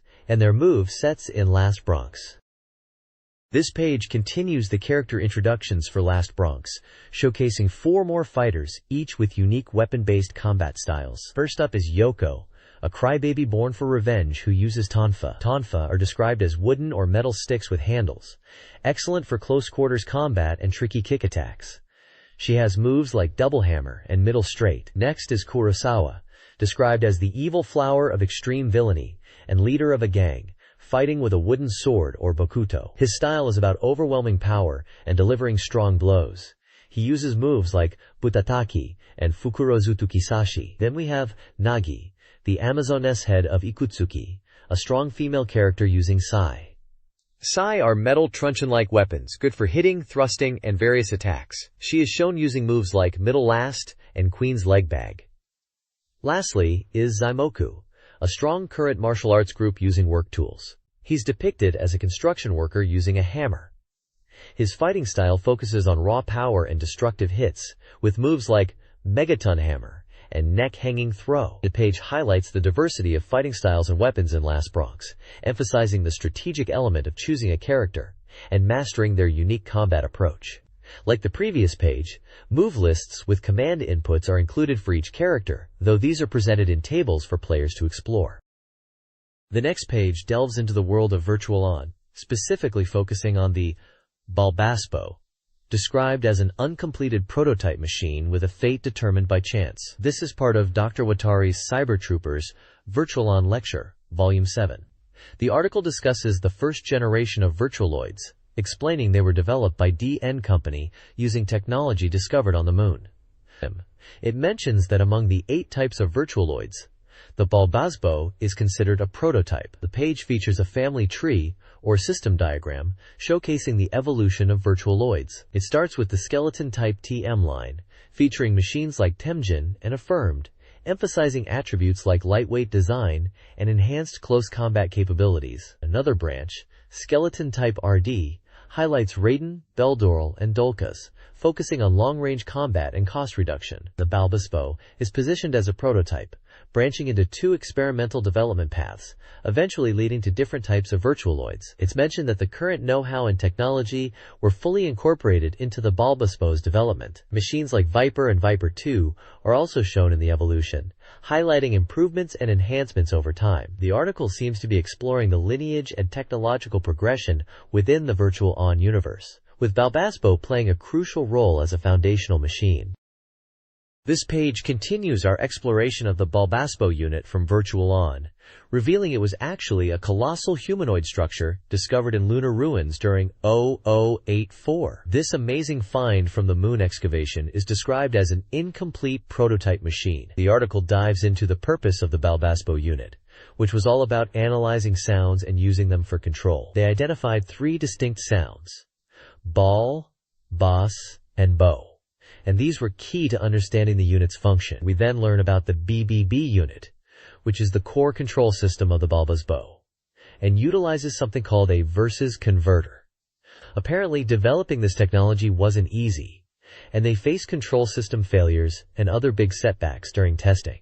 Despite the challenges, they persevered, and focusing on the versus converter was the breakthrough. This eventually led to the development of the first generation of virtualoids like Temjin and Raiden.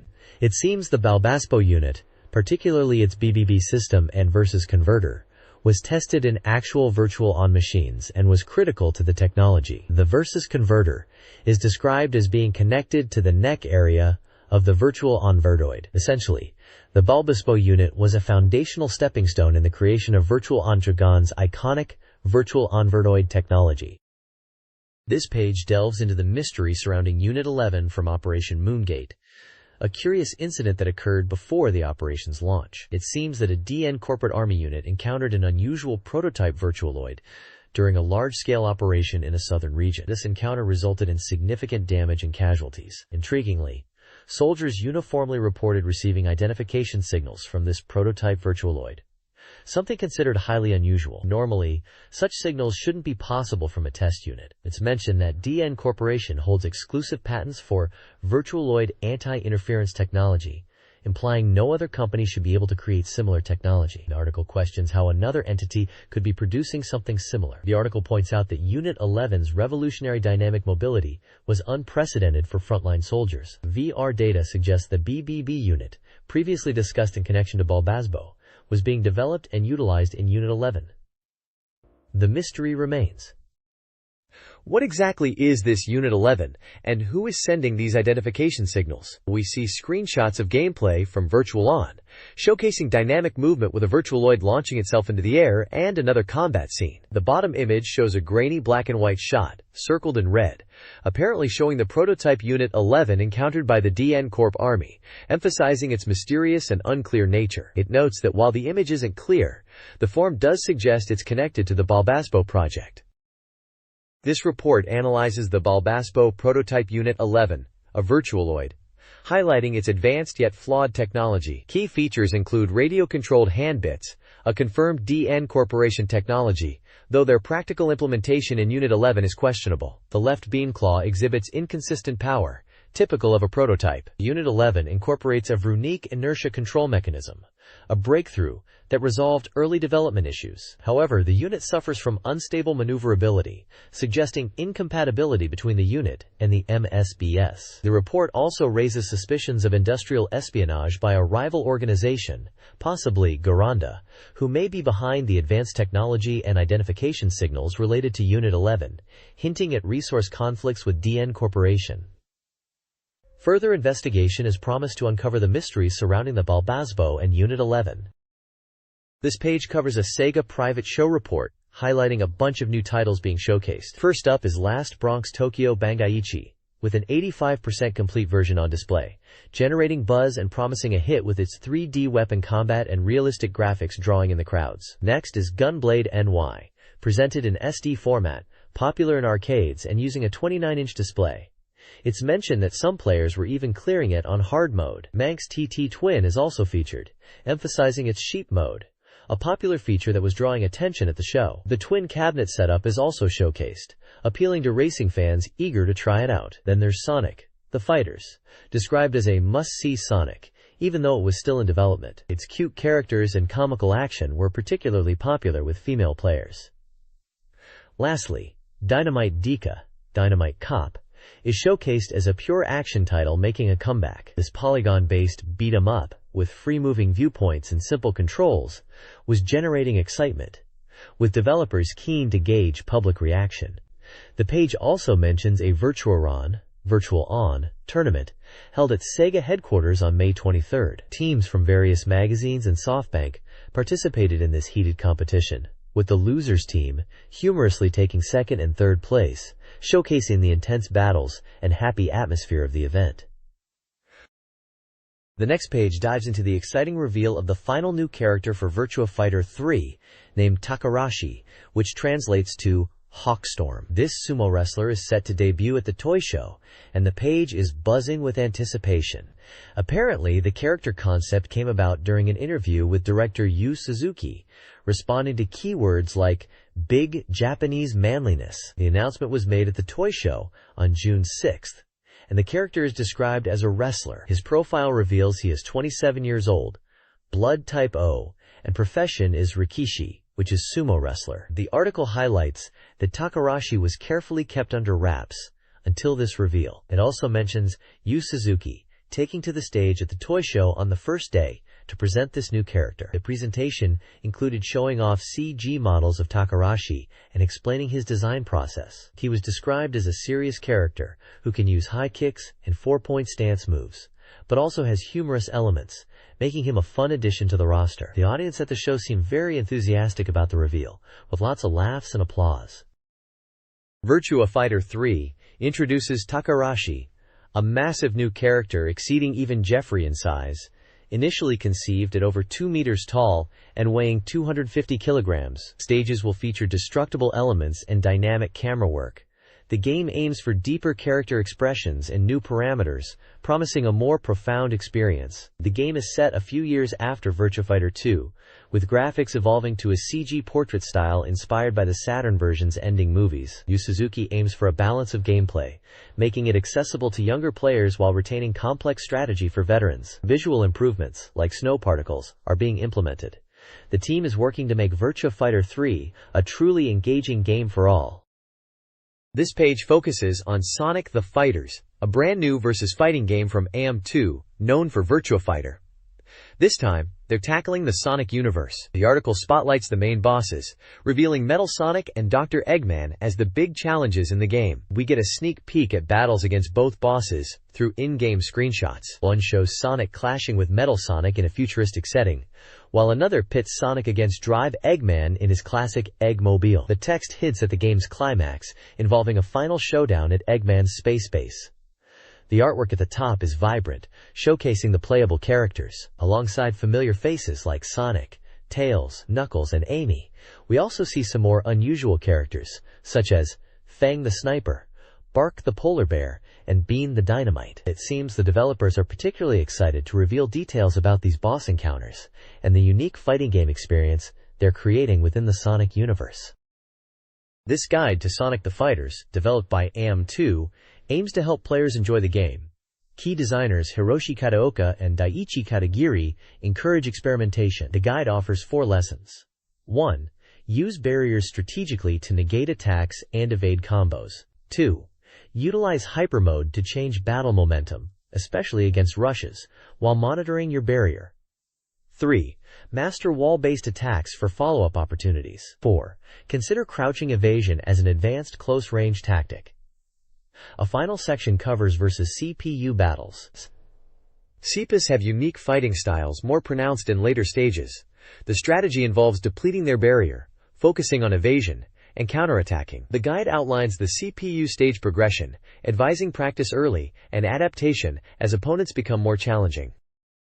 This page is a complete move list guide, dubbed the Eternal Preservation Edition for Sonic the Fighters, aimed at players from beginner to intermediate skill levels. We have Sonic the Hedgehog, who is described as an all-rounder, and Miles Tails Prower, whose fighting style is focused on quick, aggressive attacks to secure early wins. Knuckles is also pictured at the top of the page. The guide provides detailed move tables for both Sonic and Tails, showing the move names, command inputs, damage values, and icons indicating special properties of each move. There's a breakdown of the command notations used, like BA for barrier attacks and DW for down attacks. Another key explains the icons, detailing if a move is a barrier break, throw, jump attack, or special technique, amongst others. For Sonic, the Emerald Dive is highlighted as a recommended technique. The AM2 Research Advice Box suggests leveraging Sonic's all-around abilities and barrier-breaking moves. For Tails, the Propeller Dash is recommended, and the advice emphasizes using spin attacks and the PP plus K combo for swift, early pressure. Essentially, this guide provides the specific move details needed to put the strategic advice from the previous page into practice, making it a very useful resource for players looking to master Sonic the Fighters.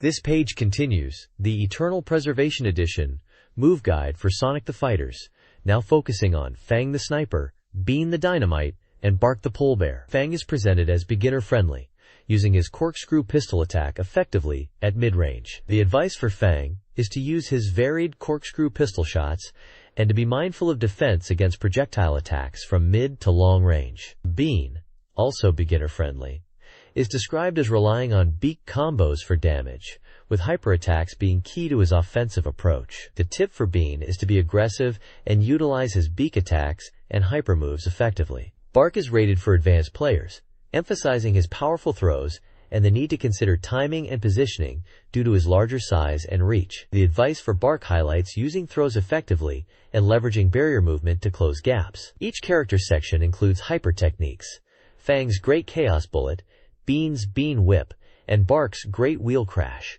which are highlighted as powerful special moves. Like the previous page, detailed move lists are provided for each character, including commands, damage values, and icons indicating move properties, to help players master their techniques. It seems this guide is giving players a comprehensive look at each character's fighting style and moveset in Sonic the Fighters. This page continues the Eternal Preservation Edition Move Guide for Sonic the Fighters, now featuring Espio the Chameleon, Amy Rose, and Knuckles the Echidna. Espio is highlighted as a mid-range specialist, ideal for intermediate players. The guide suggests utilizing his long-range capabilities to control the distance and emphasizes the use of poison tactics, which sounds interesting.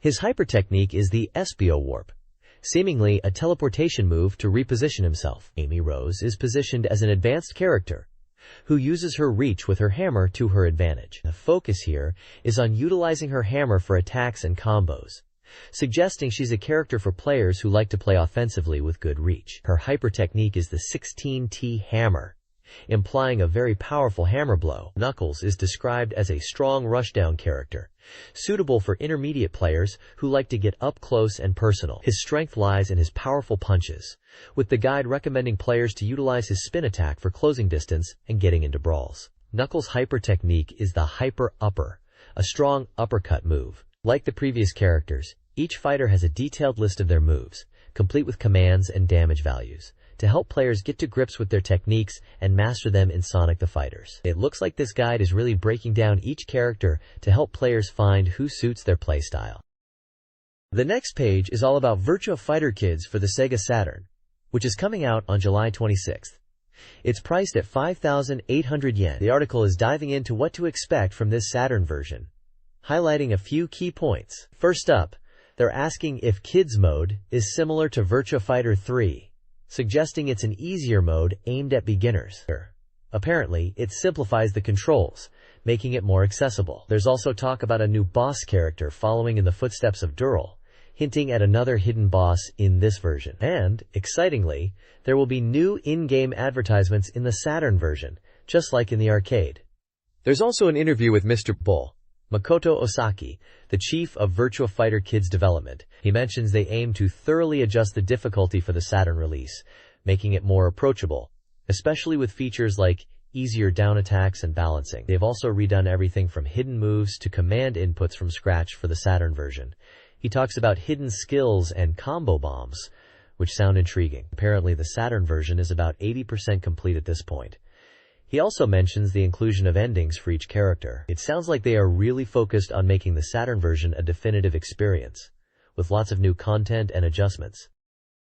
This page is titled, "This is the Saturn version's full mode." It highlights the various game modes available in Virtua Fighter Kids for the SEGA Saturn, emphasizing features not found in the arcade version. There are 3 main modes described.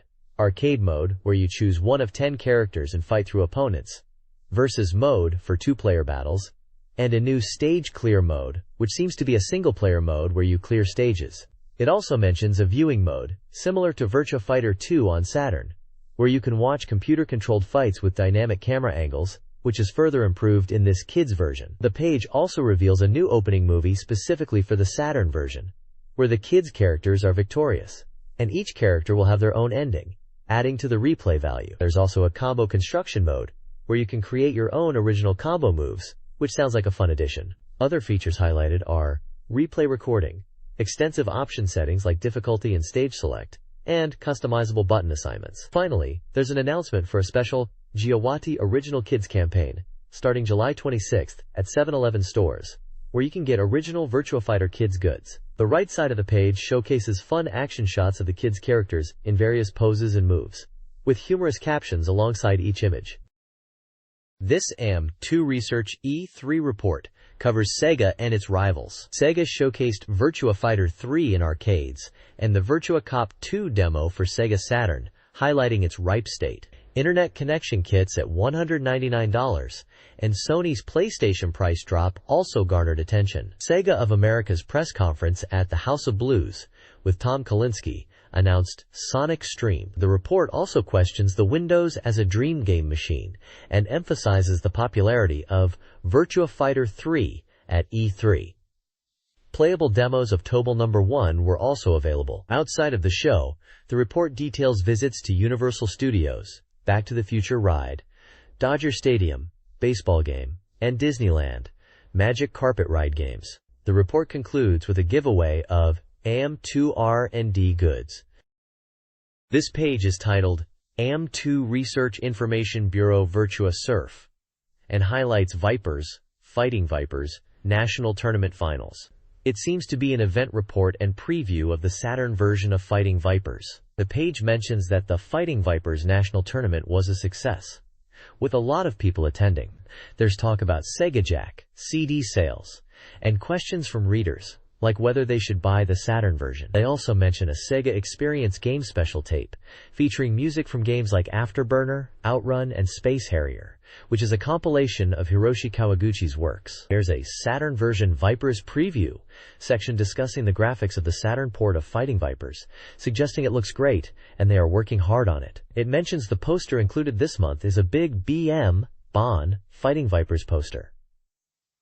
This month's poster and postcard section shows sample images of the poster and postcard, featuring illustrations. The AM2 Research Gallery shows fan art submissions, with comments and selections from AM2 staff. Finally, the Hagaki Big Recruitment section is about a t-shirt giveaway. Readers who send in postcards to AM2 Research Express Neo have a chance to win a special t-shirt designed in collaboration with the Satamaga editorial department, featuring an original design by Junpei Arai. They are looking for reader feedback and opinions on AM2 research and future works, including music. This page reviews Sega Saturn games from 3 groups: lady users, high rollers, and guest writers. Dragon Ball Z: The Legend receives positive reviews. Lady users praise its special moves and faithfulness to the source material. Hid rollers enjoy its action, easy controls, and 3D battles, but note weak guarding against. Guest writers like the roster and combo system but find the pace inconsistent. All groups give it around a 7/10. Hyper Rev Generation fares poorly. Lady users dislike its presentation uneven abilities, and unbalanced two-player mode. Hero rollers call it a disappointment, criticizing the color scheme, character design, and repetitive battles. Guest writers find the controls difficult and the button layout awkward. Average scores are around 5/10, reflecting the game's negative reception.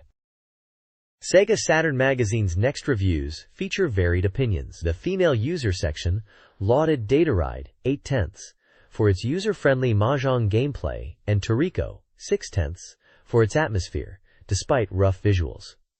High Rollers reviewed Shanghai 6/10, appreciating its unique rules and stable gameplay, and Yume Miru Yakata 6/10, an adventure game praised for its story but criticized for length.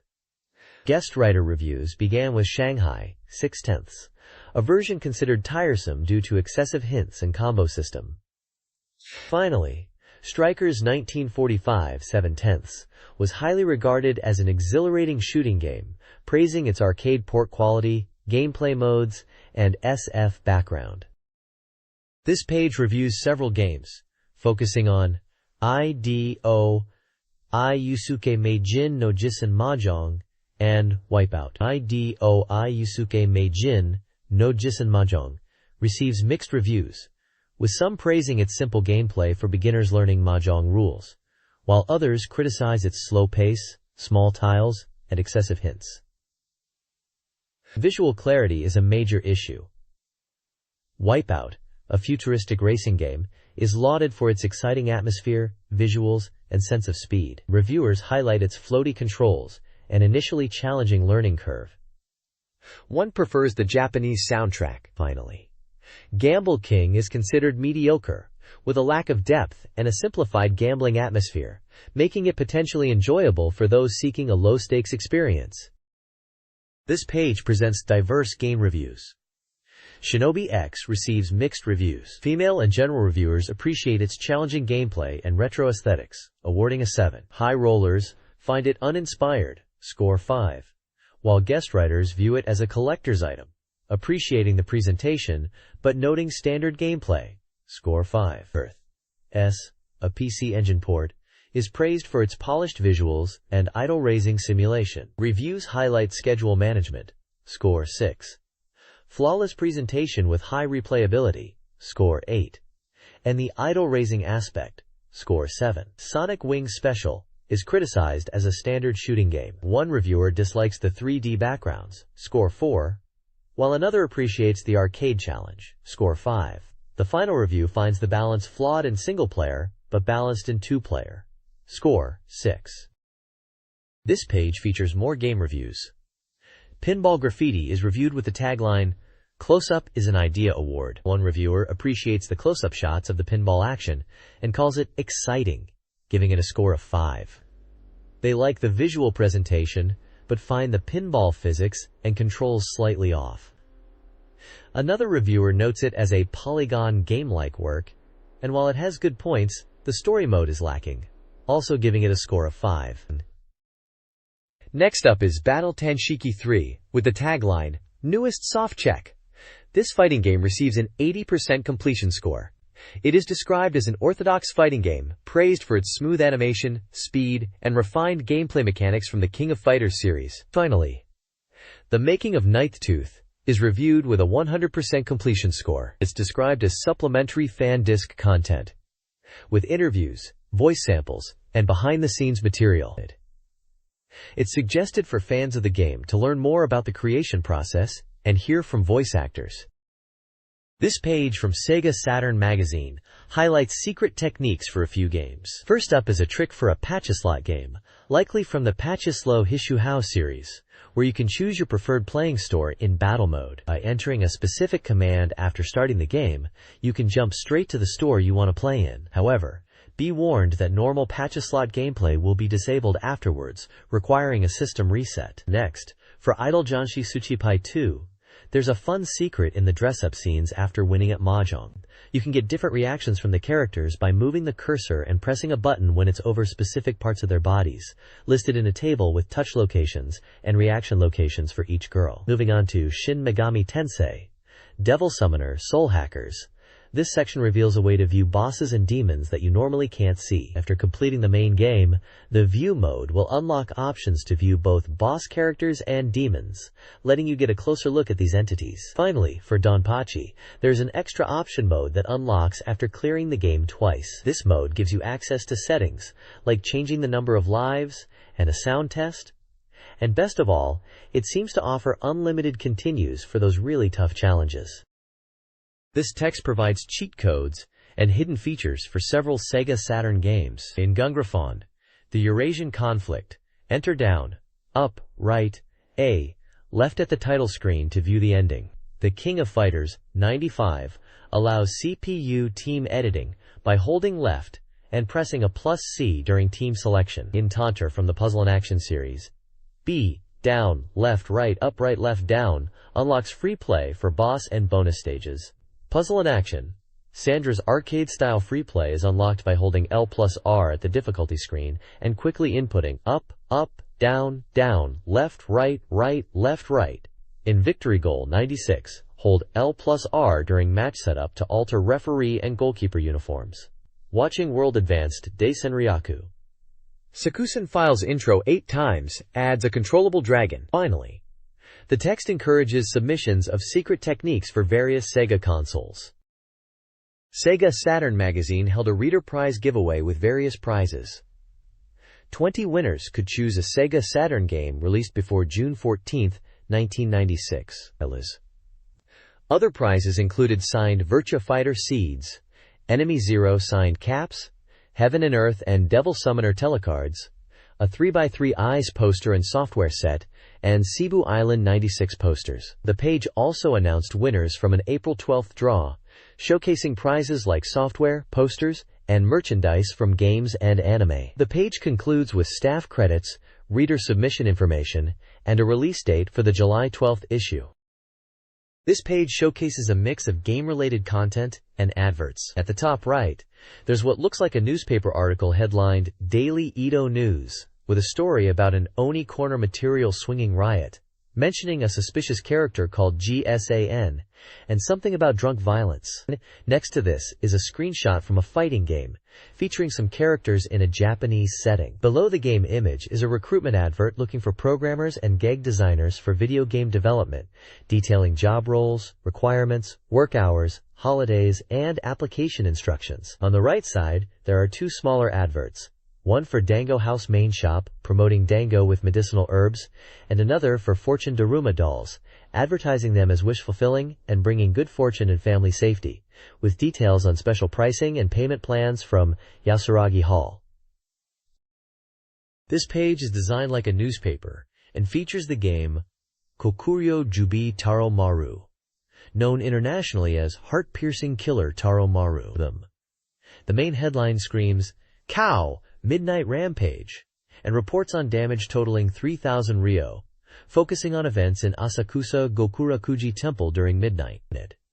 It mentions rampaging cows, causing chaos, and damaging houses, disturbing residents. The article suggests this is an event within the game, blaming Oni Fury Party members and a suspicious character called GSAN.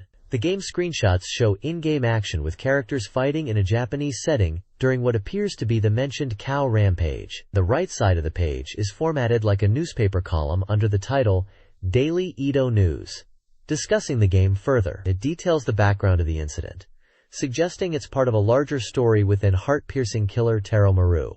It highlights the game's setting and the player's role in solving the mystery behind the rampages. There's also a section promoting the Oni no Yu, or demon bath, as a feature in the game, describing it as a place to soothe weariness with medicinal herbs. It even shows humorous skeletal figures enjoying the bath, emphasizing its rejuvenating effect within the game. Finally, the page includes contact details for the game publisher, Time Warner Interactive. This page showcases the game Gekka Mugen Tan Toriko, which seems to be a suspenseful adventure title. The page is dominated by striking visuals of 3 stylized 3D characters against a dark backdrop. The central character, a dark-haired man in formal wear, commands attention, flanked by a stern-faced man and a blonde woman, all rendered in a distinctive polygonal style. The large Japanese text emphasizes the game's atmosphere, proclaiming, "Unsatisfied strangeness is here," hinting at a mystery-driven narrative. The smaller text beside it seems to be magazine content details, mentioning SEGA Saturn Magazine, June 28th issue, 1996, Volume 10. Below the main image, there are two screenshots, offering glimpses into the game's world. They show a male character in different environments, suggesting exploration and possibly puzzle-solving elements. The game logo, GEKKA, Mugen Tan Toriko, is prominently displayed with adventure clearly marked beneath it, reinforcing the game's genre. Release details are also present, stating a release date of June 28th and a price of 6,800 yen, and that it's a Sega Enterprises title for the Saturn. Finally, the bottom right corner features a Sega Saturn console and controller, highlighting the target platform for this game. The page effectively builds anticipation for Gekka Mugen Tan Toriko, focusing on its mysterious atmosphere and visual style, typical of adventure games of the era.